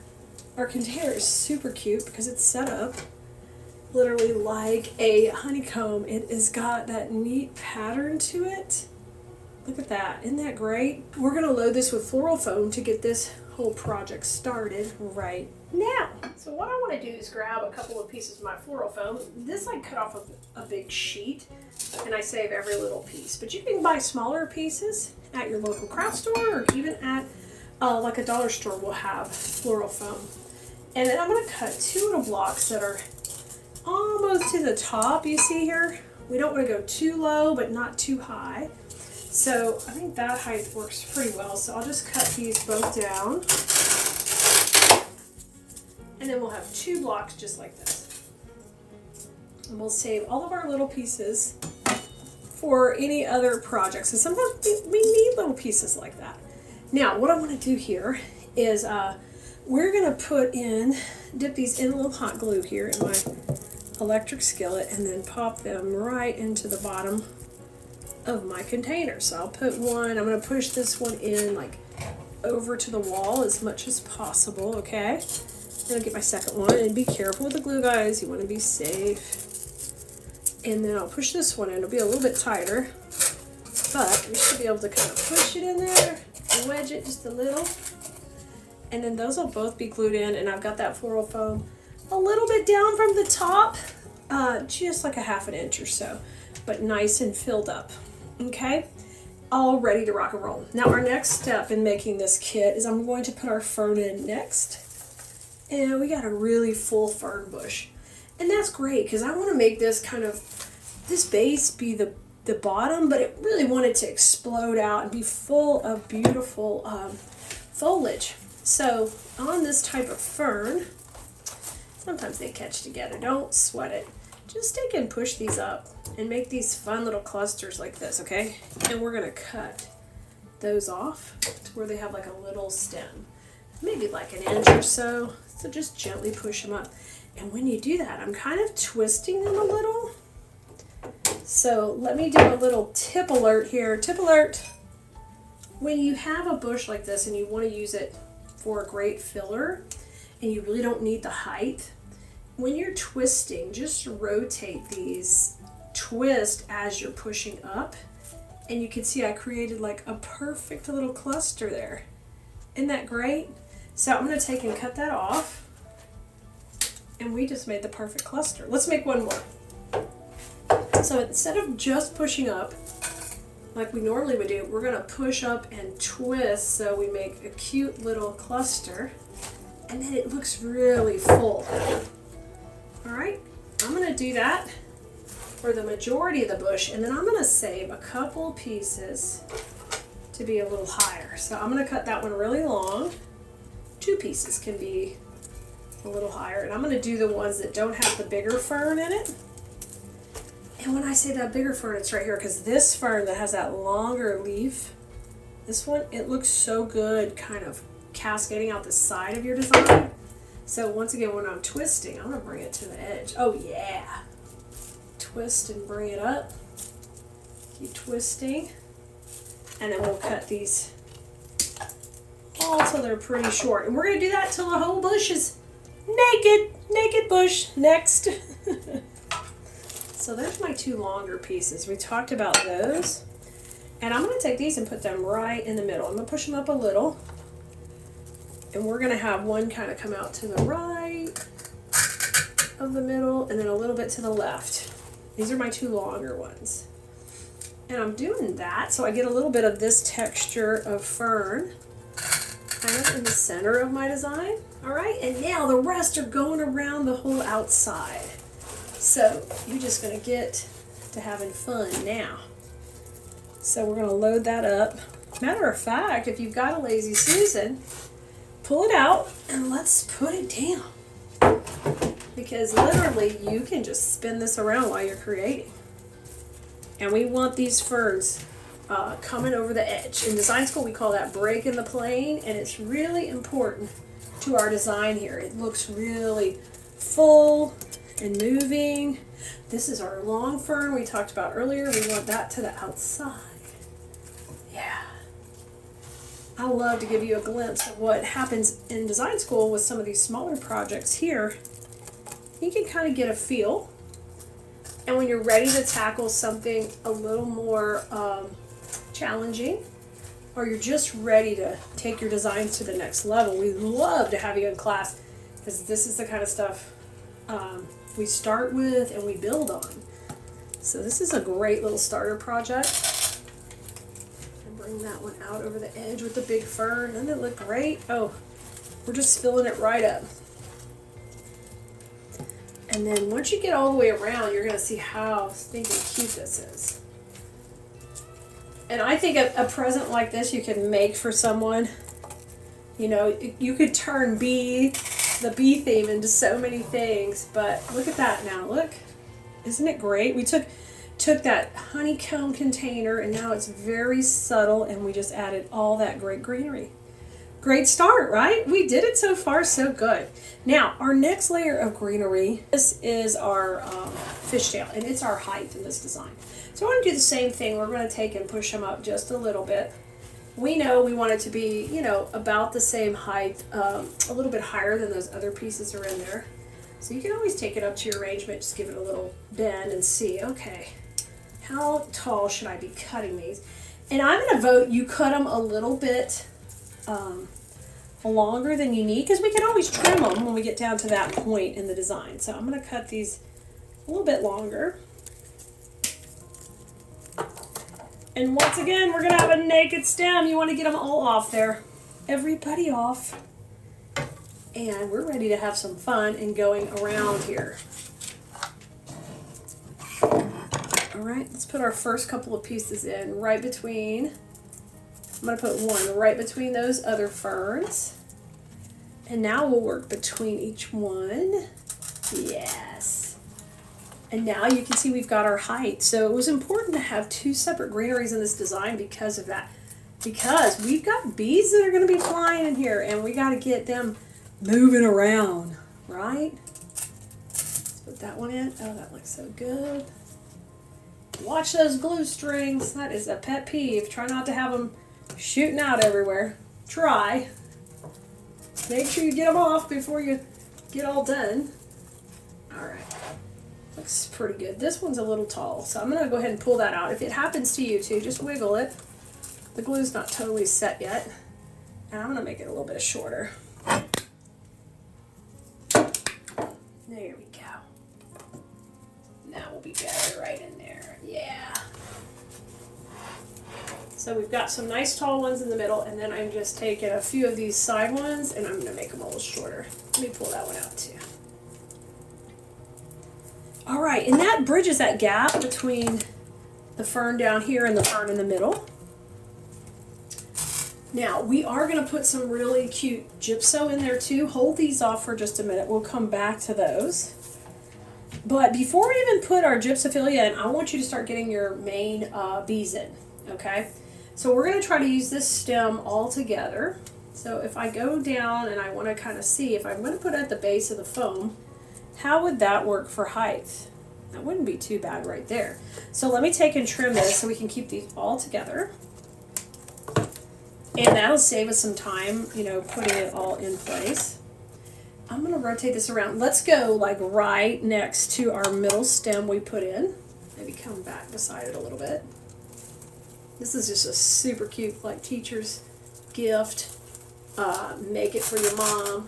The kids can make it for grandma or make it with grandma. It's just a fun one. Okay, that looks pretty good. Now this fishtail is still a little longer than I want, so I'm going to trim it. And then we're going to cut it. We're going to leave that shorter. Just bring it on in a little shorter right here. Yeah. Okay, so there's my 3 main bees. They're looking really good right there. See them? That looks great. Now my next move is I am going to get my big bee at the bottom. Because I wanted her to be kind of here at the front. And I thought it'd be cute. You could take like a little clothespin and put a little note for your teacher or a little picture of the kiddo, depending who you're making it for. Or if it's like a get well piece you're making or just something to cheer somebody up, we could totally do that. Now I'm going to take and pull off her little neck bow and just leave her little neck. Because I don't mind her eyes red and her nose red, but I'm not going to have an extra bow, okay? Now we need a way to stick this in here. So a simple way to do that is take and put a little hot glue on a dowel. This is just like a shish kebab skewer, right? And I'm going to run that right on the back of this. Okay, plenty of glue on there. We'll set that down, let it start drying. And I'm just going to camouflage that glue with a little Spanish moss back here. Just tuck that on, no one will see the glue. It'll look very professional and finished. And let's just set this to the side and we'll let it start drying up. And we just put her on her own little dowel, okay? We'll let her get set up. And our main bees are in, but our next move is to add the gypso. So the gypso is going to add that yellow color. And it's going to be something for these bees to be eating, right? So we're going to do the same thing with this bush. I'm going to push them up into little clusters. And then they make the cutest clusters. So that's what you want to do with each one. And these aren't going to be way high in the design. They're going to run down there in with that fern. Okay? Down towards the base. So we're making little chunky clusters. Don't pull too hard or you'll take it right off. Which I have been known to do. And you'll really have a naked stem then. Okay, see all that? Everybody's good. Now we're going to cut everybody down to like 4 or 5 inches, not too long, because we want these to go around into that fern zone, okay? So when I say the fern zone, we're talking in there. Man, we are steadily making naked stems. I love not having extras. That's one nice thing about doing a kit. You're going to use everything in that kit on this project, and then you don't have anything extra to be kicking around. So I'm going to take one piece and we're going to tuck it in here, and it's just going to poof out the side. Ooh, that looks perfect. Now let's take one that's a little higher, see if I can get it in between the bees a little. Who's a little taller? This one is. Okay. And I'm just kind of paying attention to the front now. Right here at the front. Oh, perfect. Now we know Mr. B is going in here. Our wood bee that's drying. It's almost ready. That's going to be going down here. So let's come to this side a little bit more with yellow. And I'll cut this one down a little. Perfect. Nice. Now let's use our Lazy Susan, spin it around. Let's go around that back. Keep trimming these. We'll go right in here. That looks Excellent.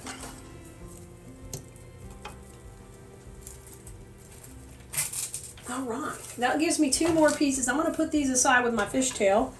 So we've got those kind of waiting to finish up with them once our other main pieces are in.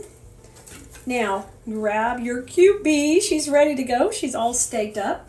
And I am going to put her into the foam, just sitting back a little. I'm going to move this bee up because she's pretty big. Let's have her go kind of right into there to the right. So I'm going to trim her little dowel down. So I just cut it off now. Give that a swirl in that glue pot.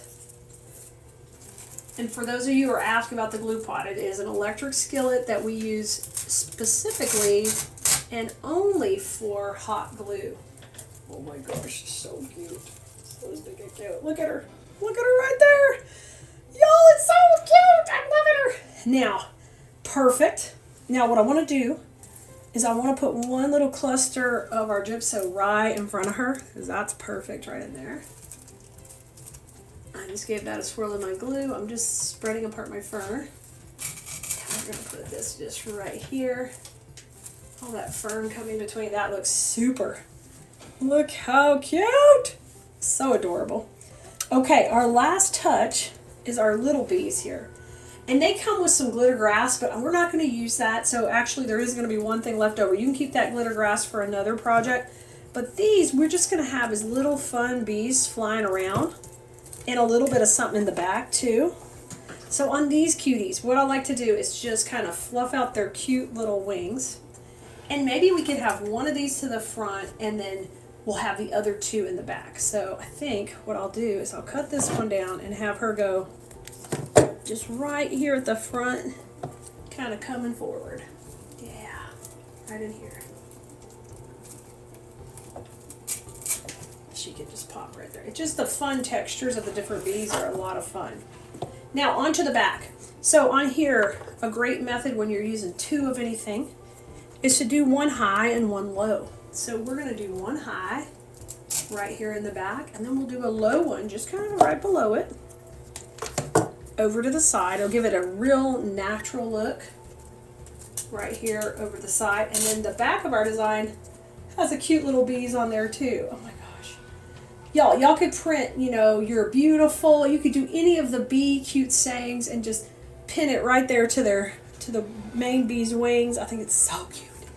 All right, our final touches. Ready? We've got 2 of the fishtails and 1 gypso. So our gypso is where we've got the yellow. And I'm just going to spin her around and see who could possibly use some more. And it just right below the bees would be perfect. So I'll trim that really pretty short and we'll go right below these guys. Oh, I hope you're excited to try a sweet little arrangement like this. These are just as fun as the big ones sometimes. Just because they are, they're cute and they're sweet. All right, now back to the front. We want to utilize our last bit of fishtail to give a little dimension up here in the front.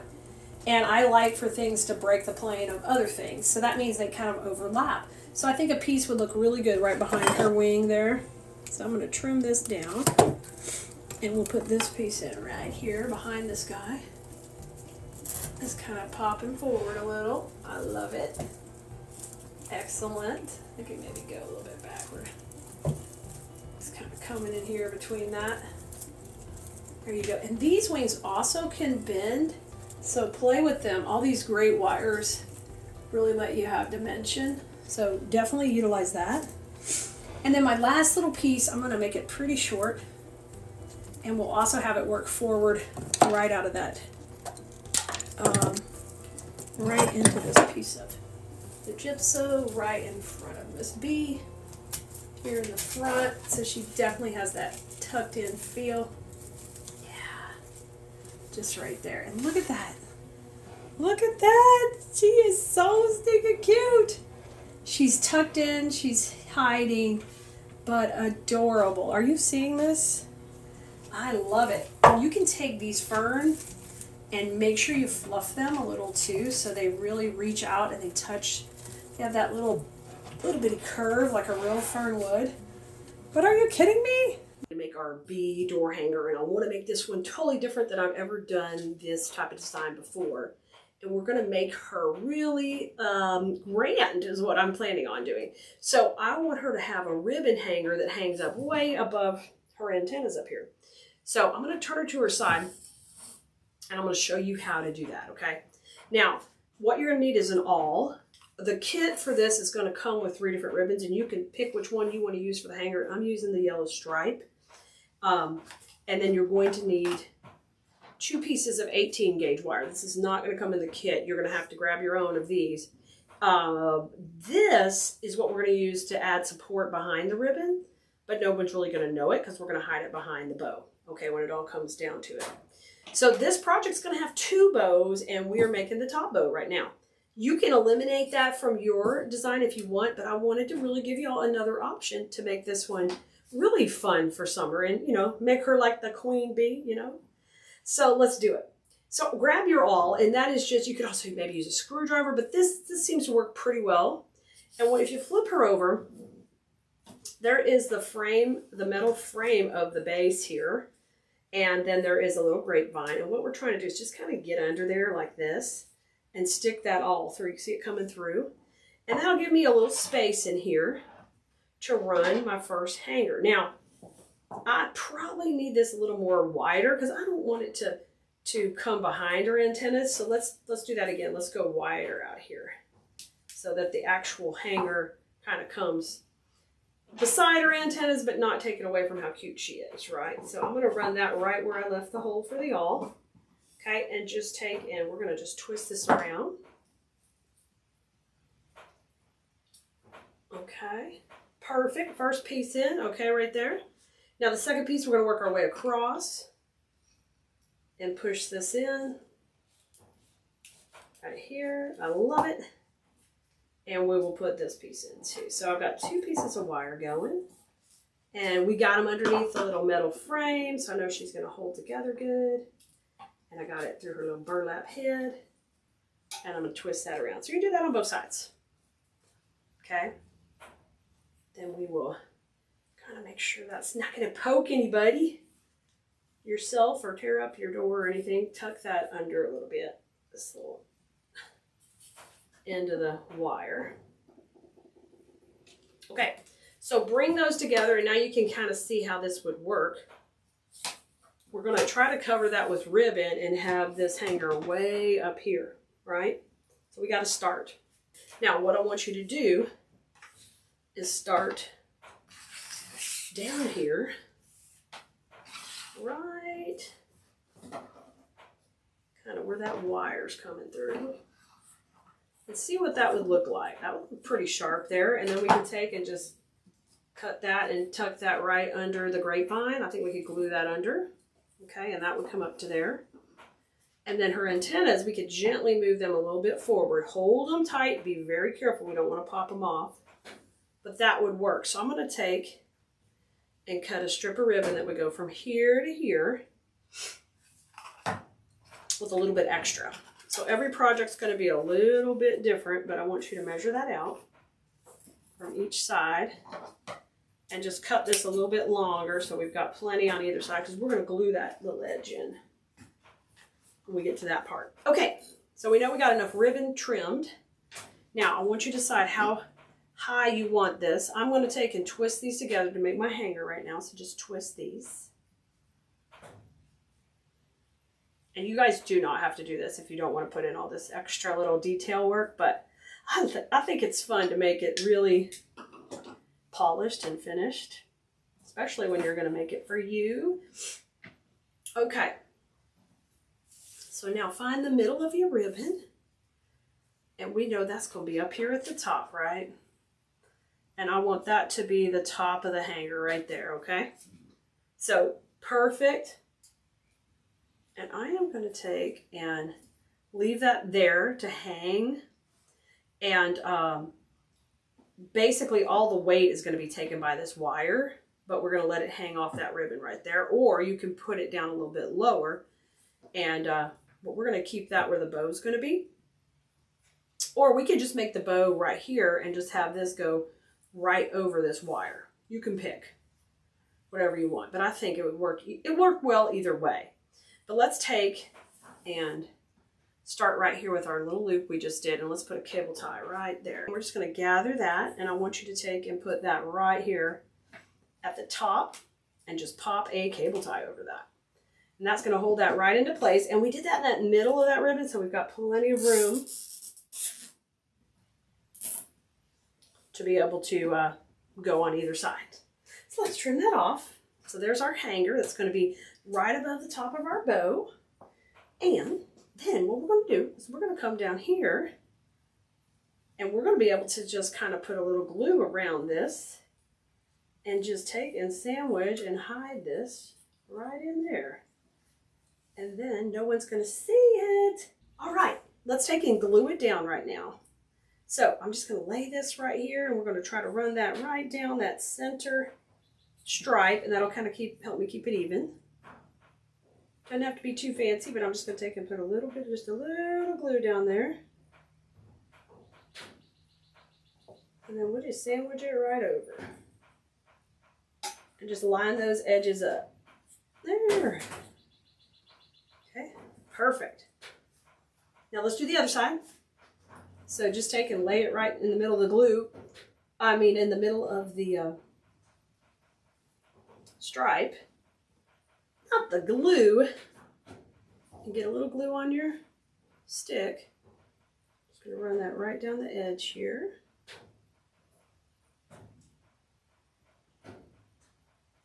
Yep.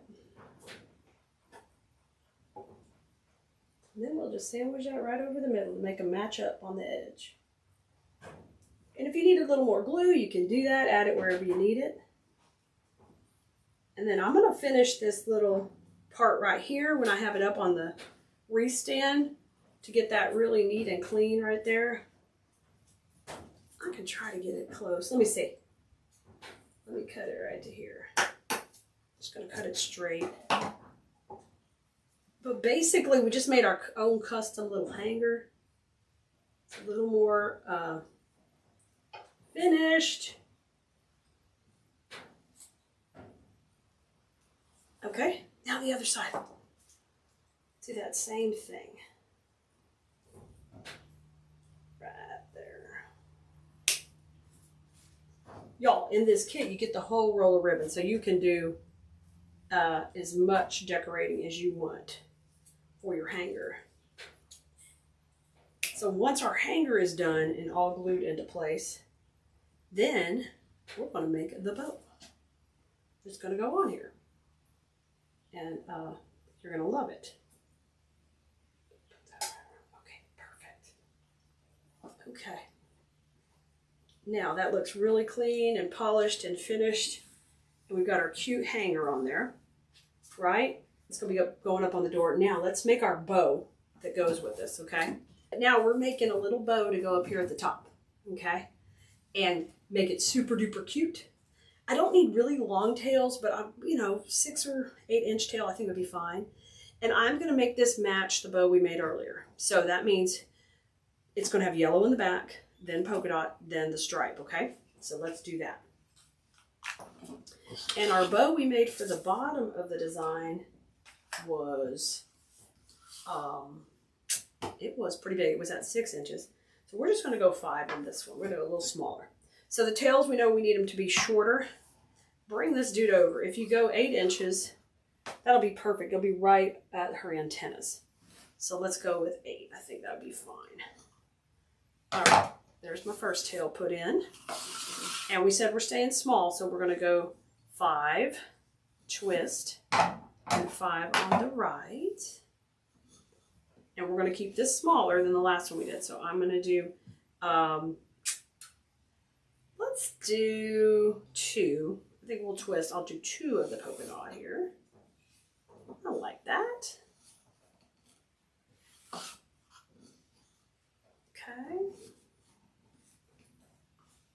Bring these little tails down.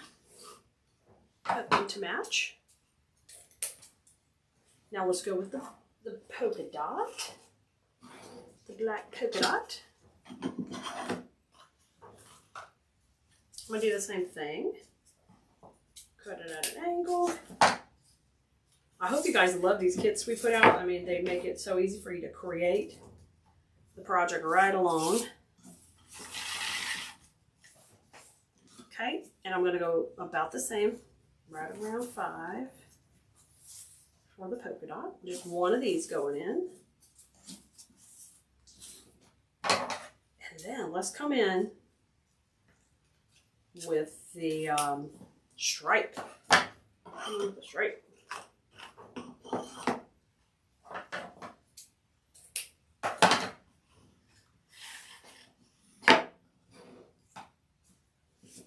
And we're going to do 2 of the stripe at 4.5. So just a cute little pop in here. So all we're doing is making a smaller version of the bow we made for the bottom. And we just kept those tails a lot shorter because of how we're going to use them in this design. All right, cable tie is going to go in there. We're going to pull it off the bow maker. A little pressure. Okay, and bring this over. And before you pull it tight, make sure they're stacking up how you want them there. Poof, poof, poof. All right, let's go in the back.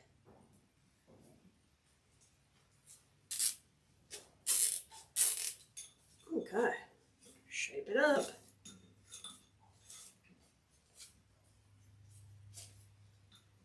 Let's go. Get that nice and tight, and then I'm going to cut that back piece off. Now, don't even worry about the center quite yet. Let's bring over our bee that we're going to put it on, and let's decide how we like this and if it's going to work.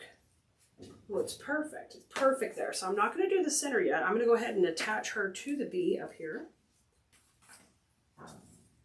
And that's where those wires met behind our ribbons. We're going to get this nice and tight right there where we had, and try to get it right below your other cable tie, and that way it can't slip off the top, just in case somebody were to grab it by the bow, you know, when they're hanging it or something. We don't have to worry about it getting loose. All right, that's looking cute. Now let's shape it up. Same way we would do. We know that this is the little loop. So the hanger loop we had on there just now looks like part of the bow, which is great. And they can just hang it from under the bow, or they can use that loop. Here's all my tails coming down. I love that too. So cute, guys. Try to pull these down a little bit more deliberately. There they go. This one. Bring them back here. That's going to look good. Now, if you can see the middle here, we got to go ahead and get that cleaned up. So I like the stripe in there. It just kind of makes that center disappear. So just cut yourself like a 10-inch piece. Fold it on itself, and we're going to run that right down the middle of the bow, right through that piece of ribbon that we added for our hanger. And then all of that just is just neatly camouflaged, just like that. Okay, now turn it over. The whole piece here, and let's add a little knot. And I'm going to try to hide this cable tie in the back. Yeah. 2 here. Wonderful. I'll trim this off. Okay. And that, and that. And there, you've done it. Look at this, guys. Here you go. There is our top bow on our bee. And I can't wait to see you on the rest of this video. We're going to go ahead and put this whole bee together and continue to make her own awesome door hanger. I love her. Guess what, y'all? We're getting ready to work with this killer ribbon right here. This is our combo we're going to be using to make this bow, and I think you're going to love it. Now, I'm going to start off with, these are all 1.5-inch ribbons, and that's going to give us a really fun loopy bow, which is exactly what we want because we're adding all these fun florals in. So we're going to keep it all with 1.5-inch ribbons. And I want to make sure, and I break up the solid with the dot, with the stripe, and just mix those all in. I'm putting the black in the middle to really help dominate that. And then I am going to put the yellow on the background so it really pops off of our base that we're using this bow on. So let's pull these to the side. I'm going to grab yellow first and load it on my bow maker here.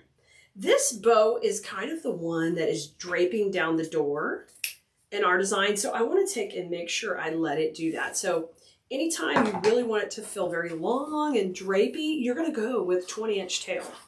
It is my go-to. When I come to the center, I'm going to twist and just pull that. Now I'm going to start to make my first loops, which are going to be at 6 inches. I don't need it to be super huge. I'll make one on the left, one on the right, twist when you're going to make more loops. And I'm going in 6 inches here and twisting, and I'm fluffing these up. And I hope you are excited to make this bow with me, because we're going to build up on our design starting with this bow. So I love it. Now, both of these are at 20 inches long and beautiful. Like, think of it like your pretty ponytail in the back. And it's going to, this case, it's going to be in the front. It's going to be bobbing up and down when the wind blows. Like, we want that to be sassy. Now, come in with your polka dot next. We're going to use it next. And I also want these tails to be long, but we'll go a little shorter.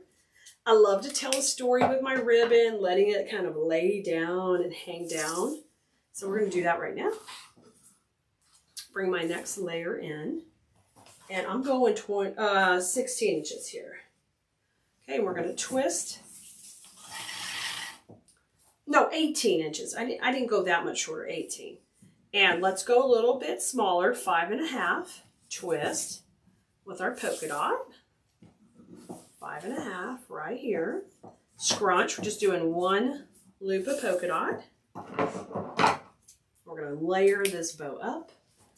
Now you're going to want to grab your stripe ribbon, go next with it, and it's going to be on the top layer here. So now a little bit shorter tail, so probably my 16 inches is correct this time. Shorter, twist, and I want these to be at 5. We're going to do 2 on either side. One on the left, one on the right, and we're going to keep building it up.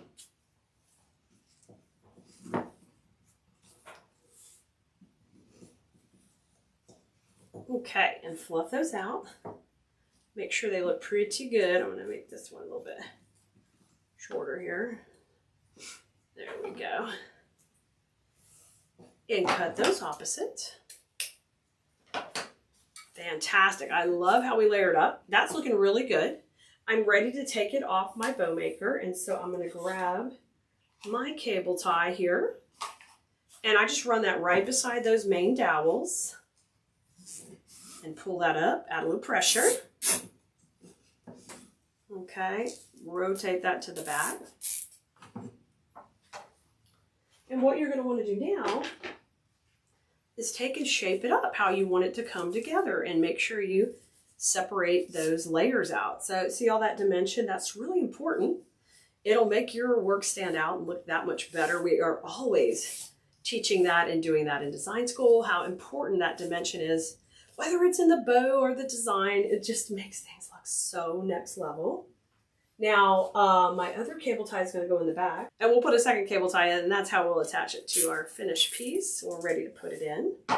You guys, if you're loving this bow, but you want to know where we use it in our design, just let me know in the comments, and we'll get you a link so you can go see where the bow ends up. We also will have all that information linked on our website. If you go over to Keleas.com and Keleas.com, when you head over there, when a project is done, it usually will have a kit available. If it's a public kit, like this one's available to the public, we have special kits that are only available to our design school students, and we have exclusive products that are only available to them. But it will tell you all that on the website. You'll know where, if you can grab it, where you can see the video, if it's a public or private video. We've got all that posted on there for you. And we would love to have you in our class when you're ready. But when you're first starting, just come and join us on our page, and you can learn how to make gorgeous stuff like this bow. But better than that, we're going to show you how to use this. We've made our own extended hanger, and that way we can make her so big and grand on our doors. So I'm going to put that up at the top on my wreath stand, and you can see how cute she already is with her cute little striped hanger, her ribbon tails coming down. And then we were very careful and we moved her antennas forward a little bit. The next thing I want you to do is take and put a little pressure in the middle and gently bring her wings forward just a little, so it makes it a little more dimensional. And what we're going to be doing is we're going to make an arrangement right down here at the bottom of her body to balance out the bow, and we'll have another bow down here. So the only things that do not come in this kit are going to be the foam that you'll need and the wire that you need for the hanger and the cable ties. But all the floral supplies come in here, so it makes it super duper easy. So you're going to need a little bit of floral foam, and we are going to attach the floral foam right down here to the bottom of her body. So let me move the camera a little bit so you guys can see this really good, and I'm going to move her up on the stand even more. That's a nice thing when you put wire in that hanger stands up. Okay, so I'm going to add the foam right down here to the bottom of her body, and there's a wire frame in there. So what we want to make sure is we push that in, and then we come from behind and just go around that wire frame with a couple of floral pins so we know she's not going to break or come off. So you can pick up this foam at a craft store. Even Dollar Store has the floral foam. You can pick up a little there, and I'm going to move her fabric just a little because it'll be nice if it kind of helps camo our glue. Hold pressure on there. I keep my little basket of floral pins here, and you want to come from the back and grab around that metal frame and just go right into the foam. And I'm doing that right now. Now, if you're in design school, you know this trick. We've used it several times. But you guys got to make sure you secure it really well. You can't just secure it to the burlap. That will not hold up over time. You got to go deeper, okay? A little more secure. And I'm going on the edges here. Yep, pushing that in through the grapevine. And then you know you got her secure on there, and that's not even going to come off. You are good, okay? So our next step is going to get our greenery that comes in the kit. And we have two different kinds. One that's got a little more yellow, this one, and one that's sticking with a little bit more green. We're going to mix these in here to make a really fun combo. And I'm going to make it a little asymmetrical because I can't do symmetrical that often because boring, not as fun as having all the different directions going. So let's do that down here on her bottom of her design. So I broke this one all up into smaller stems, and I want you to do the same thing here. Just gently trim these as long as you can get them. Get out your wire cutters. You should have those in your wreath making stash. And we're going to take and just cut these all off here. Okay. So once those are all cut off, I'm going to have a nice bush of the greenery and of the yellow. And we're just going to kind of alternate and put these in opposite each other. Okay? We want to get a good little background going. And I love to come up and overlap her body. We don't want to cover her body up, but we want to kind of have it cascading up and down through there. And this one come down a little bit. I'm going to go opposite. So we'll just come right in here and go down. Kind of working that yellow down. I think I better bring her up a little higher, guys, so you can see her even better. There we go. And her hanger will be fine there. Okay, that's better. This is a little too long. Let me trim that. That's okay. You can trim it. We can make it a little shorter. Let's go right in here. Yeah. Beautiful. Okay, now let's work on either side of those with a little bit of this filler. It's kind of being real soft in there. Yeah. That's what I'm going to cut down a little.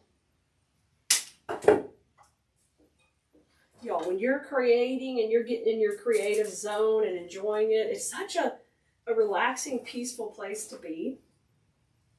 And my hope for you is that you can find that. Being creative, you get excited about what you're making. You can share it, you know, on your social media to show what you've made.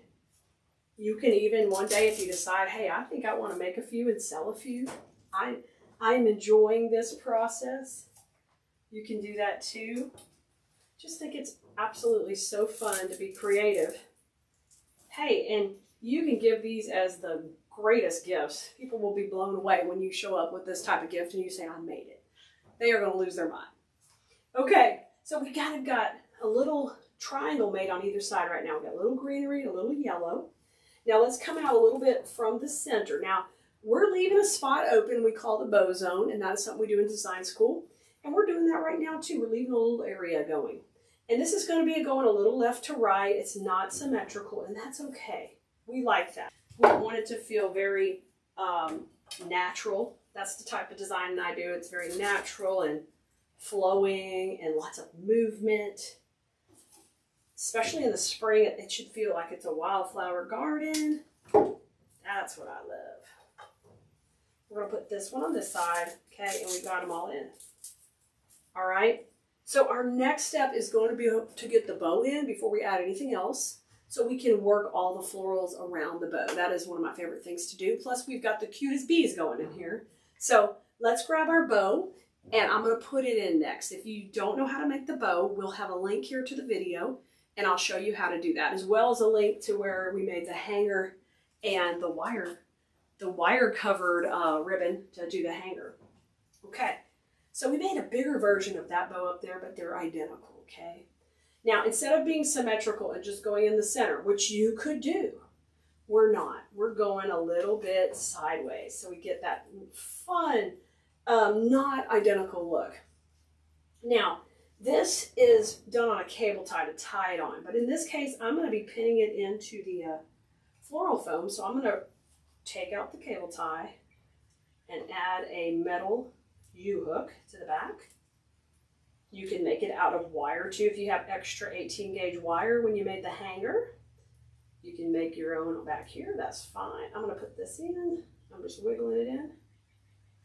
Okay, and make sure you got enough wire showing because we got to go into the foam pretty deep here. And I'm going to hit that with a lot of glue. So I'm putting glue on my wire, and then I'm going to put a little glue on my ribbon back here so when this puppy goes in, she's staying in.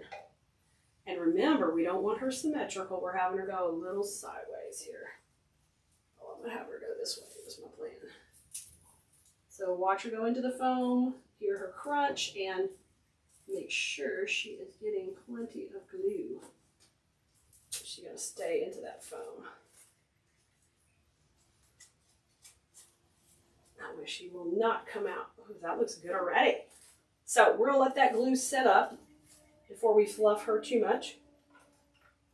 I'm going to add one more floral pin kind of behind here to make sure she stays. I'm going to grab a little of her ribbon tail down here and put a little backup plan.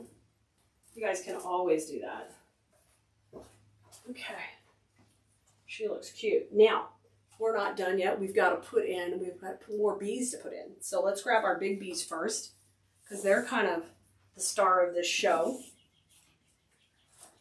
We want the big bees to come up into her body and kind of come in the front right here. But I'm not going to use them as one stem. We're going to take and cut these off here. So just take for a second and just pull them down. And then we'll trim those off. Just trim all of that off there. And then the three big bees are independent. So let's start with that tallest one because we know we want the tallest one to be up here, kind of up here by her head, you know, buzzing around. And these are on these great wires. You can manipulate them. I can bend the head down, mess with the antennas, everything I want to do. And I'm going to come in right up in here. Y'all, I love because we are taking this simple door hanger and we're making her into really a work of art where she is just going to be adorable. Okay, there's her first bee there. And I'm going to put two bees up here and one kind of down there coming back around so we keep the weight distributed. She doesn't really hang too much left or right. Here comes the smaller one. This is the smallest bee on there because she can be down here by the bow. She could be flying up or down, or she could face you, or whatever you want to do. She can do it all. Let's have her turn. I think she needs to look at us. Come look at us. All right. Now this bottom one's going to come out the bottom. I think it can be soaring that way. See what happens? You get in here and all of a sudden you're dreaming about the bees soaring around and they're flying and how you can see where they're going and ew, yes. That gets me so, I'll get into it. Okay, now let's go ahead and put our other bee stem. This one has the little glitter grass with it, which I love that too. And we're going to take and trim this one into sections as well. The grass is really going to only be able to be with one stem. So I may just take it out and use it in something else this time and just cut these out independently because it will be a lot of work to move that around, but save that for something because that's got that cute little grass. Now these are a little shorter, so we want to take that longest one and kind of use it in between these up here, but they have the cutest wings. Okay. So it's going to go up here. And at the same time you're doing this, you're adding these little details. I want you to add in a little bit more of the yellow grass, cut it short. You know, get some small little pieces of it and start to use some smaller pieces of your greenery. And we're going to support each of these pieces when we put it in with a little bit of that around it. It's called your detail work, and your detail work's really important to the final pieces. You gotta take a minute and do it. And then it breaks the plane of the bow, gives you that nice little wispy feel. But these are just smaller pieces of the greenery that we cut down a little. Okay, let's have that come through, and there's our small bee. Now let's take another one of our small bees. Let's have it come out the bottom of the bow. Over here where the other guys were. Just right there where the two ribbons kind of come together. I put them right in the middle. Isn't it so cute? I love it. Y'all, this is going to make a really stunning door hanger. And no one else is going to have them this way. Yours is going to be different. So if you're going to the craft show, you want to have some other pieces to sell that are different, take and set it up differently. Be different than your neighbor's booth or the way you've done them before. But bees go so good with sunflowers for the summer and are so popular that it's like a no-brainer to work with them. Look at that. I just put this little bee in here, buzzing around like they're all buzzing around that bow. Okay, detail time. So have a little bit longer piece and let's work this in and out this bow. Oh, this is so cute. I hope you can lose yourself in your work like I like to do and find your comfort and peace in creating. And when you give this to a neighbor or you hang it on your own door and you give yourself permission to have a pretty space, you don't have to wait to rationalize it. You deserve a pretty space. You deserve a pretty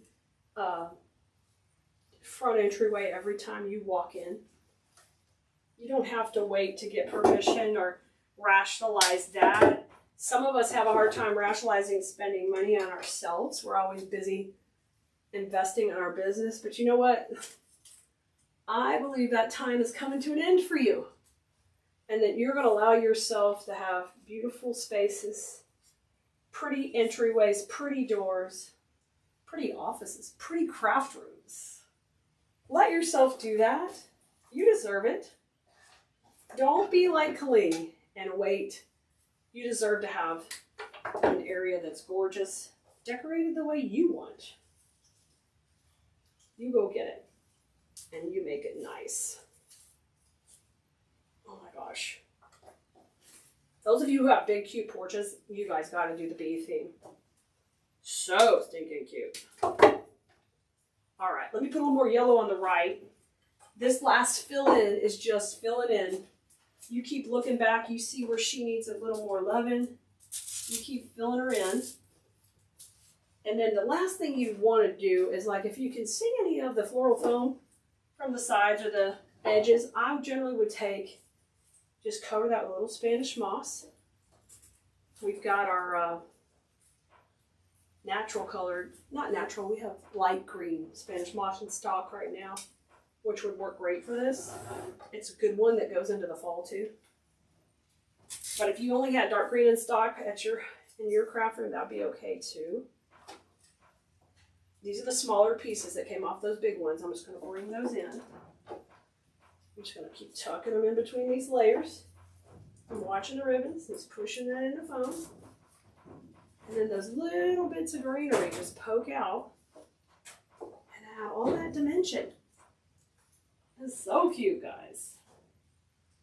And then, what do you know? You get all these going, and before you know it, you've made that. You have made that. No one's made this door hanger like this, y'all. We crushed it. As per normal, crushing it. I love it. I hope you enjoyed this different take on the bee door hanger, and you're going to grab this kit so you can make this, because your home deserves to be extraordinary and special just because you want it that way. And I think you need to make one for you. Okay, Bloomerinos, I'll see you next time, and y'all go have fun with flowers. Bye, y'all.